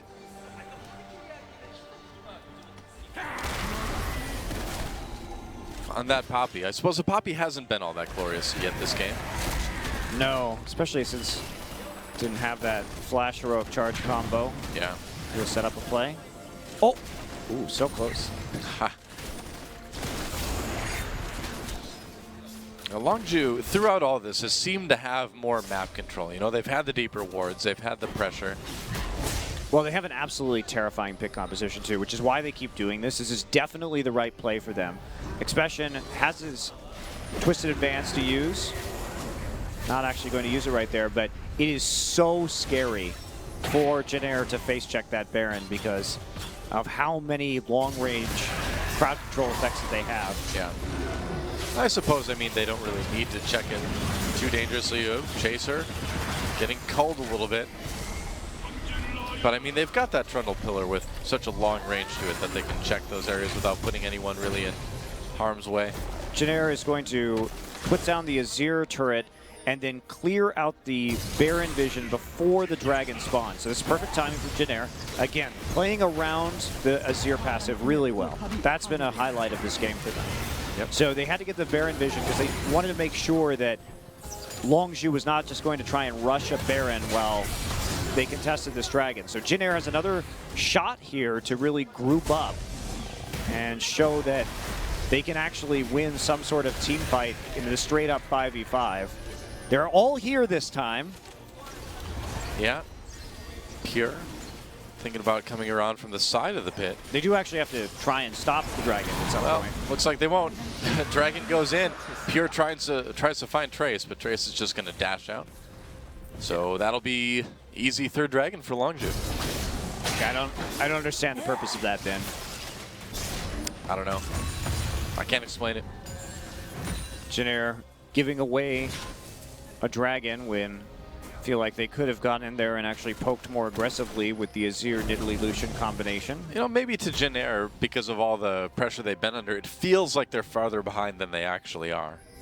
Perhaps, I mean, for all intents and purposes, they're even in gold. Exactly, but when you have Longzhu kind of pushing into your side of the map non-stop for the last 20 minutes, probably does make you feel behind, you know? Definitely can have that psychological effect on you. The bird exploded. I don't want birds to do that. The problem with their current situation, Doa, is that with both TPs up, their Longzhu is constantly going to be farming another minion wave, basically. And then they can just control the Baron vision and force you to face check it. So it's without that dragon there to really galvanize Jin Air's ability to team fight, it's back to, oh hey, we can just hide in the Baron pit if we have pinks there and force you to check it. Eventually you're going to get hit by our immense amount of crowd control. Right. Expression just trying to split push against Trace down the bot lane. They both have their teleports up. Longzhu trying to put a little bit more pressure on the Baron again.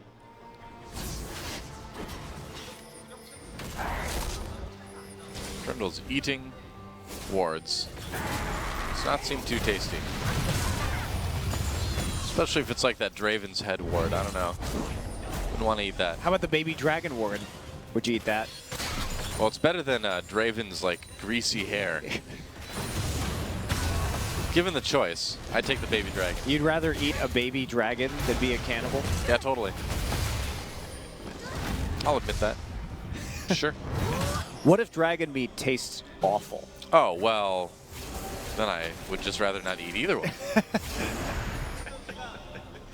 Would you rather eat a baby dragon that tastes like the worst thing you've ever tasted, or eat Draven's head and be a cannibal dog? Yeah, well, the issue is that like Draven's hair okay, clearly has a lot of product you don't in have it. To eat I don't the want to hair. put that. You don't have to eat the hair. Oh, just the face meat. Huh. That's a tough call. I don't know. I'd eat Draven's head. Has he shaved? yeah, I think I'd lean that direction. Yeah. All right. Jin Air trying to stop this bear, but Longzhu ready for it. Teleport coming in. Coco. Oh, they're all going to group up. Coco trying to come in. Gets a W onto Che. There's the tomb. There's the ultimate. Che has to flash out of that one. Longzhu backing off now as Jin Air tries to turn this one around. Trace taking a lot of damage as he flashes back into his own jungle. Jin Air chasing Pure, though. As soon as that ultimate's gone, he might be in trouble. He flashes, too, so Longzhu really getting chunked out. They're still going to pursue this. Trying to get more poke off. Oh, they caught Fury.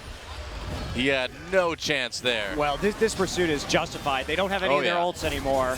Yeah, very true. Expression goes back in onto Trace. They're backing up under the turret now, but so many low health members of Longzhu, I think you can probably just back off at this point. No, turn around, do the Baron. You got nearly full HP.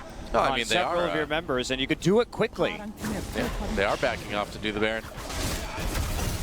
Man, Fury just got completely caught. I don't know, just went the wrong way, I guess. Great flash engage there from Trace, too. Yeah. So that should be an easy Baron now for Jin Air. And it's been a back and forth game, but Jin Air with the lead now. Well, there's the Baron. And this is the Jin Air patience, too. Right. It can lead to questionable decisions like that Dragon, but if they're not 100% comfortable going in, they just won't do it. And then when they find the fight they need, that's when they open up these leads. And with their really good siege here, they can do a lot of work with this Baron buff. Yeah.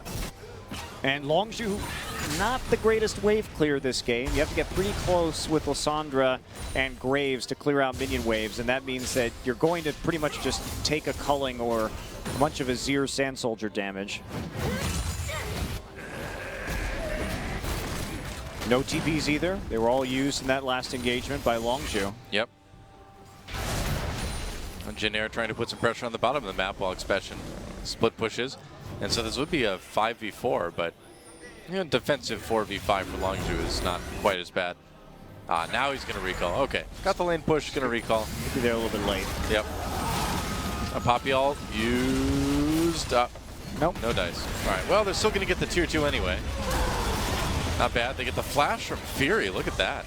Wow. That's going to really hurt them. Not having the flash on the Ashe is detrimental. It allows you to be caught out very easily. It means if he ever walks too far forward and Poppy or Trundle are able to engage on him, if Trundle gets a pillar behind him, there's nothing he can do. Yeah, just dead. And Janair pushing into the base now with that Baron buff, going for that first inhibitor turret on the bottom side. Looks like they'll be able to get it. They're doing a ton of damage.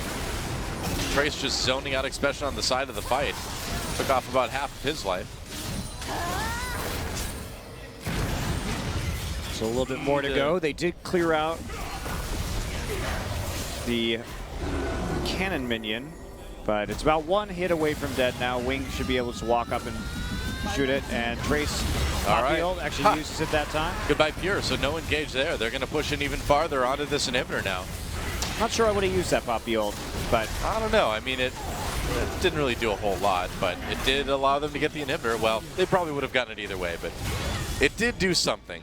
The Poppy ult, though, does go on an extremely short cooldown if you don't actually trigger it, which is why he had it up again right there after just threatening to use it as using it as a zoning tool. We're going to come back and get a Dragon too, so just incredibly clean objective control from Janair. Tying up the Dragon, so it's going to be really hard for either team to go for 5. And it couldn't have really have gone much better for Janair. Only now did Expression's teleport come off cooldown because of the distortion enchantment on his boots. Yeah. So there was no chance for a flank play, and Longzhu cannot engage straight on, as we saw in that last fight. Yeah, Longzhu on the run again. Taking some damage. Here comes Trace. But he's not quite able to get there fast enough. Flash pillar. Yeah, he flashed to get the slow. Trace going in now. They find Pure. Trace still with his flash. Could try for something. They can still go for this. Winged actually looping around the side. They caught Pure a little bit. Ashe Arrow comes through. Next to them, there's the Alistar ult. Coco low over the other side of that wall. Oh, nearly dies to the Sand Soldiers. Dodges an Italy Spear. That was a close call. Here comes Trace, though. Yeah, that's right. E from Coco. They're going to turn around. Ult goes down onto Trace. Coco's so low. Zonia's, he's definitely dying after this. Easy kill there. Longzhu on the run yet again. Man, I can't believe Coco lived that long. That's 2 kills. This may just be the end of the game. Yeah, Fury getting taken out. I think this one's over. They don't really have a minion wave, though, so that's going to buy some time for maybe Pure to come back. They could just take it. No, they have that one super minion, and they're going to ride that all the way to the end of it. Expression and Chaser trying to hold off what seems to be the inevitable as Janair turns onto the second Nexus turret. Shade just tanking that one. And can they get the Nexus now? Expression goes in. Sand Soldiers can't quite push him back. They missed it, but they can just kill the Nexus. Here comes Pure, but it's too late. GG. And Janair takes game 1. And that Janair patience, that waits until the late game really serves them. The two TPs come in, all the ults are used, but Longzhu can't really pick up much with it because they don't get the flank. Janair just stronger in that 5v5. Yeah. They kite, they get the damage down, and then they re-engage after they know there isn't any more threat from Longzhu to take the Baron, smoothly transition into an inhibitor, and then the Dragon, and then as Longzhu overextends again, they come back and take the game. Well, it's like we talked about. The patience of Janair winning out in the end may not be the most exciting way to play League of Legends, but you can't fault him for winning with it. Yeah, it works. Trace actually did more damage than Azir that game. Wow. He did the most damage of that game, and Trace has been the big carry on Janair this season, undoubtedly. Showing so many different champions, innovating that top lane Graves, and doing very well. Yeah. On the Poppy. And so, Longzhu finds themselves 1 game down. We'll see what they can muster up for game number 2. Janair looking to close out their last regular season match before going into the playoffs strong. They are going to be playing that wild card against the Africa Freaks next week. So to get a 2-0 would be a nice feeling to take into the practice. We'll see what happens, though. Don't go anywhere, guys. Game 2 between Janair and Longzhu will be right back after this.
제발 이기고 싶어. 이기고 싶어.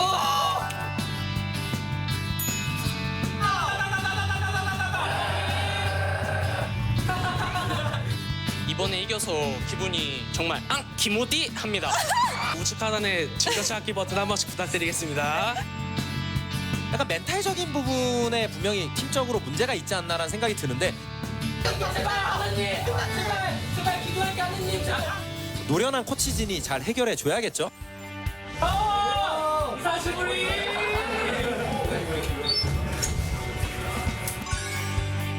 그거에 대한 콜 확실하게 좀 해줬으면 좋겠어. 얘기를 해줄게. 그게 아니면 조금만 느긋한 마음 가지자. 오케이? 어이 알았어.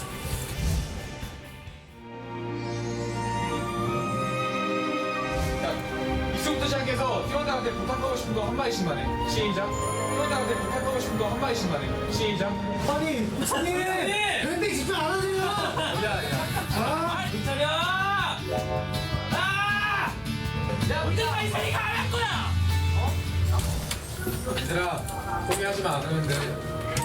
잘하고 있어. 나 지금 너무 고마워. 나기 전에 난 너희들이랑 하고 싶은 게 있어. 일어나봐. 뭐예요? 오글거리는 거 한번 하고 나가야지.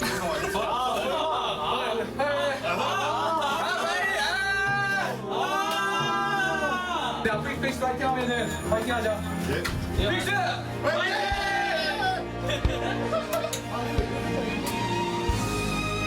하고 싶은 건 이기자. 코치님한테 솔로키를 바칩니다. 하면 돼요.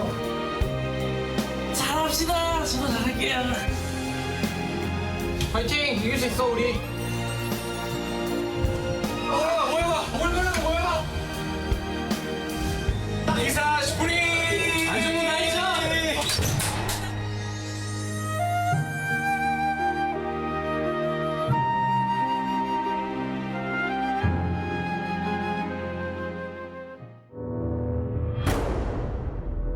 Welcome to your life. Help me to decide. Help me make the most of freedom and of pleasure. Nothing ever lasts forever. Everybody wants to rule the world. There's a room where the light won't find you. Holding hands while the walls come tumbling down. When they do, I'll be right behind you. Everybody wants to rule the world. Everybody wants to rule the world.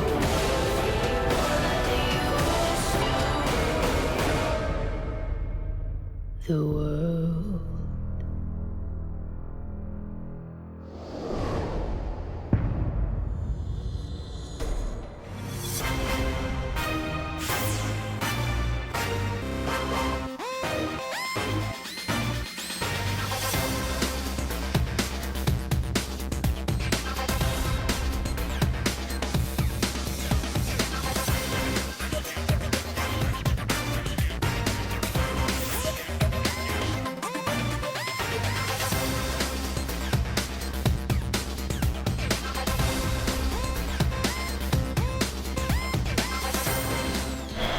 And we're back on Champion Spring. Trace gets the MVP for game number 1. 100% kill contribution. Not too bad. Of their 5 kills. Of their 5 kills. Typical. Ah, it's horrifying. Oh, it's just lollipoppy. How does she not fall over with a head that big? She's got a giant sucker hammer thing to counterbalance her. You have to, but you'd have to keep it below your center of gravity at all times. Yeah, pretty much. She pretty much does that. Yeah, as you can see here. Except when she swings it around above her head. Well, I mean, for the most part. But then it's like centrifugal force, right? Just keeping her in one place. I don't know what to say about that, but yes, I guess. Yordle physics, man. That's what you gotta say. That was a really good ultimate from Trace, getting it off before Coco was able to use the Frozen Tomb on him. But as you can see through this series of highlights, Trace just integral to their engages this game. And able just to constantly proc that Iceborne Gauntlet, get the damage they needed to have done to close out. There you go. Trace, part of all 5 of his team's kills. Typical generic game, 40 minutes long. I know. Oh, but listen to that. There's a swap in one of the teams. Who could it be? Well, we know who it is already. Yeah, I know. Somebody on Longzhu. It's going to be Captain Jack. He's back. It's time for Jack is back. That's right. But no Flame. Potentially the last game of the season for Longzhu. They just leave Expression in. Fury was really disappointing in that game, but I just don't get the first round draft of the Ashe on the blue side, or on the red side. You want Pilot to have Ashe. You want to give Pilot Ashe, have him miss his arrows, and then build Rageblade. Yeah. That's well, what it's you worked actually, before, hasn't it? You actually want Janair to have Ashe, in my opinion. That's what I would want. So taking it as like a first round draft priority pick, really weird. Yep. Didn't serve them well, but we'll see what Coach Lustboy has in store for his former teammate, Captain Jack, and the rest of Longzhu. Give him the old Jack treatment, but, you know, just objectively, Jack has been the better AD carry for Longzhu this season. Yeah. It's been interesting to see them focus so much on Fury. I mean, Captain Jack is 15 and 11 with Longzhu, and Fury is 4 and 10. Yeah. We never really got the change when they made it, and then they stuck with it. I got it at first, okay? I got it because Fury was just fantastic last year. But ever since his competitive ban, he just has not looked in form. Yep. They say a competitive ban changes you, you know? You never come back the same.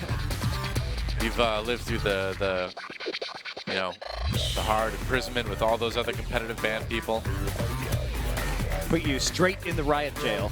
That's right. It's tough. You think Riot, as naming themselves after a chaotic movement that is seeking to overthrow some aspect of the establishment, would be more sympathetic to devious behavior? Maybe they're just Riot like they think they're really funny, Riot. Oh, I see. They're a Riot. Those guys. Hilarious. Well, That's the idea. Corky's going to be the first pick in this game. Bit of a difference, at least in our bans. Longzhu just not even wanting a first pick to Echo. And, well, of course, the Rise and the Sivir falling by the wayside, but no Jace, no Varus bans this time. So Janair taking a possibility of having a Varus or a Jace in the mid lane, but at least they will have a counter pick on the red side. True enough. Poppy and Graves locked in for Janair. And so 2 picks over to Longzhu now. Is this where the Trundle comes for Longzhu? Probably should. Could take Maokai Trundle here. Could take a Jungler and Trundle too. Yeah. If they don't take Trundle here, we should assume that Janair is going to take it. But Janair, now that the Varus and the Jace haven't been banned, they need to be very cautious, and they have to think at least about taking a Braum against a possible poke composition from Longzhu. We're waiting to see what Longzhu decides to go with. Don't need to take a jungler. You know the Graves is there. And you know Trace is not playing it because there's a Poppy. So take the Trundle. There we go. Trundle and Maokai locked in. So 2 more picks over to the Janair side. And what's it going to be? Braum. I mean, if you're assuming you're going to be running into a poke comp, might as well take it. Braum wouldn't be bad. That is going to be the best choice to have available, that they can no longer get the Trundle. Do you want to say Callista Braum, maybe? Yep. You'd have some good engage there at the very least. Yeah. You don't know what AD carry the enemy is going to pick yet. But Callista generally a solid option under most scenarios. I would think so, yeah. Because there's a good chance, I mean, with Jace and Varus open, that Corki's going to end up going at AD carry, right? Okay. Oh. Okay, wow, they're actually going with the Ashe. I really don't get this. Pilot's Ashe has been subpar this season, and weird Rage Blade itemization. But they need to save that mid laner, and I guess they feel confident in blind picking. A very defensive lane between the Braum and the Ashe, but also the chance for a lot of stuns. If you start getting the volley off, get that slow, makes it easier to hit the Braum Q and stack that Braum passive. True. And vice versa, you hit the Braum Q and you can use the Ashe to quickly trigger the Braum stun. Yeah. But probably just going to be Varus here, one would assume, for Longzhu. And Kuzan, his answer, we will find out in a few moments. I'm not sure what it's going to be. Lots of single target lockdown if they choose the Elise. They have the Chain of Corruption, Maokai, Twisted Advance, so good engage here. Yep, and you'd have to think that's going to get locked in. It is Varus and Elise, the final 2 picks for Longzhu. And so one last mid lane pick for Janair. What's it going to be? Thing is, Kuzan, a lot of his champions are going to be harassed pretty heavily by the Varus in the laning phase if he wants to go for something that he's been playing a lot this season, like possible Lissandra. What about a Zed? Okay, LeBlanc. Maybe that too. LeBlanc would be his top 3 most played champions this season are LeBlanc, Victor, and Lissandra. LeBlanc would have a chance to go all in right here onto the mid lane, and they'd have a lot of burst, but he's got Ignite.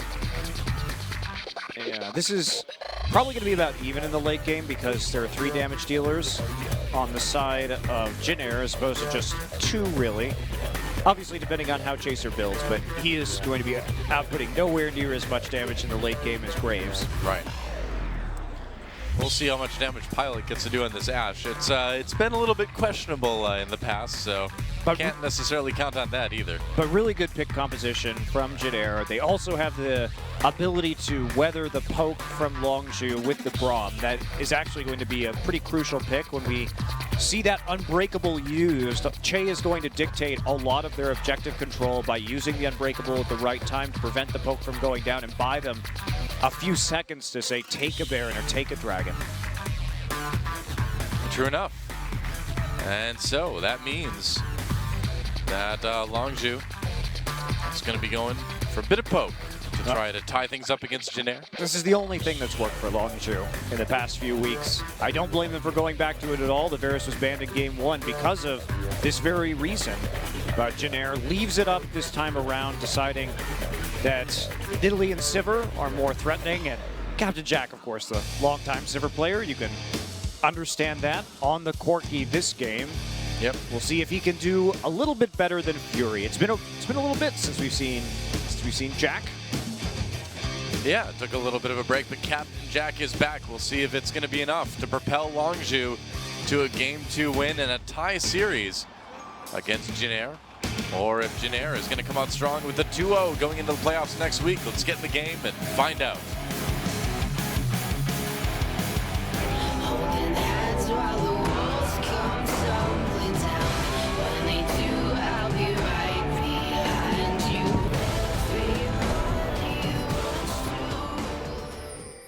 you. All right, welcome to Summoner's Rift yet again for Game 2 between Longzhu. Time for some quality camera spinning, Doa. Janair. That's right. Hope you're not motion sick. I hope you are motion sick. Monty wishes you to be nauseous. I hope you feel better. I want you all to be comfortable and enjoy your time watching Champion Spring, not like Monty, who wants people to feel bad.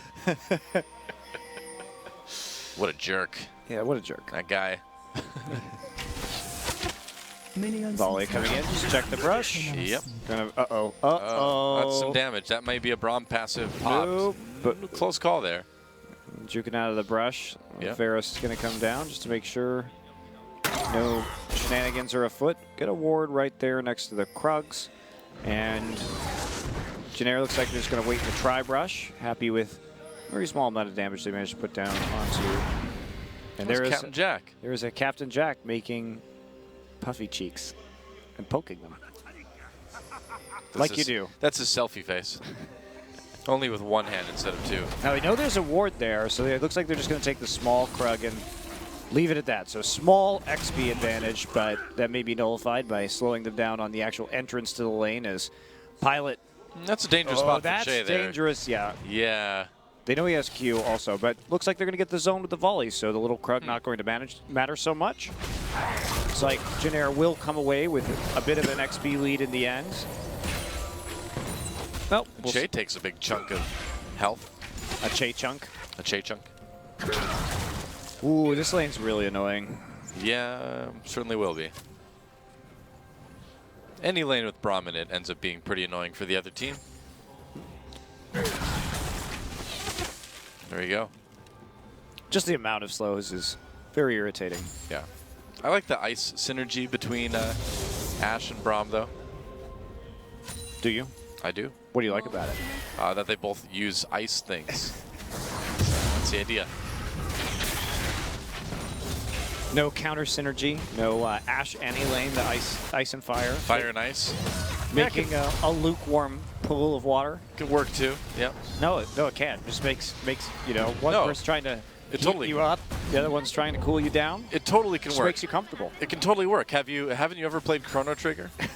You have like dual techs and things like that. You can combine ice and fire. Sure, why not? I think it works fine. So you like any combination of support and AD carry then? Yes, yes, basically that's true. Uh-oh, flash from Trace immediately. He was like, I know I'm in trouble. There's a twisted advance coming from Expression with his flash. Trace a little bit low, and by low, I mean dead. There goes first blood, going over to Chaser. Okay, so basically that was a really tricky gank. Trace did not expect that, because remember that they hawk-shotted the red buff, and they saw Elise at the red buff right there, and didn't expect Elise to then path back into the top lane all the way across the map for that gank. So Trace thought it was very safe to go for that harassment. He was already winning the damage trades, but good call from Expression, calling his jungler up there, and Chaser, having known that he was seen by the hawk shot, makes an unpredictable gank. Nice. And they are rewarded for it. And now we see what exactly Chaser is going to do. Usually Chaser will just repeatedly gank one lane. It's kind of his style of jungle play. And just try and shut somebody entirely out of the game. But obviously that does leave you possibly open to counter ganks or cross-map plays from the enemy jungler. And Chaser already heading back into the top side. Yep, he wants to really pick on Trace this game. Winged right there, he finds him. Aha, found the spider, and Chaser gonna take some decent damage here. Kuzan thought about coming up, doesn't quite do it. Now Chaser, no flash. He's gonna get really pushed out here, and Kuzan may be coming in. Coco trying to flash over the wall, they're going for it. Wow, kill from Janair. Kuzan picks that one up. That's a nice little boost for the mid laner. And that's Kuzan and Trace all both had the wave advantage at that point in time. So a really risky step forward there from Chaser into the enemy jungle where basically Janair could just collapse faster. Yeah. More brawling in the bottom lane, but a little bit more damage being taken from the Janair side for the moment anyway. Ends up being pretty even overall. The Pilot with no more potions. Pierre with just one biscuit. Just one biscuit. Just one biscuit. That's right. It's the name of my country music album that I released back a few years ago. What was your favorite single up Just One Biscuit? I don't know. Action bot lane. That's the name of it. There you go. That was terrible. Flash used by Che. He got exhausted. He'll make it out. Don't read into that, please. You asked. I blame Monty entirely. Which one was it? Was it I Don't Know or Action in the bot lane? I don't know, of course. Of course. Here comes Winged. But the low health members of Longju already backing off. I don't even like country music. Oh, come on. Oh, Winged is right there. And actually, Longju stuck around. The cocoon misses, though. They're going to go back in. The Braum Q doesn't hit pure though, so man, back and forth in the bot lane. Ooh. Whoa, that nearly took out Captain Jack. Yeah, had the gall not to use the summoners, but Wing doesn't have much attack damage yet, obviously, so I'm not overly concerned about the base damage on that ultimate. Oh, Che, why did he go so far forward? He's just going to get destroyed by Chaser. This is an awkward game. Very awkward. Not quite sure what the plan was there. I'm going to walk up with 50 health. I'm going to call this game Everyone Forgets About Junglers. Yep, that's pretty much describes it. Both teams are like, I don't think there's a jungler in this game. Where did he come from? Trace on the run. And you should like country music, Doa, because no. Okay. Classic country music is great. Well, yeah, I agree with that, but modern country music is terrible. I will agree with you on that one, but come on, dude. Like Dolly Parton, Johnny Cash. Well, see, that's the thing is excellent. I grew up with old country music and like old bluegrass music. Like that's the music my family would play. Is that the music of your people? It is. It is, but modern country, it's terrible. Yeah, so you do like country music. Great. Yeah. But see, if I say that, people assume I'm talking about like Shania Twain or something, God, and then I want to jump off a building. So you got to be careful, you know? If it's about pickup trucks and beer, I don't want to listen to it. I know. Or about getting rowdy, please. You don't get rowdy. Not since high school. Yeah. Classic country music is amazing. Yes, it's very good. Although I'm much more of a bluegrass person myself. But see, it's good too. I always thought of bluegrass as sort of the punk rock version of country music because it was just basically country sped up. I always thought of it as the hillbilly version of Irish music. Oh, I mean, yeah, you can make an argument for that too. I can, and I will. Either way, it's great. It is great. Either way, it is great. I agree. No. Family gatherings, everyone played bluegrass music. I did too. Good times. I think you should record a YouTube video of you playing bluegrass music and show everybody your bluegrass roots. Well, next time I have a big family get together, maybe I will. No, just you. Just you. I believe in you. It doesn't work with just me, no. It's true. It doesn't. No, you can't do that with just one instrument. Time for a family Skype session. There you go. Yeah. The latency is great for live music. Well, after a period of action, it's a period of inaction. Oh, except for the top lane, where there's always action, but is it real action? Or is it just teasing? These are the deep philosophical questions of League of Legends. That's right. What is action? What is inaction? Are two tanks in the top lane considered action? Schrodinger's action? Are the tanks fighting in the top lane, even if you can't see it? Well, sure. that's the question, you know, right? I mean, if you can't see the top laners on the screen, forgiving the fact that you can see their life bars, are they fighting or are they not fighting? They could be always fighting.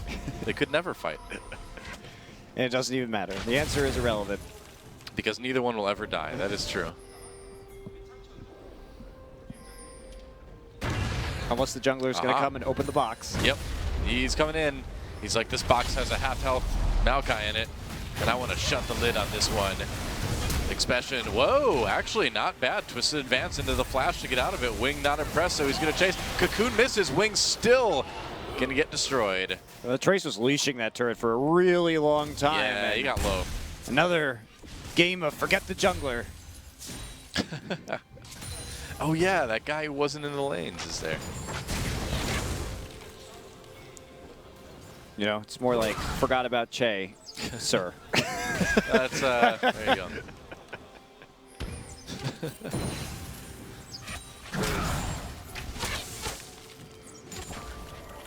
Meanwhile, in the bot lane. Oh, never mind. Meanwhile, in the bot lane. Che is causing quite a ruckus. Uh-oh. Not like those country songs, though. Nope. He's getting rowdy. Che's getting rowdy. That's what they call Rowdy Che. That's his nickname here in Korea, I believe.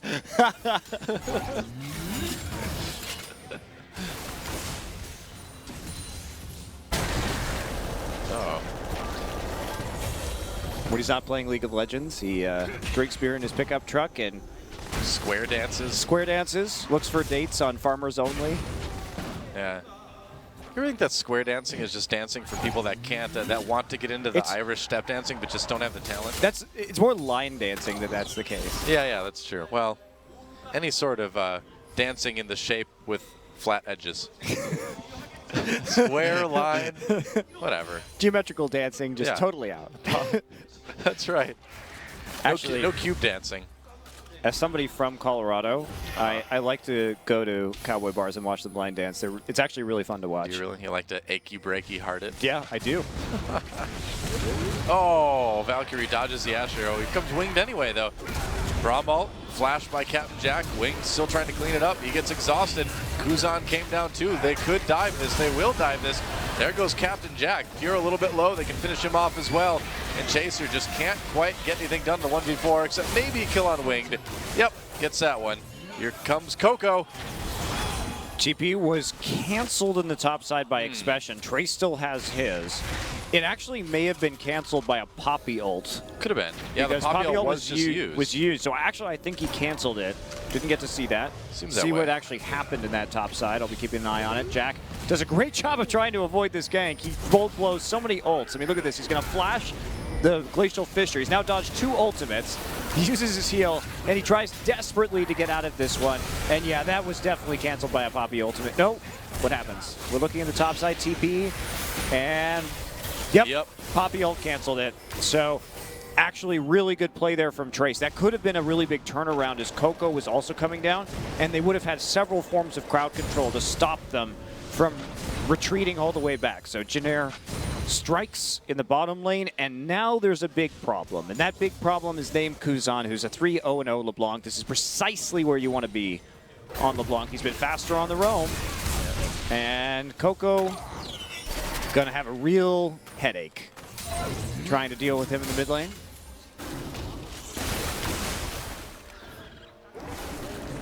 Absolutely. But oh god, said, Pilot's doing it again. Built so even. What? He's building Ginsu's Rage Blade. No, you're right. Why would he do that? Oh, it's so bad in the laning phase because you just... the recipe cost is just insanely, it's like 1,000 gold. So you basically sit there, he's got it now, but like you basically just sit there and do nothing for a really long time. And I guess it's okay when you have multiple items, but it's just super weak in the early game. Yeah, very true. I don't know what you really do with a blasting wand on Ash. The mystery deepens, right? I don't know. I mean, he did this last time, and that's why I was a little bit confused that they didn't just want him to have the Ash. And it's been better this game. Yeah, that's true. They've been able to get him a couple assists anyway. Make some picks. 3 kills onto Kuzan is a big deal for Janair, of course. LeBlanc is getting quite scary. Oh, the Cocoon Che. There's a Bramalt. They knock up Pure. Wing coming in. There's the teleport coming down from Trace. They're going to try to dodge this one again, or rather dive it. Maybe. Here comes you got to go LeBlanc. for it. Kuzan's here. Yeah, there we go. Trace. Whoops. Oh, I don't know. Okay, Kuzan. Can he finish off Pure? Not quite. Gets caught with a Cocoon. Great Cocoon from Chaser to turn that one around. Nice block there from Che with the Yeah, Unbreakable. Wow, Chaser showing up. And they just stuff the dive from Janair and get a turret in the top lane too. Really well done by Longzhu. Man, Chaser really saved that one. Yes, he did. He knew exactly where Kuzan was going to go, and Kuzan nearly died. Looks like Longzhu's going to take 2 turrets off of this, actually. Wow. Yeah, great turnaround there, punishing the roam. They're going to deny a lot of farm in the top side too, as Janair, again, disjointed on their engage. There wasn't a lot of follow-up from Trace going in. And he just can't make it work. So 2 turrets and all of a sudden a big gold lead swing over to Longzhu. Janair can't even find a kill in that bottom side, but whew, Chaser Great disengage. Yeah. And Longzhu really needs that. And they're going to be able to take a lead, too, off of those 2 turrets. Yes, they will. So, I mean, the Ashe here, at least with the focus, the Rangers' focus, you're going to be able to stack up with the active a lot of damage from the Rage Blade, right? You're going to get to that max stacks, the 8 stacks faster, and try and do a little bit. Oh, teleport coming in from Longzhu. Looks like they might have caught Trace. Going to flash over the wall there. Do you ever really catch Trace? Sometimes, but apparently not this time. Oh. Trace on the run. He managed to run through the entire enemy jungle last game, and he is going to be He's done this. Running around, keeping Chaser occupied for quite some time. But while Trace is over here, this could go on all day. Turn on to Chaser. He's trying to enlist the help of the Krugs. Krugs will have none of it, though. Ancient Krug is like, you killed my small Krug. we just try to get out of this situation and force Chaser into... Oh, the Krug is helping, actually. Yep. But those minions not doing Trace any nice favors bounce here. back there as he tries to come in for the Venomous Bite. He could get this kill, actually. Whoa, forces a flash out of Chaser. The Poppy duel is real. Oh, repel. Can he get him when he comes back down? Doesn't look like it. Gets a knockup with the ultimate. He gets one. What a play from Trace. Trace is like, aha. He's like, how'd I do that? Wow. Oh, and meanwhile, they got both turrets in the top side, so they traded 2 for 1, and they traded 1 for 1 in the kills because Trace is such a boss that is on that Poppy. Man. He predicted the execute coming in from the Elise in spider form, and he stops it with his steadfast presence. Oh! Beautiful. Ashe arrow, well, there it goes. Pilot reminding us that he's not a great Ashe player. Well, this build, so the Ginsu's Rage Blade is obviously just terrible in the laning phase, but like Kog'Maw, when you start to get that attack speed from the Ranger's Focus active, what you're going to do is like stack up the Ginsu's Rage Blade and do insane AoE damage, right? So there is something to like about this. It's just so bad in the early game, but I think once it actually comes online, it should be pretty strong. Well, we'll see. Didn't really get the chance to see it the other day, but this time things are going a bit better. Kuzan comes in for some poke onto Pure. Looks like they're going to lose that mid lane turret, though. Not a lot they can do about that. And no dragons yet in this game. 20 minutes in, interestingly enough.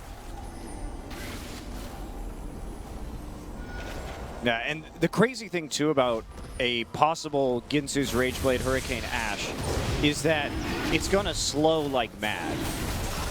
That's the big difference between it and what Kog'Maw's attacks do, is the Ranger's Focus and Frost Shock combo with a Rage Blade and a Hurricane are going to be devastating in some of these team fights. So I believe that it can be good, but the price you pay to get there may, in general, be a little bit too dear.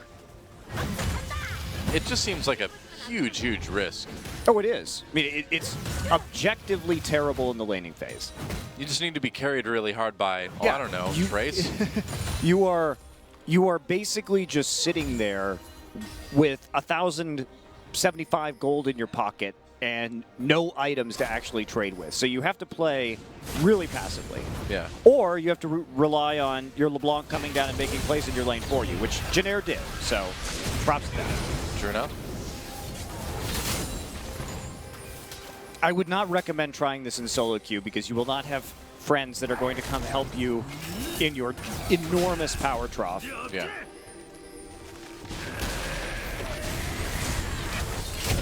Oh, wow, that's a lot of damage onto Kuzan. They may lose another turret because of this.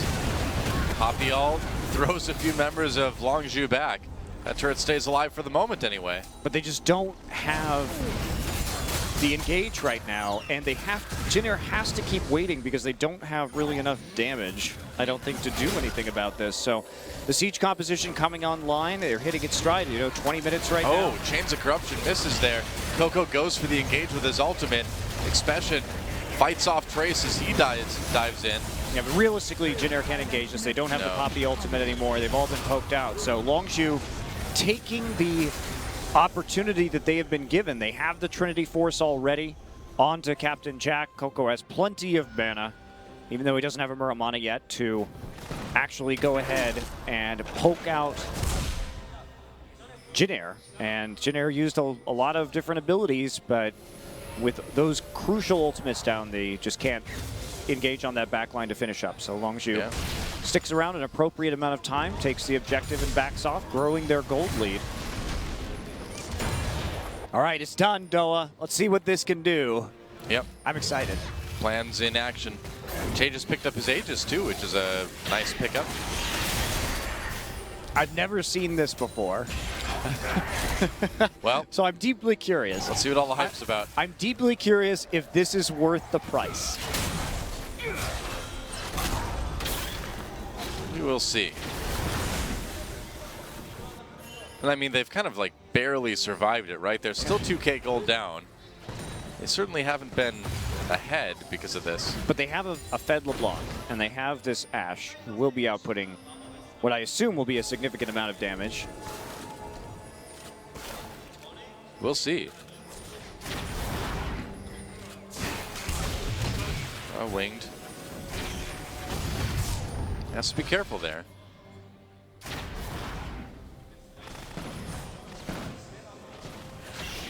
Kuzan, it feels like he was in a position to just kind of go off earlier in the game, and it never really happened. Well, they did not execute that dive the best, which could have gotten them even more ahead. Yeah. Longzhu struck back. But that was an amazing play by Trace right there to just play around Chaser, and he just bought his team so much time to make sure that they not only traded evenly, but they sort of traded ahead. Well, it's insane that they were actually able to get a kill out of that, too. Oh, bye, Ashe Arrow. Wonderful play from Trace. What was that Ashe Arrow supposed to be shooting at exactly? There's nobody... It was attacking the darkness. I guess so. They attacked the darkness. I bet very few of our viewers will get that reference. I know, right? That's sad, isn't it? It wasn't Magic Missile, though. It was Magic Arrow. Yeah. Enchanted Crystal Arrow. Or is it Crystalline Arrow? Enchanted Crystal Arrow, I think. Enchanted Crystal Arrow. It's a terrible name for an ability. It's just like Big Ice Arrow. But yeah, like nobody was over there on that side of the map when he fired it, so I don't know if that was just a mistake or something. Unless he was trying to catch somebody recalling, but I don't know. Oop, uh-oh, Kuzan slowed down, trying to get away with that distortion. Everybody chasing, looks like he gets back under turret just in time. Can't really be the split pusher here. Not really. Longzhu attempting to collapse. Here comes the engage, though. Trace is coming in hot. Yep. That's right, and Longzhu kind of trapped. Jin Air can surround them if they want to. Che takes a big chunk from the Varus Q initially. Trace ready to ult. No, you should hold that. Well, it's too late now. Winged a little bit caught here. Backs away, Sterix popped. Longzhu just trying to fight for their lives. Kuzan trying to poke from the side. And Jin Air doesn't really seem to be able to do a whole lot of damage right now. No, Longzhu, they knew the knockup was gone from Trace, and so they are able just to continue to poke through, staying in that very tight ball, poking at the members of Jin Air. Got enough damage down onto Winged. Well, to make another successful siege. Oh, Trace is about to walk into 1v5. He sniffed that out. Yeah. They're just delaying them right now, buying some time for themselves. Well, if they can maybe try to sneak a Baron during they the actually recall. might be able to. That's actually the scary part with everybody on the top side. But nope, LeBlanc going to recall. Okay. Yeah, going down to bot lane. That lane is pushing up quite a bit. Come on, Rageblade, Hurricane Ashe. I want to see something happen. Well, Dragon's up. They can at least take that.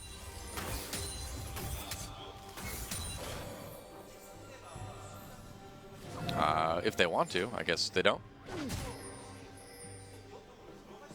Well, they don't have to worry about any kind of teleport play from Expression, but again, Jin Air playing with maximum cost. Oh, there no! we go. Nice onto Coco. Trace coming in. There's the knock-up.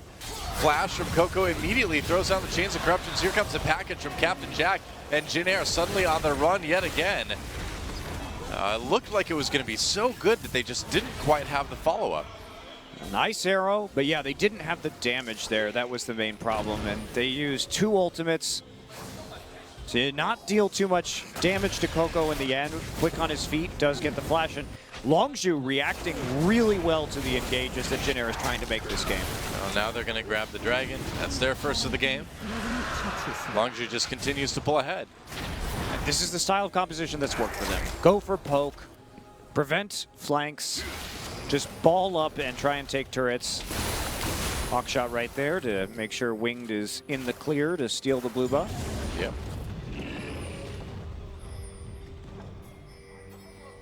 This guy, an avenue to get back right to the mid lane. Pretty much.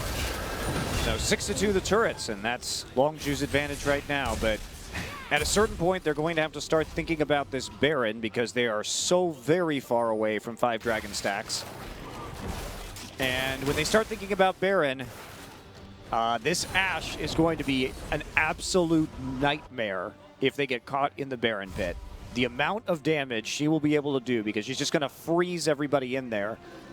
And then the AoE damage from the Hurricane and the Ginsu's Rage Blade is going to come into play, and that is absolutely devastating. Yeah, that's kind of what you want is Jin Air too, is you Yes. want to just wait it out, and then when it happens, try to take the fight.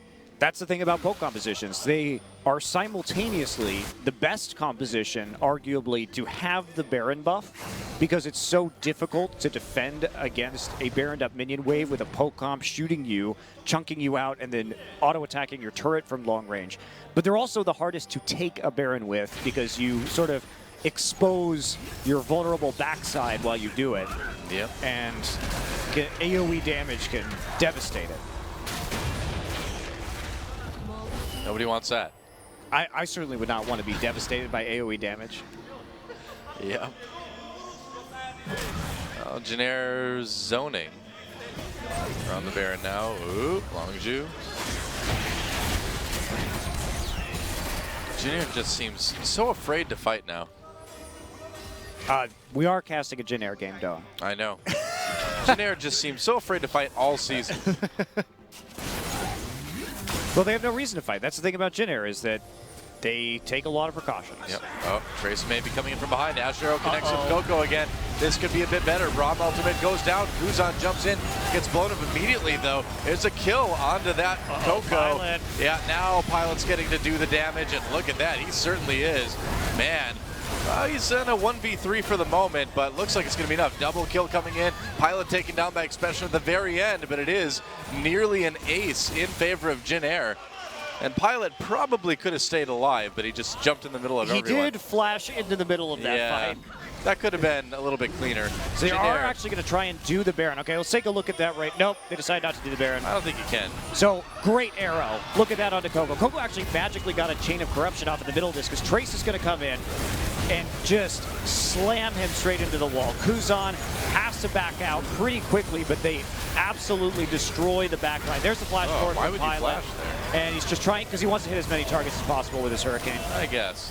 And deal the amount of damage, but he does get in range, unfortunately, of Expression, who is able to finish him off. But that is going to be a Baron on every single member of Jin Air except for Pilot. Pilot was 1 second away. Oh. That was actually pretty sloppy. They should have waited 1 second for Pilot to get that, but whatever. QSS now for Pilot. Pilot has decided that he wants to be as close as possible to maximize. It's like I died that last time when I went in 1v3. I guess I should get a QSS. Guardian Angel next, I'm guessing. How did you know his secret? I know the mind of Pilot. He's the melee ADC. The Ginsu's Rage Blade, Hurricane Ashe. Yep. He's feeling the rage. Well, Jin Air, you know, got what they wanted, and they cut a 4K gold deficit to just 1 now. So how well can they use it? They still do not have a mid lane tier 1 turret. They are going to split push right now, both top laners and TP available. You know, knowing Jin Air, we're at least 10 minutes away from them thinking about closing the game, so. Well, it's also problematic because Trace has the QSS to deal with Pyrrha's ultimate, but he does not yet have an Iceborne Gauntlet, so he's not going to be very fast at taking turrets in a split push. That is true. Oh yeah, tank wars, baby. Yep. Nobody loses any health. Ever. Nobody loses but the viewers. Nobody loses except for, you know, maybe one of these teams eventually. We don't know that. World's slowest Baron push incoming. They can't even take tier 1s. This is after 30 minutes. This is kind of sad. But they have a really poor siege composition. I mean, we did see the Ashe do a lot of damage in that team fight, so that part of it kind of worked. But as far as taking turrets, yeah, it's I just want to know at well. the end of this game how much damage Ashe did. That's the information I require, Noah. Because he was positioning to maximize his damage in that team fight, so theoretically it should be a lot, as long as he continues to do that and dies not at all or towards the end of the fight. Yeah. I mean, he did about as much damage in that fight as he could have. Well, looks like they're going to go for a tier 2. Teleport coming in, though, from Expression. And coming in from behind, going to jump right onto Pilot immediately. Gets cleansed. Braum ultimate goes through. Janair on the run, though. Pilot just trapped in the middle of everybody. There he goes. A kill for Coco. And Longju, yep, able to zero in on Pilot. Get an easy kill there. Nothing really Pilot could do. Doesn't have that flash because of the last fight, and also just too many forms of crowd control one after another. Didn't really matter that he cleansed the Twisted Advance when there was a pillar immediately coming behind him too. Yep. So Dragon going to be traded for a tier 1 turret. So Janair comes back into a gold lead out of all of this, and they finally take the outer ring of turrets down, but we're still in for a long game. Oh, yeah.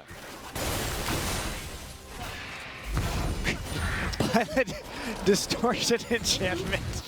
He really needs that those summoners, man. He needs that flash. It's totally true. It's not. This is a good idea. It's a build all his own. Pilot special. Yep. This really looks like a Chobra build, doesn't it? I can see Chobra advocating for this. I could see it easily, too. Yeah. No, guys, you attack really fast and hit a lot of people. True. True, you do. Yeah, you just have to be in the middle of the team as an AD carry. Are you ready to wait until Baron respawns stuff? I'm so ready. We've been doing this all season. Generic games. One last 43-minute plus game. Maybe. You know, we need like a mode where everybody gets the package all the time. That'd be hilarious. That'd be pretty funny, wouldn't it? Call it special delivery. Yeah, there you go. There you go, Riot. Did you work for you? We didn't get Earth mode this year.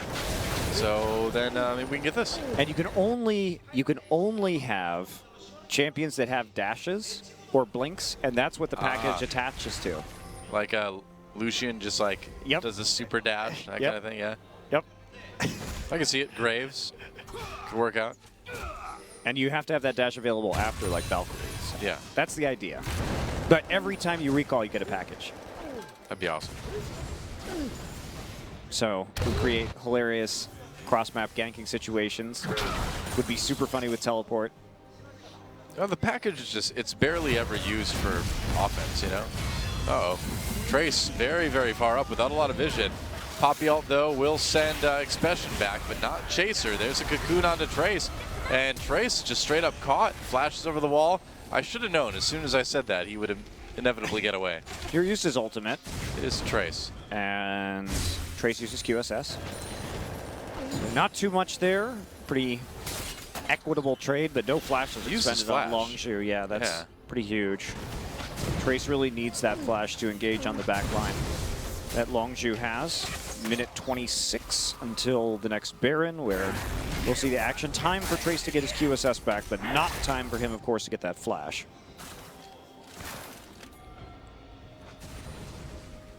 In the meantime, let's look at gold. Sure. Everybody's basically even. Pretty much. 1,000 gold lead for Captain Jack. 1,000 gold lead for Wing. Yeah. That's why both of these teams are within 300 gold. Pretty much.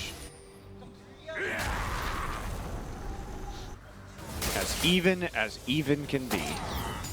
Yeah, that is true. So Lord Dominic's Regard now finished for Pilot. He has opted for a Vamp Scepter after finishing his last Whisper and his QSS. So really looking for some tank busting and the survivability right now. This could be well understood.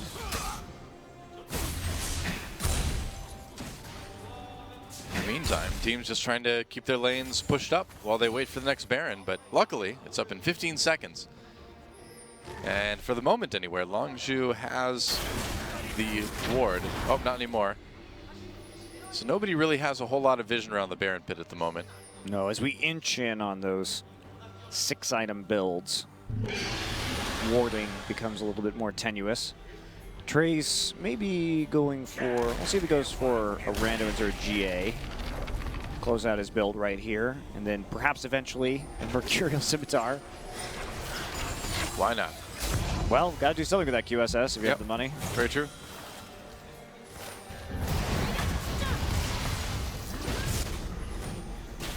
Longzhu just clearing out the wards around the Baron pit. Trace and Expression still pummeling each other in the bot lane. This is why each of these players did the most damage on their team in the last game. Yeah, seriously. Exactly this reason. You're just constantly hitting the other person in lane. It makes that stat very misleading at the end, doesn't it? It does. Yeah. Constantly both dealing damage and not dealing damage. Maokai just healing up with his passive. It's ineffective damage. Doesn't do a whole lot. Yep.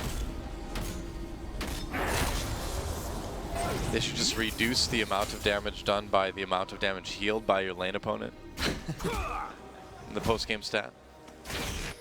Well, it wouldn't really work for a lot of the lane swap situations, unfortunately. Yeah.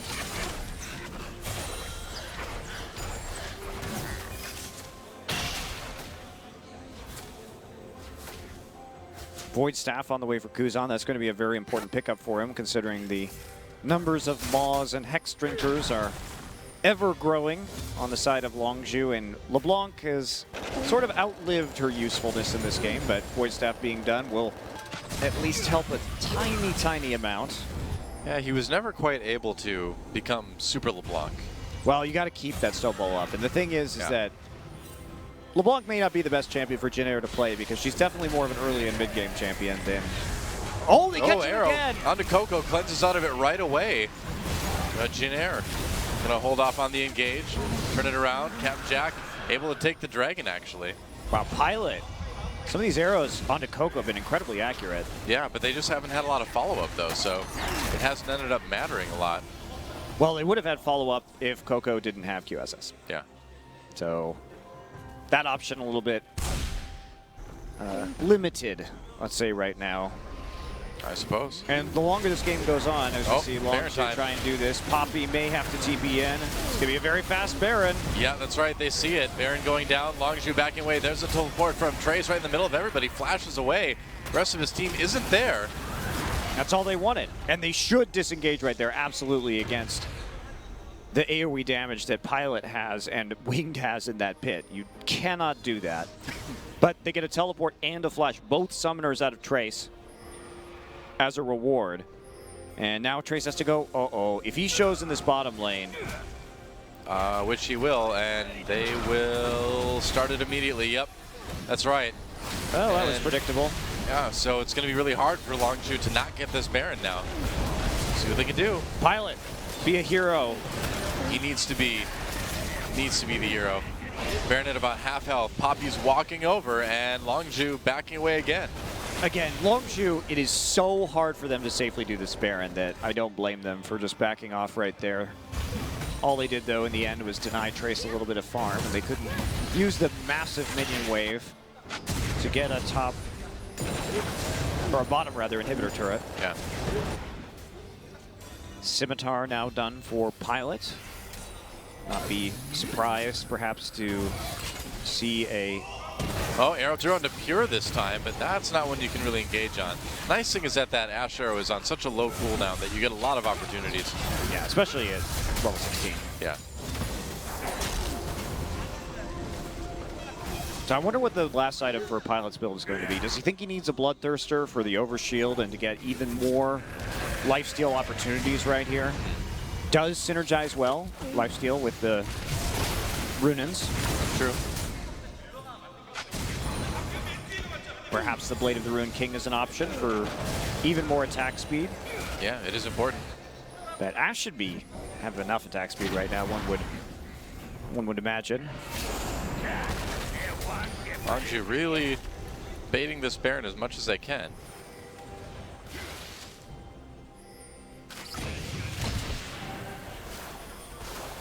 You can only bait it so long as blue trinkets are not available for use. Yeah. Janair just hovering over that side. LeBlanc clearing out some wards. Red buff is up in enemy territory. Kuzan just gonna back right off. The distortion over the Dragon Pit. So, probably just gonna wait a little bit more. Janair honestly is amazing that they can drag games out like against everybody this long. It is just like the ultimate turtle style of game, isn't it? They just wear them down and eventually they'll make a mistake. And Longzhu, they traditionally have made mistakes in the late game. Yeah, very true. Are they going for the Baron now? No, they're not. Back half immediately. Yeah. Oh, I don't know. Longzhu coming back in again. Trace taking some damage here, taking a lot of damage here actually. They're gonna just take him out. Longzhu now has a great fight against Janair. Pilot separated from his team, has to flash, cleanse over the wall, uses that QSS. And Longzhu, can they keep pursuing? A lot of damage onto Wing, that's gonna be another kill. And now, back onto Baron. Longzhu is probably going to go. I don't know why you would actually start that Baron right there if you're Janair. Really poor weird. call to go back in. Like, sure, you could test it out. You could force Expression's TP. But that should be your objective, not actually getting the Baron. Now Longzhu is almost certainly going to win this game. Yep, seems that way. Nice lead with that Baron. And that buff, we'll see what they can get with it. Well, it's going to be a lot with their poke composition.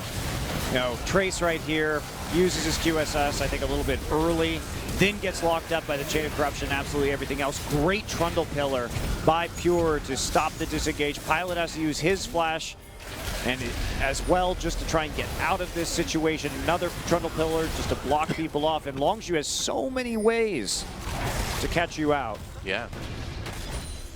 Well, it seems like for the second game now, this Ashe just is not working. They can never get it close enough to actually do damage. A lot of CC threats on Longzhu. Yeah. I mean, Janair wants to be the team that's engaging, but they just won't engage. Well, maybe they will now, Noah. Maybe they will now. Well, they Trace have has to. GA, Winged is back up. They're waiting for him. Here we They go. have to now. Here he comes. Trying to come in. They push Expression back a little bit. Captain Jack and Coco is still safe on the outside. And they'll just casually kite away and then come back in just to finish off that turret. Just so much poke damage. Yeah. Oh, first inhibitor down. Longzhu gets it, and they're just going to go right back towards Dragon because now this is going to put them on 4 dragons, too.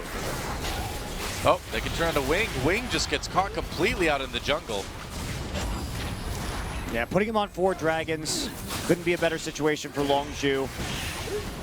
Have that Baron buff, crack the base finally with their poke composition. Come back and get that inhibitor pretty much any other time they want. Yep. And now they can threaten Dragon number 5. Yeah, really Longzhu has everything in the world going for them right now. Had the Baron, got the inhibitor, have 4 dragons. Looking pretty good. All right, here we go. All the elixirs up. They're going to fight this. Yep. Janair really wants to fight this. They bought 3 elixirs right there. And there's the TP. Yep. Poppy coming in from behind. Trace. It's going to be seen. Lurking through. He will be, but will it matter? Oh, big arrow comes through onto Shay and Winged. Trace coming. Oh, he didn't go right down the lane. No. And that was a useless teleport. No kidding. They second-guessed the engage and decided to just not go for it. Well, Longzhu knew about it, so if he had come in straight down the lane, he wouldn't have actually been able to engage right there because they would have just caught him out. Second inhibitor in trouble now. And Janair needs to fight this. There we go. They got Trace coming Jack. in right now. They did. Could be big. Knockup's coming in. Coco's still in a great position, though. Captain Jack a little bit low. And Janair might be able to turn this one around. There we go. Pilot. That Ashe is starting to do a lot of damage. Gets a double kill. Coco, the last man standing on the team. They're going to keep chasing. Coco's going to try to get away. Gets seen with the hawk shot. But yeah, that's dangerous, man. Oh, Coco gets killed. I think you just let this one go and just go for the objectives. Do you need to kill Coco? Yes, you do. You do need to kill Coco because you need to buy yourself as much time as possible. And they have no minion waves, but Coco's just going to destroy everybody. Man, I don't know. Coco's no bad, it's fine. All right, now Trace is coming in. He's like, all right, let me show you how Poppy does it. There we go. Look at this. Losing a lot of health on those Nexus turrets. And Janair's just not going to get anything out of this Well, team there fight. was nowhere to go. Where were they going to go right there? I don't know, man. The super minions are coming in. There isn't a Baron. There isn't a Dragon. So let's take a look at this one more time because Trace is going to, they're going to catch Captain Jack. Another great arrow on the front line. Jack has to flash out of that one. Huge knock-up from Trace, too, on 3 members of Longzhu. Chain of Corruption doing a lot of work, but Ashe is also just melting them right now as they get all locked up right there. And then the great Coco catastrophe chase. They eventually wear him out of mana, run him down, but it's not going to be enough for Janair to really take an objective at all. It's only a 3K gold advantage right now for Longzhu, and they may have bought enough time to get their mid inhibitor back up. But That's with the still threat of Dragon number 5 is so real. Oh wow, Kuzan is gone for a cowl. Well, that's not going to help him do more damage. Why does he have a cowl? I'm not quite sure what magic damage he's worried about, really. I don't either. We'll see what he builds it into. Poppies, maybe? No, I mean, Corkies. You would almost think a QSS would be more useful. Oh, Pilot got the red buff there. Yep. Power slows his flash too, which is huge. I mean, 80 carry flash at this late point in the game is incredibly important. Definitely. GA now done for Chaser. GA now done for Expression. So the Mass Guardian Angels. Angels have descended upon the battlefield, though. Apparently. And they But are only the guarding. top part of it. No GA onto Trace after that last little fight.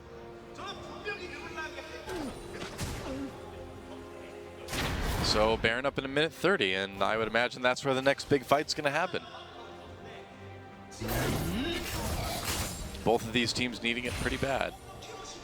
And Janair kind of lucky that the Dragon and Baron timers aren't kind of syncing up, because then they'd really have a tough time with Longzhu threatening both objectives.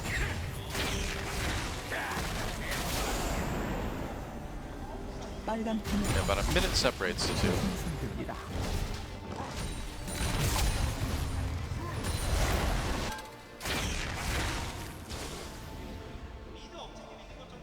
So what is Longzhu's plan right here? Still dangerous for them to be caught in the pit. Flashes are still going to be down by the time the Baron spawns for Coco and Captain Jack, which is crucial. Yeah, probably. Can Janair take an opportunity of a very narrow summoner timing window to make a big play? Well, I've got a feeling that if they don't, they could be in a lot of trouble. Wing might just get caught here, though. That was a close call. Wow, it still takes a decent amount of damage. Poke is still huge in this game. Yep, Baron is up in 10. And Longzhu probably doing the right thing, just pushing that lane as much as they can before they turn back onto the Baron. Get the poke, buy themselves time to get their summoners up. That has to be first and foremost on their minds. Definitely. Hawk shot goes over the Baron pit. All right. So it's a Blade of the Ruin King is the answer on Pilot. Figured it was going to be some sort of lifesteal item. Arrow, oh, misses. That hurts. It's okay. They have enough other forms of engage. And Arrow, like you said, not going to be on too long of a cooldown, but it depends on how hard Longzhu want to go for Dragon number 5, because it will not be available by the time that Dragon spawns. Right. Oh. Whoa. Kuzan takes a big chunk of damage after trying to come in and do some himself. And just poke way better on the side of Longzhu. So Jin Air is going to try and threaten the Baron in response. So like, well, they certainly can. Okay, we're going to have a trade. Yeah, Longzhu just taking this Dragon, denying the 5th one to Jin Air, but they're not going to be able to get there in time to stop this Baron. They're just going to back off immediately. Oh, Base guys, race. There we go. Okay, so... Oh, wow, they're going to try it. Well, they can't get there fast enough because of the 4-second recall time from the Baron. Oh, yep, that's right. So 5th Dragon stack for Longzhu. Can they finish it? Jin Air is ready to defend. They've got the Baron mission. This game is crazy. Pushing the other way. Oh, man. It's gotten crazy. Kuzan goes in for a little bit of damage on the Chaser. This is going to be so hard for Jin Air to fight unless they get the perfect engage. The arrow is up for Pilot. They don't have any wards to teleport to either. Not really, so Trace can't really get behind people. Yeah, they're going to have to give up the him. Yep. Just the poke damage, too. I mean, siege compositions with 5th Dragon, another nasty one, because they're just going to apply a bunch of true damage on you when you can't trade at all with them. That's it. Huh. Only the bottom inhibitor. Not even taking the middle one. Okay. I feel like they had an opportunity to just swing by and take the middle one, too. They're going to TP okay, in. now they're going to come in.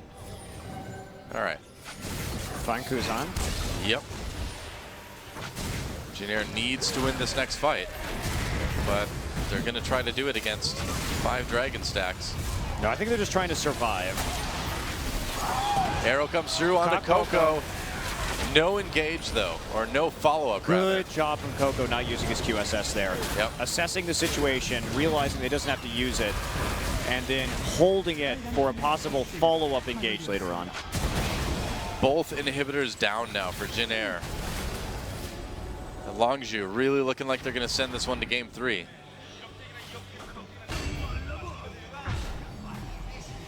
That tree's on fire. Somebody call Smokey the Bear. Fire of renewal. For Longzhu. Okay. We're going to see the TP or not. I mean, it's now or never, isn't it? Yep, there's the teleport coming in from Trace. Going to come from behind. Where's the angle? Goes in onto Expansion first off. That doesn't help too much. And already Jin Air taking a lot of damage here. Yeah, Wing chunked out completely. Pilot has to back away. Totally failed engage for Jin Air. And I think this is kind of the beginning of the end here. LeBlanc really just does nothing at this point in the game. With how many Maws, how much MR is on the enemy team. Yeah. The problem is Kuzan is just a total non-factor. Maybe 4-0-5 this game. Got the Banshee's Veil. Guess trying to prevent being caught out by a possible twisted advance. Like if he tries to W forward. Swing and a miss. Yep. Arrow doesn't connect. The miracle pick will not be had here. So, double super minion waves coming through right now. If I'm Longzhu, maybe I just wait for the next dragon before trying to finish. See what they can do. Jin Air clearing out what they can. Jin Air fully content to wait, I think, but I don't know about Longzhu.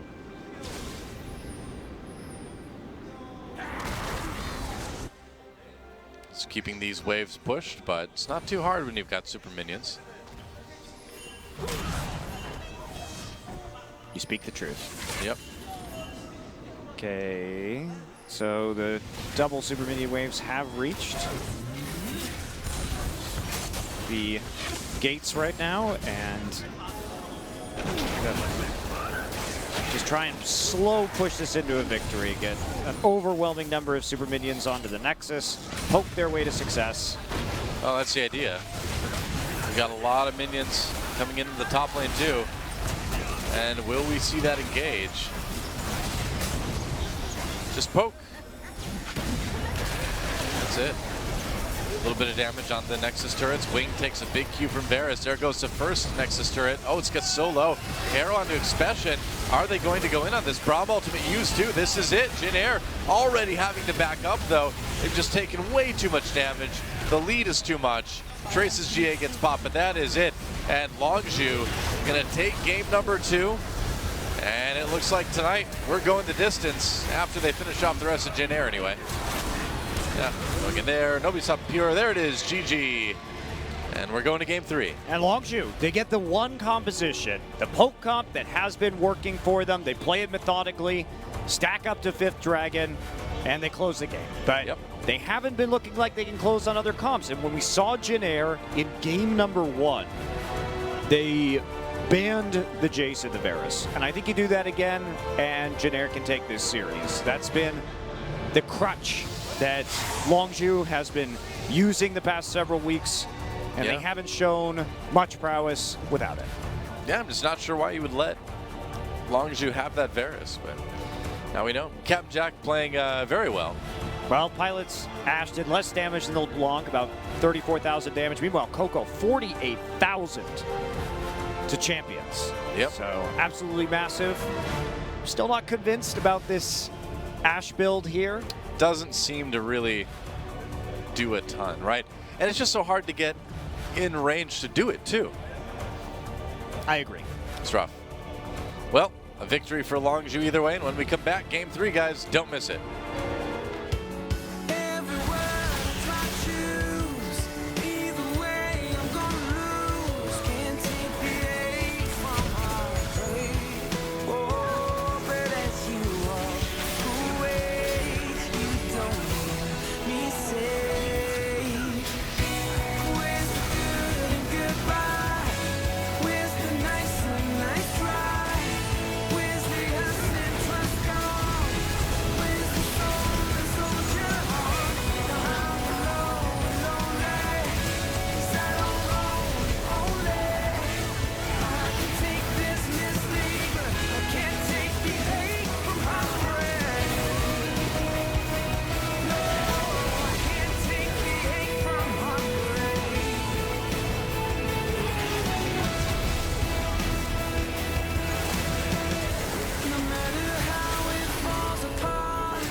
Welcome to your life.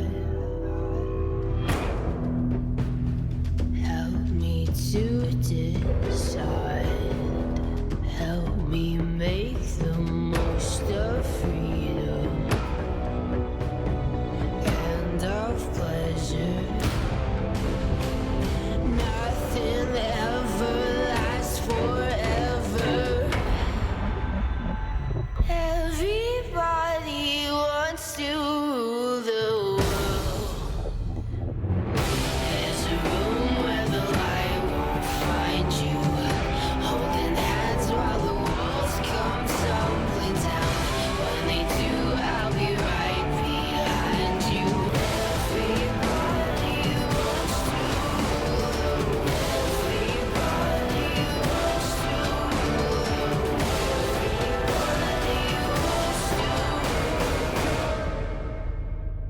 the world. The world.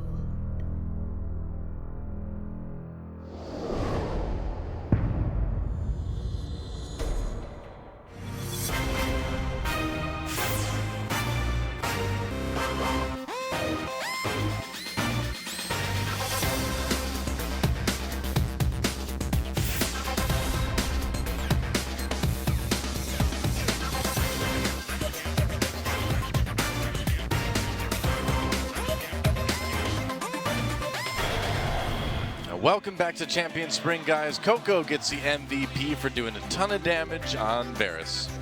Probably should be banned. Probably, yeah. I think that game would have gone a little bit differently if it would have been. Coco, though, hitting a nice close to max range Chain of Corruption there and doing his job. Again, Trace using the QSS just a little bit early. Causes him to get hit with the Chain of Corruption afterwards. This is the great Coco chase. Dangerous Not to chase Coco Coco Jace. like this. Not Coco Jace, but Coco Chase. They are different things, although both are wonderful to behold. Both are equally dangerous for whoever's involved. Well, in the end, yeah, that Ashe from Pilot just did not really do much. Sure didn't. Again. I really don't think... I was so excited, though, that maybe we would see the big damage in the team fights, and it did do a lot of damage in the team fights, but I just don't think it's the best way to use Ashe. I mean, yeah, that Ashe can do a lot of damage in team fights if nobody attacks you. Sure. I mean, even when the Ashe was fed on all that farm. Well, it was fat, huh? Yeah, it's true. This is with the 6 items, you know, that's what I'm talking about. Yeah, I know exactly what you're talking about. It's okay. Yeah, still though, in the end, just wasn't that, didn't leave an impression. Really. And so, time for picks and bans for game number 3. See who takes home the victory in the last match of the regular season here between Jinair and Longzhu. As we move into our 6th hour of casting. Oh boy. This is where the mind starts to go, Noah. No, that was like 2 hours ago, man. After hour 4, I think it gets a little bit iffy.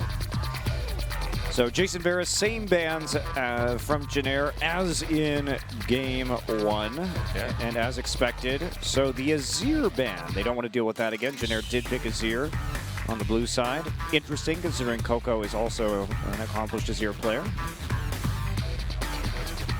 Do you ban the Rise here? Probably. No. Alistar. Okay, so Alistar the ban in this game. Alistar was played by Longzhu in game number 1, and they did end up losing with it. You know what that means? Rise or Echo are now going to be available. Yeah, that's scary so stuff. So is Corki. I don't think you want to give Trace that Echo, but maybe they're going to. Rise the ban, yeah. But the thing is now this gives over potentially Jace to Coco. No, Jace was banned, never mind. Just take the Echo, man. So yeah, they're going to get Nidalee and Corki, however.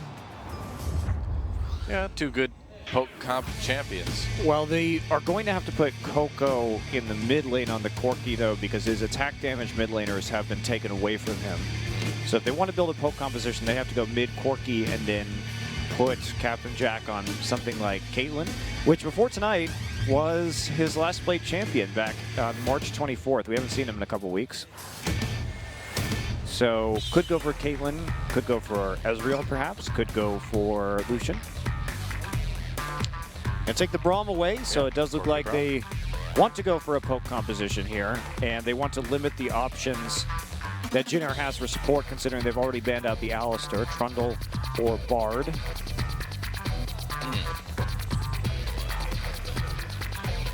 I wonder, against a poke comp, you may actually want to grab that Bard, huh?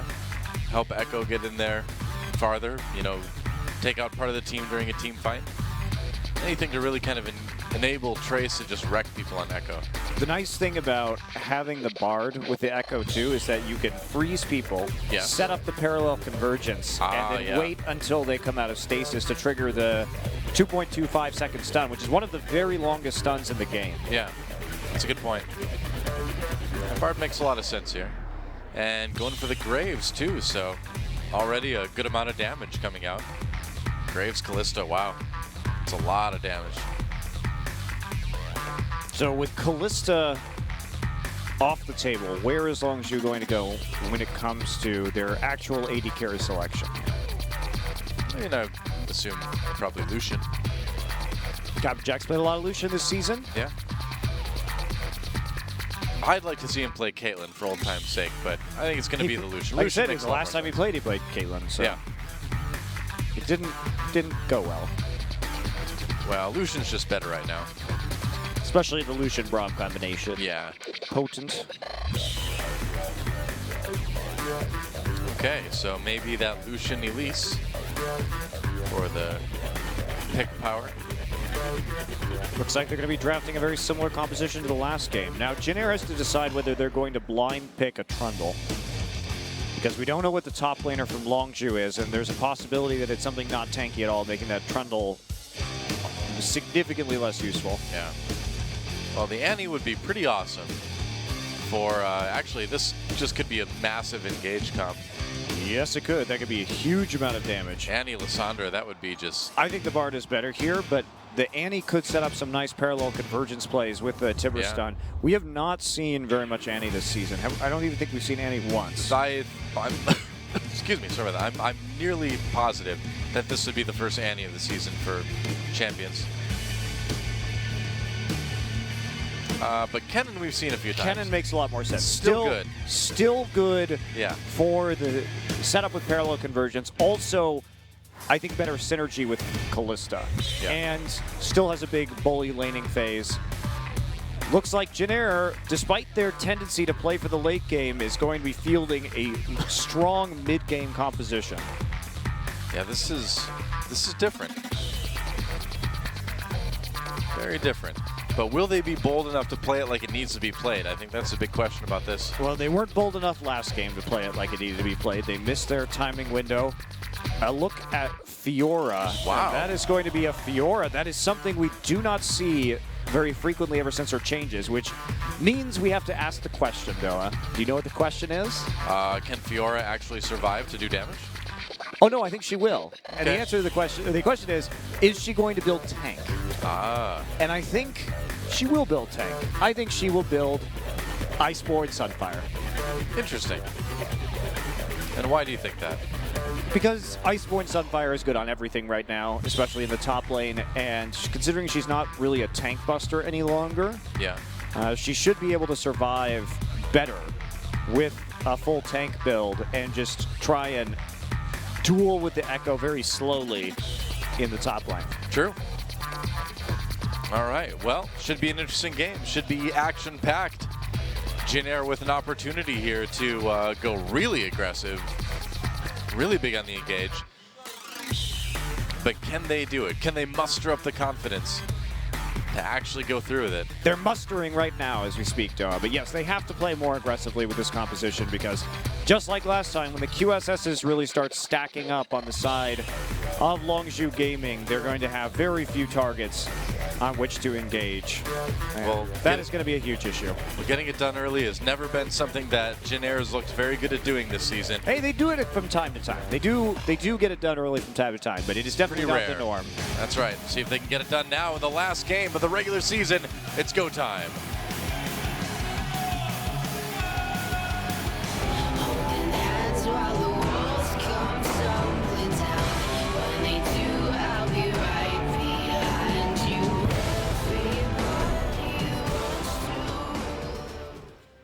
Well, welcome to Summoner's Rift for the last time down here in Jeonju this weekend and the last time in the regular season here in Champions Spring. It's all playoffs from here on out. And for our last game, Jin Air versus Longzhu. Tie series. I didn't know that Graveskin existed. It's pretty cool. I like it. Steampunk. I mean, Graves pretty steampunk. Yeah, I was gonna say he's kind of already steampunk. Steampunker. Steampunkiest. Coco sneaking around the Dragon Pit. Not going to get any free damage right here. Che. Yeah, so going with the Spell Thief.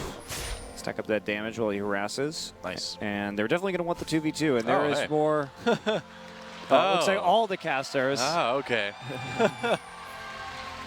Green casters right there. I like the Cloud Templar movement. That's Me good. too. Yeah.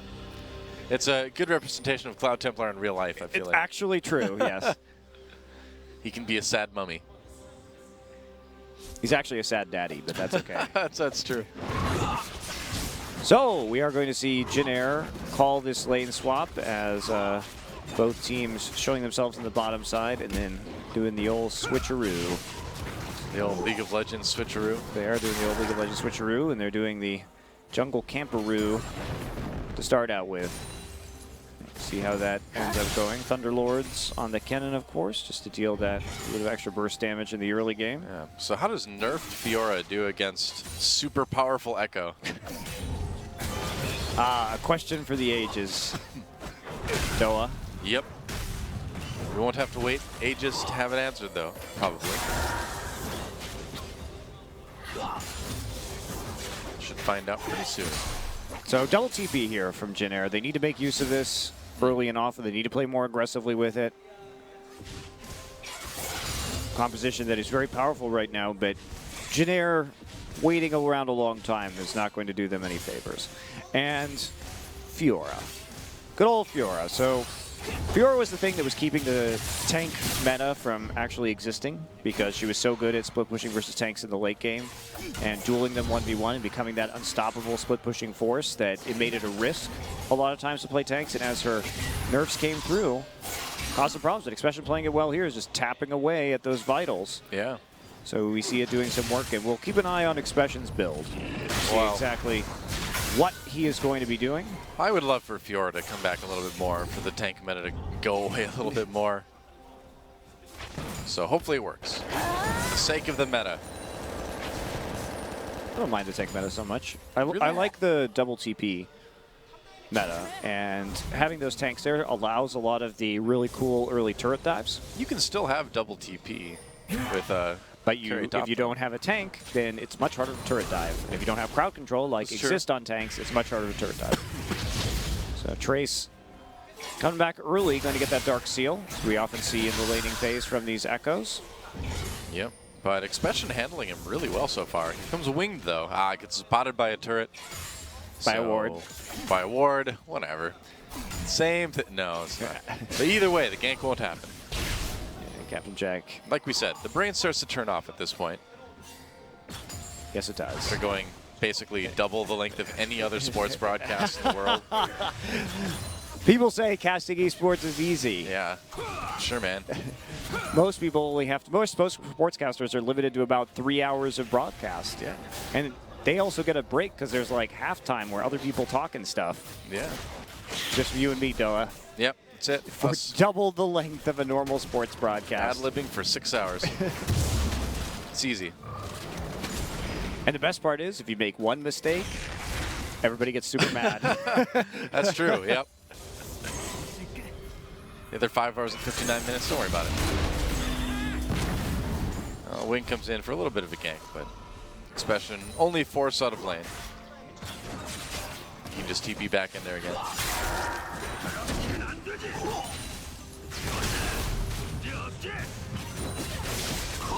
TP back in right now for Expression. Looks like got a lot of early game items coming through, but yeah, all the corrupting potions are used up already onto Trace. And Doran's Blade added to it, so maybe Expression will be building for damage after all. So the problem, one of the other reasons, besides the Fiora, whoa, Hello. Chaser. Wow, Tracer, where were you going? It looks like they were going to try to dive Kuzan because he was so low, or at least try to get the flash. Had no mana, so Chaser actually was pretty safe doing that. Yeah. Also getting out farming the Graves, which is a bit curious. And possible. Oops. Mistakes were made. Went in, tried to go in right as it ended, but ended up going in right before it ended. They could try to dive Chaser or a Trace, though. Yep, TP in the mid lane is down. Kuzan used it, return to lane. Oh, or just recall. Well, minion wave is not going to be pushing very quickly. Che, though. Wow, that's annoying. Yeah, just really harassing. Winged is here. Right oh there, no, Captain Jack. Ah, good flash, though. Nice reaction. He saw that immediately. Used both of his summoners, though, actually. Yeah, well. I don't know if he needed the summoner heal there. Well, if he got stunned again. Yeah, but I mean, Pure was in base. There's really nothing he could have done about that. A lot of harassment, as one might expect. Right. And the turret diving potential, absolutely huge. No. Speaking of, Expression just decided to dive this himself. Well, Trace has his ult, so. Ah, so probably not that. Will be tough. Maybe. He just ult right back underneath the turret too, which I think is what he's going to do. Doesn't have to have that TP. He will get back to lane quicker. There he goes. Yep.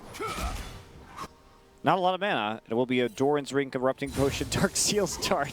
Wow. Just pick up all the early game items you can, I guess. All right, so back to Fiora. Besides the Fiora nerfs, one of the things that actually did hurt Fiora, which I think kind of went a little bit unnoticed, is that you can no longer swap Titanic Hydra for Ravenous Hydra. That's and true. why that's important is because in the early game on Fiora, you would go for the Titanic Hydra because you needed that tankiness and that survivability, and you would rely mostly on the damage from your abilities to trade. Then, in the late game, once you kind of got a damage item or two, and then you started building defense, as all Fioras did, you would switch it into the Ravenous Hydra. And that would mean that you had the durability still, but you could up your damage output to actually more effectively split push. The problem is that you definitely want the Ravenous Hydra in the late game, but if you go Ravenous Hydra early, you become a lot more vulnerable to ganks. So it can be tricky now to play Fiora. More tricky. And then combine that with nerfs, and we kind of get Fiora in a current state. Yeah. Well, Chaser's still lurking in that Tri-Brush. They really want to make a plan to this Echo. They know that his ult is down. Keeping Trace down is going to be one of the most important things to win this game. Yeah, and they know his ult is down too, and they're hoping that Expression, Expression's always been a player with a heavy emphasis on split pushing in his style. Yep. So they can trust him to be on this Fiora if he does go for the damage. They see him with the pink ward. Trace still under turret anyway. Here comes Chaser. The minion wave's not there. There we go. Trace coming in now. Grand challenge used. There's the flash. Can Expression chase him? Ult's back. He got it just in time, but here comes Coco with the package. Aha! You didn't expect the Coco, did you? No one expects the Coco. But when they experience it, they fall in love. Trace played that about as well as you could. Yeah. I mean, flashing out, trying to get them out from underneath the turret, then using his ultimate right as it came back up to go back in. The problem was Kuzan was in base, couldn't actually follow the roam right there, and had no TP. So Trace left high and dry, actually only gets a very small lead in. The kill goes on to Coco, which is not as impactful as it going on to Fiora. True. So now they've got, in a couple minutes, about a minute and a half, they're going to have 2 TPs up. And will they dive the lane with Pilot and Che? That's what we're going to be looking for Jenner. That is definitely their goal. But with the poke coming out of Coco, it's been tough to have this Lysandra in the lane. But Kuzan doing about as much as he could to stay up in CS, which is nice. And here comes Expression back to lane again.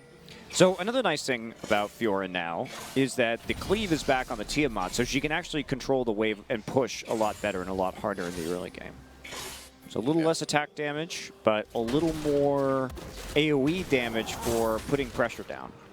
And why that's important in this situation is it's going to keep Trace underneath his turret instead of TPing around the map.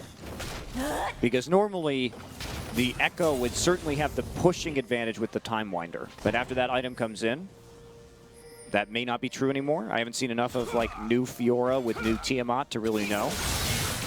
We'll find out. Expression for now, seeming to have the edge here. Certainly keeping Trace pushed up.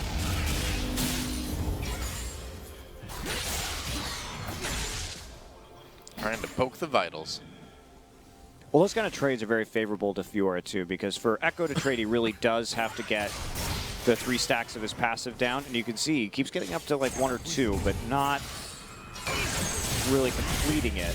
Yeah. And meanwhile, especially just taps a vital and gets the better trade in. So it's a really... Echo needs a little bit more of an extended trade at the laning phase, I think, to be successful, which is usually very doable against other melee champions, but when you have all these Fiora's dashes coming in, can make it a bit trickier. Right. Just gonna recall and ult back to lane again. Like you do. Yep.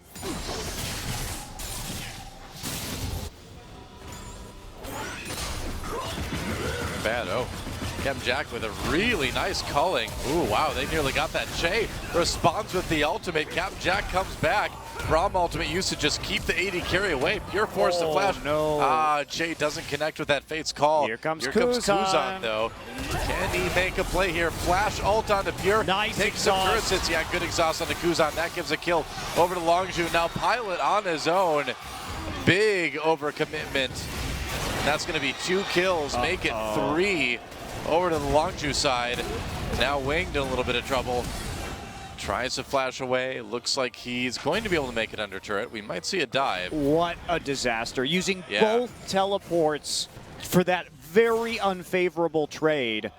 As they go all in there, Pilot dies even with his flash up in the end. So they try and make a play, but way too far under the turret. Pure still had his exhaust available. So Kuzan gets baited in, and now they are likely going to lose the mid lane turret, or it's going to be close. Well, they get a good amount of damage on it either way. Yeah, that was pretty disastrous for Jin Air. Let's watch that one again. I mean, it was a great calling from Captain Jack. And then you see the flash in from Che right here. But here's the nerf to Kalista coming through. Pulls in with Fate's Call, and look at that, just a little bit short. I think if that was the old Fate's Call, that would have hit, and then maybe they could have finished this off without Kuzan going under the turret. However, Kuzan gets exhausted, gets tied up underneath that turret, takes some extra damage. And then Expression with the great TP in. Trace really not doing anything with the teleport in that situation. And they nearly get winged too. Yeah, Coco just showing up to wreck people again. Gets himself his 2nd kill. And so, back to the regular game. Expression getting rolling now too. This is really not good for Trace. I mean, Tank Echo certainly is amazing, but a Fed Fiora is also pretty darn strong. Yeah, for sure. Looks like back to standard lanes. Rotating people to the lanes they're usually in. But no tower taken, so it was a really bad play from Jin Air, and Longzhu responded well, but they only got about 1,000 gold advantage from it. It's not actually that much. So Jin Air just needs to use their teleports better and get some kills and objectives, and they can bounce back into this one. But they got to figure out how to do that, because they missed a huge timing window right there. Absolutely massive when they had their 2 TPs up, and they should have been able to secure some kills in a tower for free. I mean, they got that mid tower so low too. That's going to go down at some point. Ah, Che, they missed the Fate's Call again. Whoops. Not sure what's going on there. Yeah, it's odd. Trace trying to duel with Expression, or Expression rather. He's not McSpecian, Doa. Or Expression. Fuck. McSpecian? What? I messed it up. The hunger is coming through now. Yeah, that's right. That's right. As far as Janair's games go, are you loving it? I am loving it. Really? Well, Longju's loving taking down that mid turret.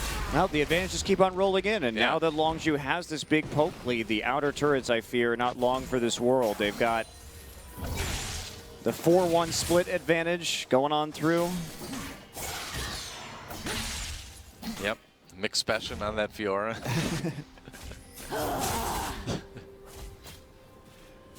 Oh, man. But it's already a 2,000 gold lead for Longju at 15 minutes in, which is pretty high. And the fact that they got this before they even have their big item buys for their siege, we're still waiting on a couple items on Lucian here, and the Trinity Force only just now completed on Corki, so this is going much faster than it should for Longju. And now Coco with the package is going to drive himself straight over to the Baron and take a look and see, hey, can I make a play down here?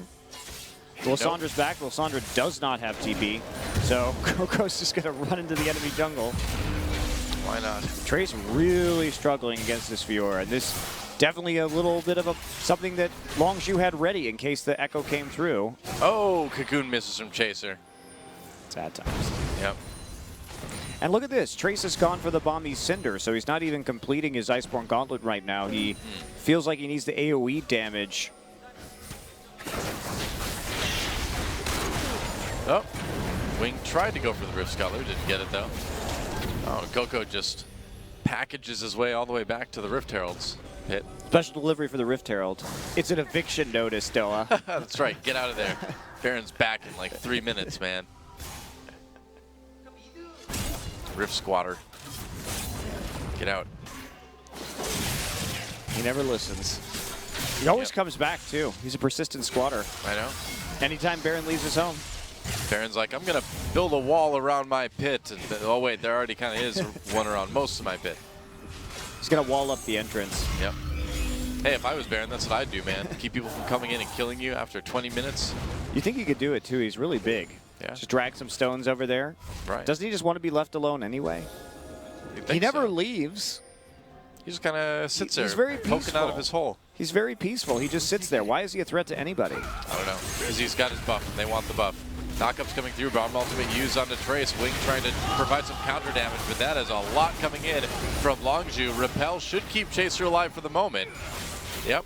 So a gank onto Trace, and Longju's doing a good job of keeping this Echo down. Oh, the engage from Jay comes in, though. Stuns onto Coco and Pierre. Here comes Expression, though, to follow it up. Coco goes down. Longju has to disengage for the moment. So a kill on each side. Well, Jack's in the middle, though, pushing up the lane. Has a lot of time just to waltz into the bottom side, see what he can do down there. But at least Janair is going to answer with a turret. It would appear. Chaser trying to use his Runic Echoes to clear out this wave. The volatile Spiderling. Who came up with that idea anyway?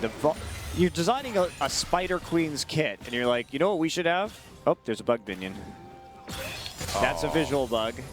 Fear not. Yep, he's just hanging out. Don't worry. The minions still have to go around him, though, apparently. Yes, they do. Awkward.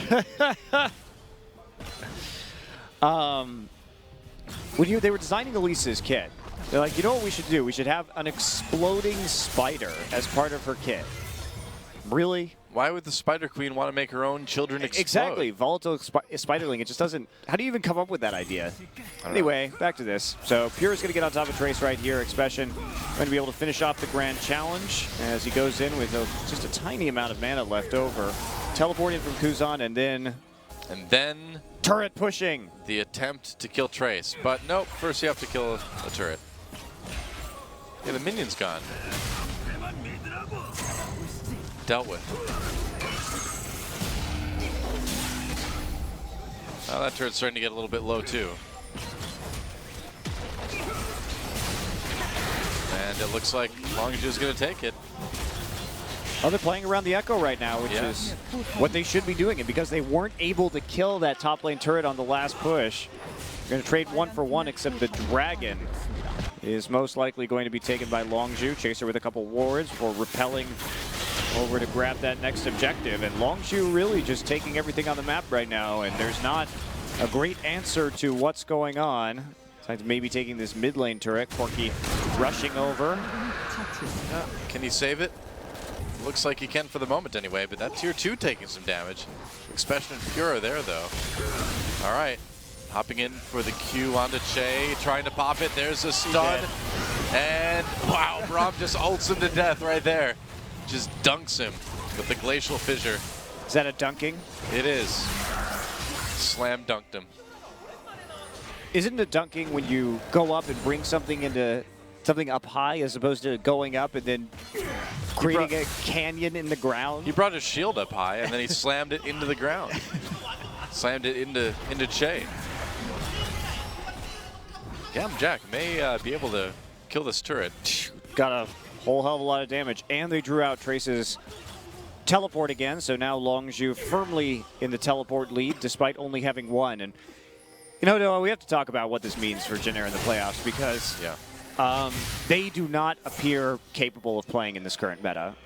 If you can't execute this high engaged diving composition properly, you are not going to be able to hang with KT, SKT, the Rocks Tigers, or the Afrika Freaks. Yeah, definitely. Well, they need to figure this out. Doesn't this seem like Jin Air's issue every season? They seem good during the regular season for the most part, and then once it gets to playoffs, but they start to struggle. Different reasons, right? Different reasons, and a lot of different like new players this time. In fact, Jin Air, I think, widely exceeded expectations by that's true. After putting Kuzan and Winged in rather. And losing, I mean, you lose GBM and you lose Chaser, and do you think this team still is a playoff caliber team? Probably not, but they are. They got there. They may lose 4 in a row going in, but they did enough early on. And to Jin Air's credit, they were responsible for a lot of the early like triple AD carry meta, but that was more about kiting with AD carries, and now we see what the true. Well, a little flash right there from Chaser. But we see what Rocks Tigers have done and what the changes to the meta have done, and now you realize that if you can't play a really up-tempo dive-based game with a double TP composition, you're not in a good place. Yeah. You got to be able to play this right now if you want to win this league. Yep, Jin Air's certainly struggling. Wouldn't have thought I'd be talking about Afrika Freaks being favored going into a playoff match. Against Jin Air? Yeah. I know. Very unlikely, but here we are. This is the world we live in now. Yep. It's logical. Logical now, not logical a month ago. And so they will just trade tier 1s and top and bottom, it looks like. Well, trade's not really the most beneficial for Jin Air, considering Longzhu is going to slowly power up here. And nothing that this Echo is doing is working so far against Fiora. It's interesting to see this super powerful Echo that we've been hearing so much about, seeing so much of, being handled so effectively by Expression's Fiora. Well, part of it is that there have been a lot of ganks from Chaser, right? There's been a lot of pressure and threatening of the dive. So well, that's part of it, though, if it goes even, I still don't know what this matchup would look like, given the change. Again, the changes to Fiora, the changes to Hydra. So you'll notice Expression actually just has decided in this particular build. So we talked earlier about the Ravenous Hydra versus Titanic Hydra and how that swap out can no longer be made and that affecting Fiora. But the answer that Expression has come up with is I'm going to build simultaneously damage and HP in the form of the Black Cleaver and just leave the Tiamat the way it is, at least for the time being. Interesting. Which is fine. Here comes Coco with the package. There's Expression. Dragging up in about 2 minutes now. But it hasn't been a huge priority for either team, obviously. Just one dragon for Longzhu, and that's about it. Now, based on what's going on with all the TP shenanigans in the side lanes, nobody really had time to go for it. Yeah. Other action going on in the map. Yep. But not much action at the moment. Aha! You've been spotted. Well, Jin Air's got to do something. I don't think they're going to get much more powerful. They're on a 2-item Callista and a 2-item Lysandra. There aren't QSSs out yet for Longzhu. Their Fiora can at least be held in place a little bit by Trace right now on that Echo. So they've got to get some sort of advantage now. Well, this is kind of the issue that we were talking about going into it. You know, is Jin Air able to actually play aggressively enough with this composition to make it work? And well, they sort had of a rough tried. start. They kind of tried. Well, they definitely did try turn that top thing around, the top culling play, let's say, around, but yeah, just not good. Yeah, even if they want to try, it seems like they're just not great at it.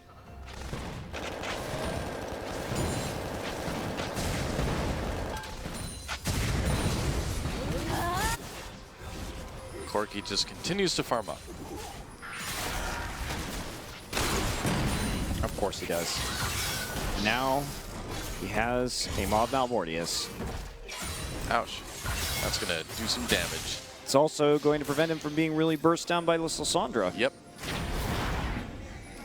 Perhaps the most important aspect of all. And there's the first QSS of the game, Captain Jack. Second item QSS. The Captain Jack special. This is... The window is rapidly closing for Jin Air to have a feasible chance of winning this game without massive Longzhu mistakes. And this next dragon may tell us a lot. Well, Longzhu kind of putting them in the position to play kind of like Jin Air, where they can just turtle up and wait, you know?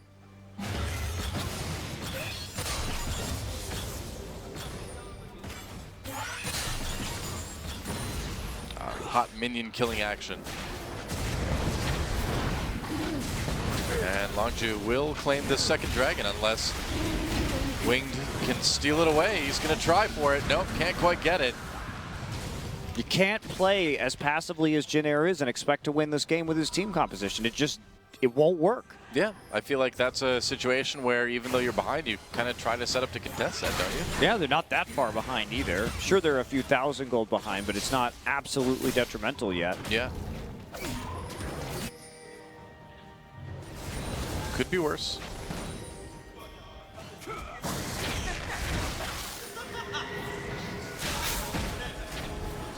Chaser, just taking a look, seeing if he's got anywhere to go to right there with the rappel. It's always better to take a look from the high ground. Whoa, Chase gonna flash after being thrown in with the Fate's Call. Captain Jack gets stunned. Gonna be able to turn it around though as Pure comes in. And that was like a 2v3 kill in favor of Longzhu. I don't know what Jin Air is doing anymore. Yeah, it's not working, whatever it is. Trace ults back in for a little bit of damage. Not bad. Pure, though, makes it happen. Coco finds him on the way out. Out of all the fights you choose to pick, you pick the one onto the guy who just bought the QSS with your Fate's Call and your Slicing Maelstrom. Yeah. And then you TP everybody in there. Jin Air just doesn't know their win conditions with this composition. You know what else is great? Jack didn't even have to use QSS. Oh, that's hilarious. Yeah, I thought in this engagement because he knew his backup was coming. Yeah, he just sat there. Just used his flash and then turned it right around to get the kill onto Jay. He didn't even need to use a summoner heal. Nope. Really good knowledge of his limits, though, from Captain Jack. He was confident that he was far enough away and his allies were close enough that Expression was going to be able to show up with the teleport that he's just going to save that QSS for use another time. Just take a look at that again. I was like, where did it go? Because right here he flashes and then he gets stunned, but you'll notice, doesn't use it. Gets ignited, doesn't use it. Well, you knew Che was the only one doing damage to him at that point. And that's just a support. Maybe a support cannon, but it's still just a support. And they were ready. They had the communication. Chase is going to miss the cocoon right there, which is a little sloppy. Could have saved them some damage from Trace's ultimate, but Coco is in fact there, waiting on the flank. Oh, yes. So Titanic Hydra now done. Bit interesting that he chose that item. And he is going to be going into a Vamp Scepter next. So what's the next item? Perhaps he's going to build Titanic Hydra Bloodthirster, maybe? Yeah, I could see it. Get a little bit of tankiness from that Bloodthirster anyway. Yeah, just a bit of an inversion of the Fiora builds that we used to see. Yeah. Well, we knew things needed to change, so... And Trace has to build a QSS now, too, because he has to be able to cleanse off the Fiora ultimate, otherwise he could just die 1v1 to an all-in. Yep. Oh, Winged forced a flash out of that. Was going to take way too much damage from the culling. Longzhu Now with the Mikhail's Crucible too. So they have every conceivable way of kind of weaseling out of Janair's engages. Meanwhile, Chaser gets the rarely seen Aegis on Elise, but considering Pure wanted to rush the Mikhails, that does make sense. Now his team has even more ways of dealing with the Lissandra ultimate or the crowd control from Kennen or Echo. Yeah, Longju looking pretty good. They're up 5,000 gold too. And unless Janair starts getting some pretty miracle fights here in the next minute or two, it's going to be really hard for them to overtake Longju. Yes, yes it is. They can continue to 4-1 split here for quite a long time. The inhibitor turret now starting to get a little bit under. Oh my! Whoa, that's a lot of damage already on a Kuzan. Kuzan has an Abyssal too, so just a huge amount of burst damage there from Coco. Yeah. It's going to buy him enough time to knock down this turret. Yeah, it's going to take the tier 2. Wing can't really do anything about it. Yeah. Highlight, I mean, Janair just can't engage on this right now, and Longju is just going to bully their way around the map however they want. 7,000 gold ahead now about. Really big slide for Janair, and talk about going into a playoff cold. They lose this one, they're 0-4 in their last 4 best-of-3s, and they have to win a best-of-3 against Africa. Gonna be rough, considering one of their 0-2 best-of-3s in the last 4 has been to Africa. Yeah. And Africa's been playing much, much better in the early game, especially, you give Africa this composition that Janair has, and they are going to wreck you. Oh, yeah. In fact, Africa was kind of the team that brought back the support Kennen Callista combo. Chasers decided to buy a banner instead of going for the locket. Just dance in the base, too. Waiting for that perfect minion wave. There we go. Found the cannon minion. Did the can for the cannon minion. The cannon minion can destroy many turrets now. Puts it in it. Born to do. Puts it in the Echo lane. Yep. With Fiora. More split pushing. If they ever get a Baron and they have that banner of command too, I mean, Pilot's short range and Wing's short range, nobody's going to be able to clear that. Right, there's the culling again. And right before the dragon comes up, that is not a time where you want to take a lot of damage if you're Janair. But it is a time you want to deal a lot of damage if you're Longju. Yep, that's right. And so they're going to turn that damage into a pretty easy dragon take. It's going to be their third, 3-0 for Longju this game. Yeah, and Expression has just thoroughly gotten ahead of Trace's Echo. Kuzan doing what he can. They're gonna answer that dragon with a turret, but still 5k deficit. Still this Fiora that they increasingly have no answer to. Trace is just constantly getting chunked out. That's not good. Not so good if you're Janair. Especially not a mana though. No. 2,800 gold. What's he going to do with it? I don't know. Well, we're going to wait and find out. Bloodthirster, probably. Look at that. Mercurial Scimitar. Whoa. Wow, just straight up buys a Mercurial Scimitar. Well, even less to worry about now from that Lissandra, I guess. Jeez, this and is such a bad situation for Janair. I mean, they have itemized Janair into basically uselessness. Janair playing these games, their last 2 games with LeBlanc and... Whoa, actually Coco gets ulted by Kuzan. Coco's in a lot of trouble here. Zonia's used, and there's a collateral damage to finish him off. I'm not quite sure why Coco is so far up. Man, what do you mean? Of course you can be that far up with 0 wards. Oh yeah, sure, of course. I mean, who needs vision anyway? He's confident totally against safe. Kuzan, but Wing there being the crucial difference. Yeah. Kuzan also didn't have to use any of his summoners. Coco using his cleanse and his flash right there. Yep. But it's okay. There's Mikhail's on his team. He doesn't need his cleanse anyway. Oh, wow, they caught Wing. Goodbye. Throwing a few spears on the way out. Expression could be in trouble now. It's a 1v2. Kuzan goes in for the W. Expression tries through pass, turns around. Trace pops the ult, and wow, I can't believe he got that. The grand challenge. Expression gets the kill. He on has the a Trace. QSS. He just had no time to use it. That was so fast. I did not see Expression doing that much damage. Wow, that was sick from Expression. Well, Longju trying to go for the Baron, but here comes Shay with that Kennen ultimate. Cap Jack just turns things right around, though. Yeah, this one's looking pretty. Whoa, never mind. Hi, Kuzan. Expression should be able to get some revenge here. There we go. Well, that was a bit sloppy. Everybody just die for Baron's amusement right in front of him. I guess. Expression and Coco just going to two-man this one, apparently. Baron is amused, but he's going to be dead soon, too. I would be amused before death as well. Would you be? In this case. If that happened to you? If I was Baron, yeah, for sure. Trace is back up, has TP, but he's going to be too late. Yep, so only Baron on Coco and Expression, but who cares? Let's take a look at that one again. So, just going to get the Vital right there. And here comes Kuzan. So what gets riposte? Because he gets W'd right there. Then the riposte comes through. And then, oh my. Wow.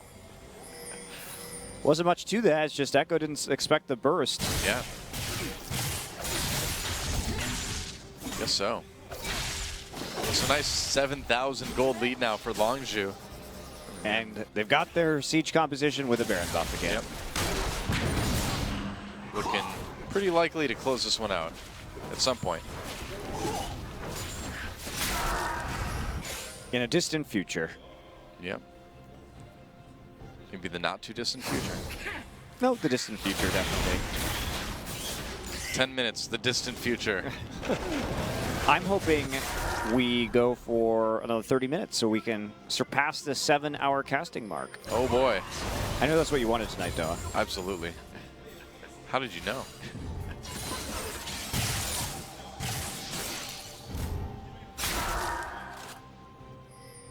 Wait for it. Oh, Jack was lurking, but didn't find anything. Now just the enormous split push pressure from Diora and the rest of the team. And he's got that bannered minion along with the Baron minion.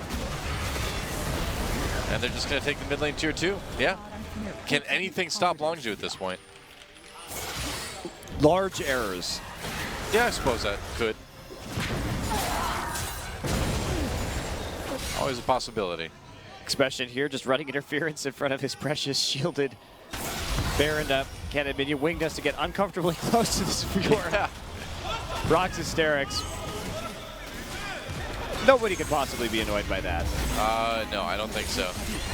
Wow. Ultimate cleansed away by Trace, but they're not going to be able to save the turret. There goes the bottom inhibitor. The not too distant future. Expression. Whoa! Gets stunned anyway. There's a kill onto the Fiora, and Longju decides to leave after that. They already got one inhibitor. No reason to push that any farther. Yep. And they drew three people up there, so they did get the inhibitor. They also have the other one open, so they can come back once our friend Expression respawns. One thing that might throw a little hitch into their plans is the fact the Dragon's up in 20 seconds. Well, they can just kind of take that on the way out, can't they? Well, they're going to try and set up a pick so they can take it. Winged is suspicious. Oh, aha, smoke screen. No! Doesn't see it. They backed off for the second. They backed off. The cocoon hit him. They may have been actually able to kill him. Yeah, I think maybe they could have gone for it. But instead, they're probably just going to give up this first dragon, maybe. Nope, they try to set up a pick again. Just want to poke them off of it if possible. Expression's back to 15. I don't think they're going to be able to poke him off the dragon, though. Yep, there goes the dragon for Jin Air. Nice little buff. Yeah, Longju, that was a smart thing. If you can get the poke, if you can get the pick, then go for it. If not, just go ahead and give it up. Yeah. Wait until Expression comes back, because you will be able to split push again at your earliest convenience. So much money on people. I know. A lot of money to spend, but not a lot to spend it on. Getting to close to 6 items for a lot of these characters. Wow. Super filled with spears. Ouch. Is that what you like to see? I don't know. You just asked me if I like to see things filled with spears. I don't know how to answer that. Like, it's another person. No, probably not.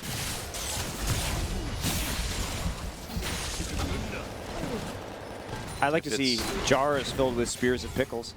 Oh yeah, pickle spears. Those are good. I can get behind those spears. Delicious pickle spears. You don't really see many good pickles in Korea. Like that, you know? Besides pickled cabbage. Right. I mean, they pickle a lot of things, but not pickles in the way Not that cucumbers. we're used to them. Yeah. Not dill or sweet. No sweet pickles. Those are gross. Oh, they're not bad. Come on. They're bad. Not. Not. I just like 90s come back to there. I have no response. I know. Oh, teleport. They're going to try for something here. Welcome to the Hail Mary. Hail Lysandra. Okay. Wait for it on a ward. I don't know if that's a great idea. Yeah, Coco does a lot of damage. There's the last inhibitor turret. Last inhibitor being taken out by Expression right now. There's the big engage from Che. They got to make something happen. Pure Flash is away. Gonna get thrown in with the Fate's Call yet again. Expression just waiting for the opportunity to destroy people. Longzhu looks like they may be able to end right here. Winged has to flash out. Cocoon doesn't connect. Expression has to get himself away from that fight. Pilot still with plenty of health, but there goes both Nexus turrets and Longzhu. They're not making the playoffs, but they're going to take out playoff-bound Jin Air in the last match of the regular season. GG. And bringing in Captain Jack once again to do it. Had been on a bit of a hiatus for the last couple of weeks, but he makes it work. His teammates, Expression, busting out the Fiora as a possible answer to the tank top lane Echo, and worked with a lot of TLC from Chaser. He did make it work, and he definitely deserves the MVP of that game. Did most of the damage and split pushed in his very Expression-like way to success. But Jack, great job as well. Yep, that's right. Good to see Captain Jack come back for the last match of the season. And hopefully we'll see him a little bit more in summer. So at least at the end of the season, Longzhu ends on a high note, and they don't have to worry about promotion matches or anything like that. Now just the long practice schedule until Champion Summer. That's right, and taking 7th place, and that's really important for this team. Like, it may not seem like much, but digging themselves out of that 8th place when they, you know, they're kind of desperate for success. There's obviously a lot of funding into this team. They have more players than anybody else. They spent a lot of money on what is really all-star talent here in Korea. You think about the number of great, truly great players on this team, but they have to find a way to work together, and that's been the struggle. Yeah. Meanwhile, speaking of struggles, Jin Air looking a little bit rough going into the playoffs right now. Certainly the weakest of our playoff teams. And they don't have much time to figure it out, Doa. No, they don't. Not a whole lot at all. They're not going to be like the LCS team, so they have 2 weeks. They got a few days. These guys have until Wednesday. Yeah. That makes it pretty improbable that they are going to be able to beat the Freaks in a best of 3. Yep. That's not looking good for Jin Air. Yeah, they literally just have 3 days before their next playoff match, or before the playoff match. And the wild card is a best of 3 too, so you don't even get that full best of 5 to try things out. No, you don't, but at least Jin Air has side selection. That is true. As the 4th seed, and of course, Expression. Wow, even they got it wrong. Wow, yeah, it's Expression, guys. Come on. Not Expression. Whoops. Well, whatever. 4-1-5 on the Fiora really made it work. Again, due to a lot of help from the jungler, but, you know, a win is a win. Let's watch the man known as Expression. Not Expression. Sometimes spelled as Expression. And really, I mean, we saw a lot of highlights of him before this, but Coming on Trace right here before he had that QSS and completing the grand challenge with the kill. Finding Che right here and just wrecking him. Yeah, well, that was one where he got dunked by the Braum. I like it. Great turnaround there from Captain Jack, waiting for Expression to come in. Jack just looks so much more coordinated with the rest of his team than Fury does. Yeah. Yeah, he did. Hello, Coco. This was very impressive. Well, just the confidence from Expression to go all in right there, even though he knew Trace had his ultimate available, or the QSS available, he still just waits for the phase dive, jumps on him, and then flashes right out. Yeah. Pretty impressive stuff. And so that means we will have an interview with our winning team as soon as they get settled in their seats. The full team. At some point. That's right. We're going to take a look at us first, though. I like looking at us. Me too. Oh, yeah. Look good. That's our preview monitor down there, by the way.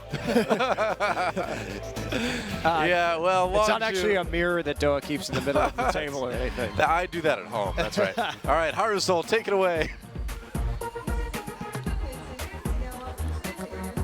We had Xenera versus Longju as the last match of the day. And congratulations on your win. Please give a round of applause to them. We're going to start with Expression. Hello, what's up?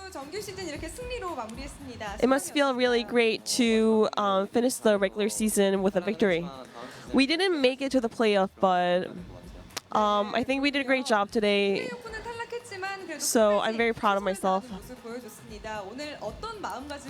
What was your mindset going into today's match? Since this is our last game of the season, we just wanted to end it with a lot of good emotions. You brought Fiora today, which was nerfed recently. Did you have a lot of confidence playing Fiora? A lot of people banned Fiora before the nerf, so I really wanted to play Fiora game because people are not banning that anymore. So I felt very confident playing that. In the second round, people were a little nervous watching you guys. What do you guys think about yourself? When we first started, everyone came from different team history, so it was very difficult to adjust to each other. But it's definitely going to get better over time, so I have hope in that. Do you have any word to your teammates? We'll just try to do better in the future matches. Please give a round of applause to Expression. Congratulations. Let's talk to Coco next. You got an MVP with the Virus in the second game. How do you feel about that? In the last game with Virus, I didn't do so well, so I felt a little pressure when I was playing Virus. But after this win, I feel very confident with playing Virus. You got a double kill with the least amount of health in the second match. How did you feel? I didn't feel any pressure because I knew for sure that our game was not gonna end that way after the huge team fight loss. But I just got really lucky with my skill shots with the Varus and got the double kill. What do you think was most important in this match? As everyone knows, people from our team comes from a different team history, so we really want to adjust and work as a team and communicate with each other. Starting from the summer season, hopefully we're going to do a much better job and come back as a better and stronger team. You did a great job in the first round. What do you think happened in the second round? We had a great performance in the first round of the regular season, but we felt a little pressure going into the second season, and people were just not playing at their best, and I'm very disappointed about that. Do you have any goals or any future plans? 스프링 마지막 경기 This was our last game in the spring season. I am very happy about the victory. It means a lot to us. In the summer season, we really have to answer to our fans with better performance, better scores, better records. 최희서 선수 만나보겠습니다. We'll move on to Chaser now. Congratulations. Thank you. 오늘 승리했지만 사실 지난주 You won today, but you lost to Spanu last time. Did that ever affect you? 멘탈이라기보다는 저희가 스베누 선수들한테 져가지고 포스트 시즌이 탈락했어요. We didn't make it to the postseason because we lost to Spanu. 잘 준비해보자 다 잡고 연습했던 것 같아요. So everyone was just trying to boost each other's confidence and just continued practicing to make sure that we do a better job. 인정하시나요? People say that you're a great jungler. Do you agree with 제가 us? 막 CC 많은 정글 캐릭터를 잡으면 그렇게 나오는데 I do a good job when I choose a jungler with a lot of 제 CC, 입장에 좀 아쉽긴 해요. but when I choose a carrying jungler, I don't do as well, so I need to improve on that. You went against Jin today. 많이 갈고 온 것 같던데 뭐라고 하던가요? 일단 저한테는 사명감이 있어요. 무조건 진에어를 무조건 만나면 이겨야 된다. I feel like I have to win against Jin whenever I meet them. I feel very confident whenever I see them. 같은 거 알고 있어. And I am familiar with their old habits from Jin members, so I felt very comfortable and confident going into today's match. Do 마지막으로 진에어에게 you have any last words to Jin Air?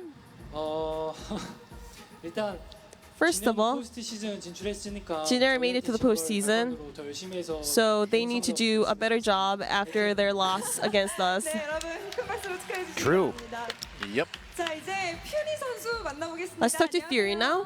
Hello. 네, 드디어 퓨리 선수와 인터뷰를 하게 됐습니다. We're finally doing an interview with Fury. How does it feel to get interviewed?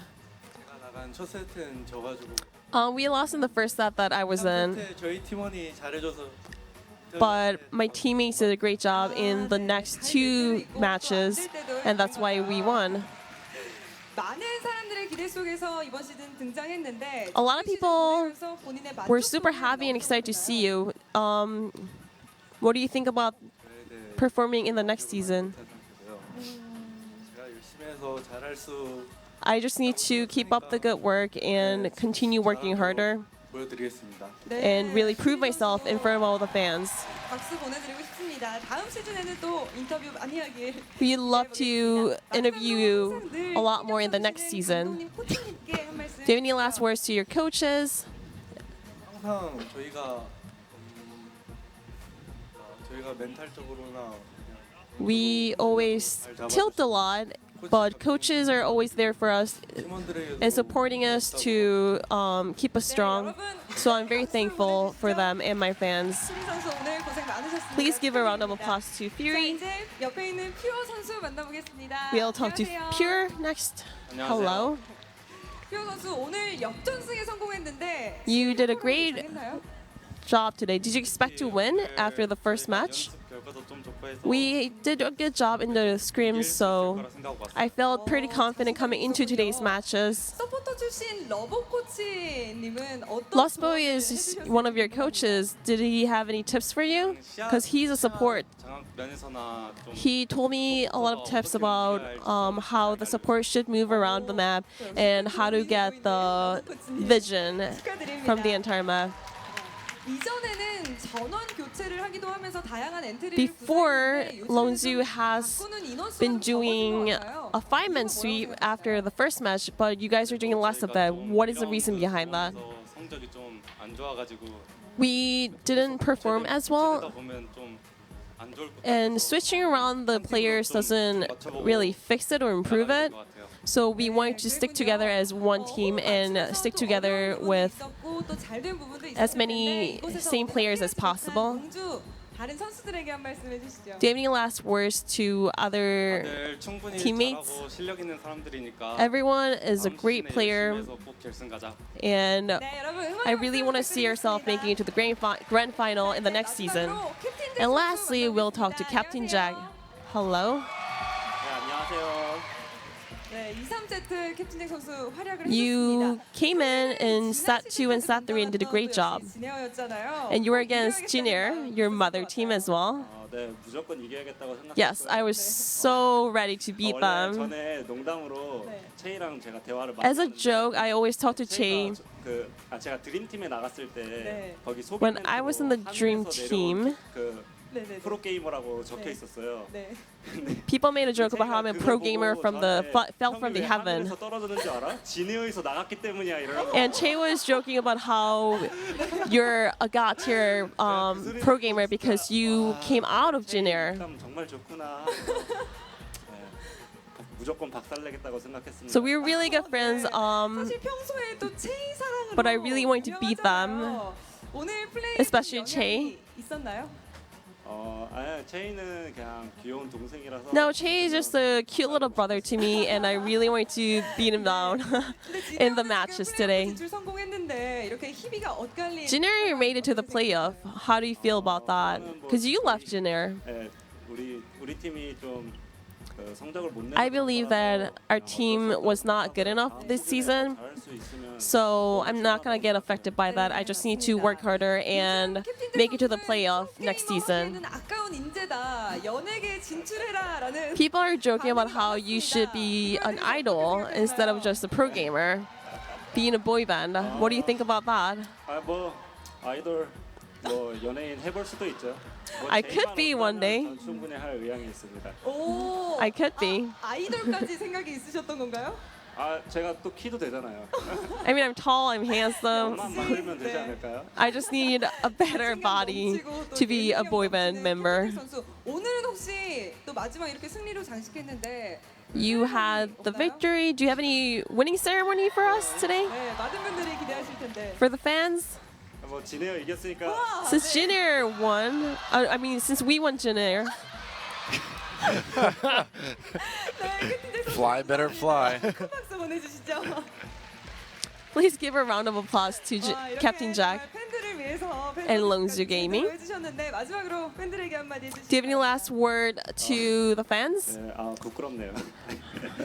I'm so embarrassed right now. 경기 First of all, 경기를 봐주셔서 모든 thank you for all the fans who came out to watch our games 좀 아직 and root for us. 저희 팀이 성적이 지금 아직 Our team hasn't been doing that well, but we do have a summer season, and we're definitely do a better job that time. So please keep rooting for us. 팀 전원에게도 큰 박수 보내주시기 바랍니다. 캡틴 선수 세레머니 고생하셨습니다. 감사합니다. 자, 그 어느 때보다 큰 함성과 열기로 이렇게 전주 뜨겁게 빛내주셨던 팬 여러분들 그리고 Thank you to all the fans of World Champions who have rooted for everyone who played. We had so much fun so far, and hopefully we're gonna see you guys back in the playoff. And back to you guys. All right, thank you for the translation, Harusol. And so that is it. The regular season for Champion Spring is over. And today's matches, the final ones, a 2-1 victory for Kongdu Monster. Not the cleanest series we've ever seen. Yeah, KT, they take the win, but they struggle in games number 2 and number 3. Again, neither of these matches actually mattered. Yes, that's right. And in number 2, Longju takes it. So I suppose at the end of all things, Longju does move up to 7th place in the standings with a win over Jin-Air, but in the grand scheme of playoffs and promotional matches, doesn't really make a difference. Yeah, and at the end, of course, we have 3 teams at 10 and 8 actually, so it is that game differential. Wow. Really goes to show, as 2 of them make playoffs and Samsung does not, that every game in this league counts. Really true. And definitely the end of our closest regular season ever, I think. Yeah, absolutely. Yeah, and so there it is, the gauntlet. Next week, we're going to have Jin-Air versus Africa. The winner plays SKT. The winner of that plays KT. And then finally, the winner of that last playoff match goes to the finals where the Rocks Tigers are already waiting. And that'll be a fun event. If you're in Korea on April 23rd, highly encourage you to buy tickets. Oh, yeah. Should be 12 to 15,000 people in the audience at the Jamshil Gymnasium, Olympic Gymnasium. It's going to be awesome. So next Wednesday, our wildcard match, a best of 3 between the Generic Green Wings and Africa Freaks, and after today, you have to kind of give the edge over to the Africa Freaks unless things change a lot for Generic. Yeah, Generic's got a lot of work to do. Yeah, seems that way. And that's the only best of 3 in the playoffs. And everything from then on is best of 5. It is a wild card. It is a wild card. What happened was it used to be the top 4 teams when we only had 8 teams in the league, and then we expanded to 10 teams, and then we added that wild card match between 4th and 5th as a sort of just kind of last chance shot to get into the playoffs. Right, makes sense. So only a best of 3 for that one, but otherwise we will be back with a lot of playoff action for you later next week. Yeah. We'll see if Generic can pull it together. If not, we're going to have some really fun matches between Africa and SKT for the next round. And if Generic can sort of restore their former glory, they've beaten SKT in a best of 3 already this season, could happen again. It's possible. I mean, the miracle run of Africa continues. It's going to be to see how. It's going to be cool to see exactly how far they get, guys. Don't miss it. Playoffs next week. Thanks for watching, and we'll see you then.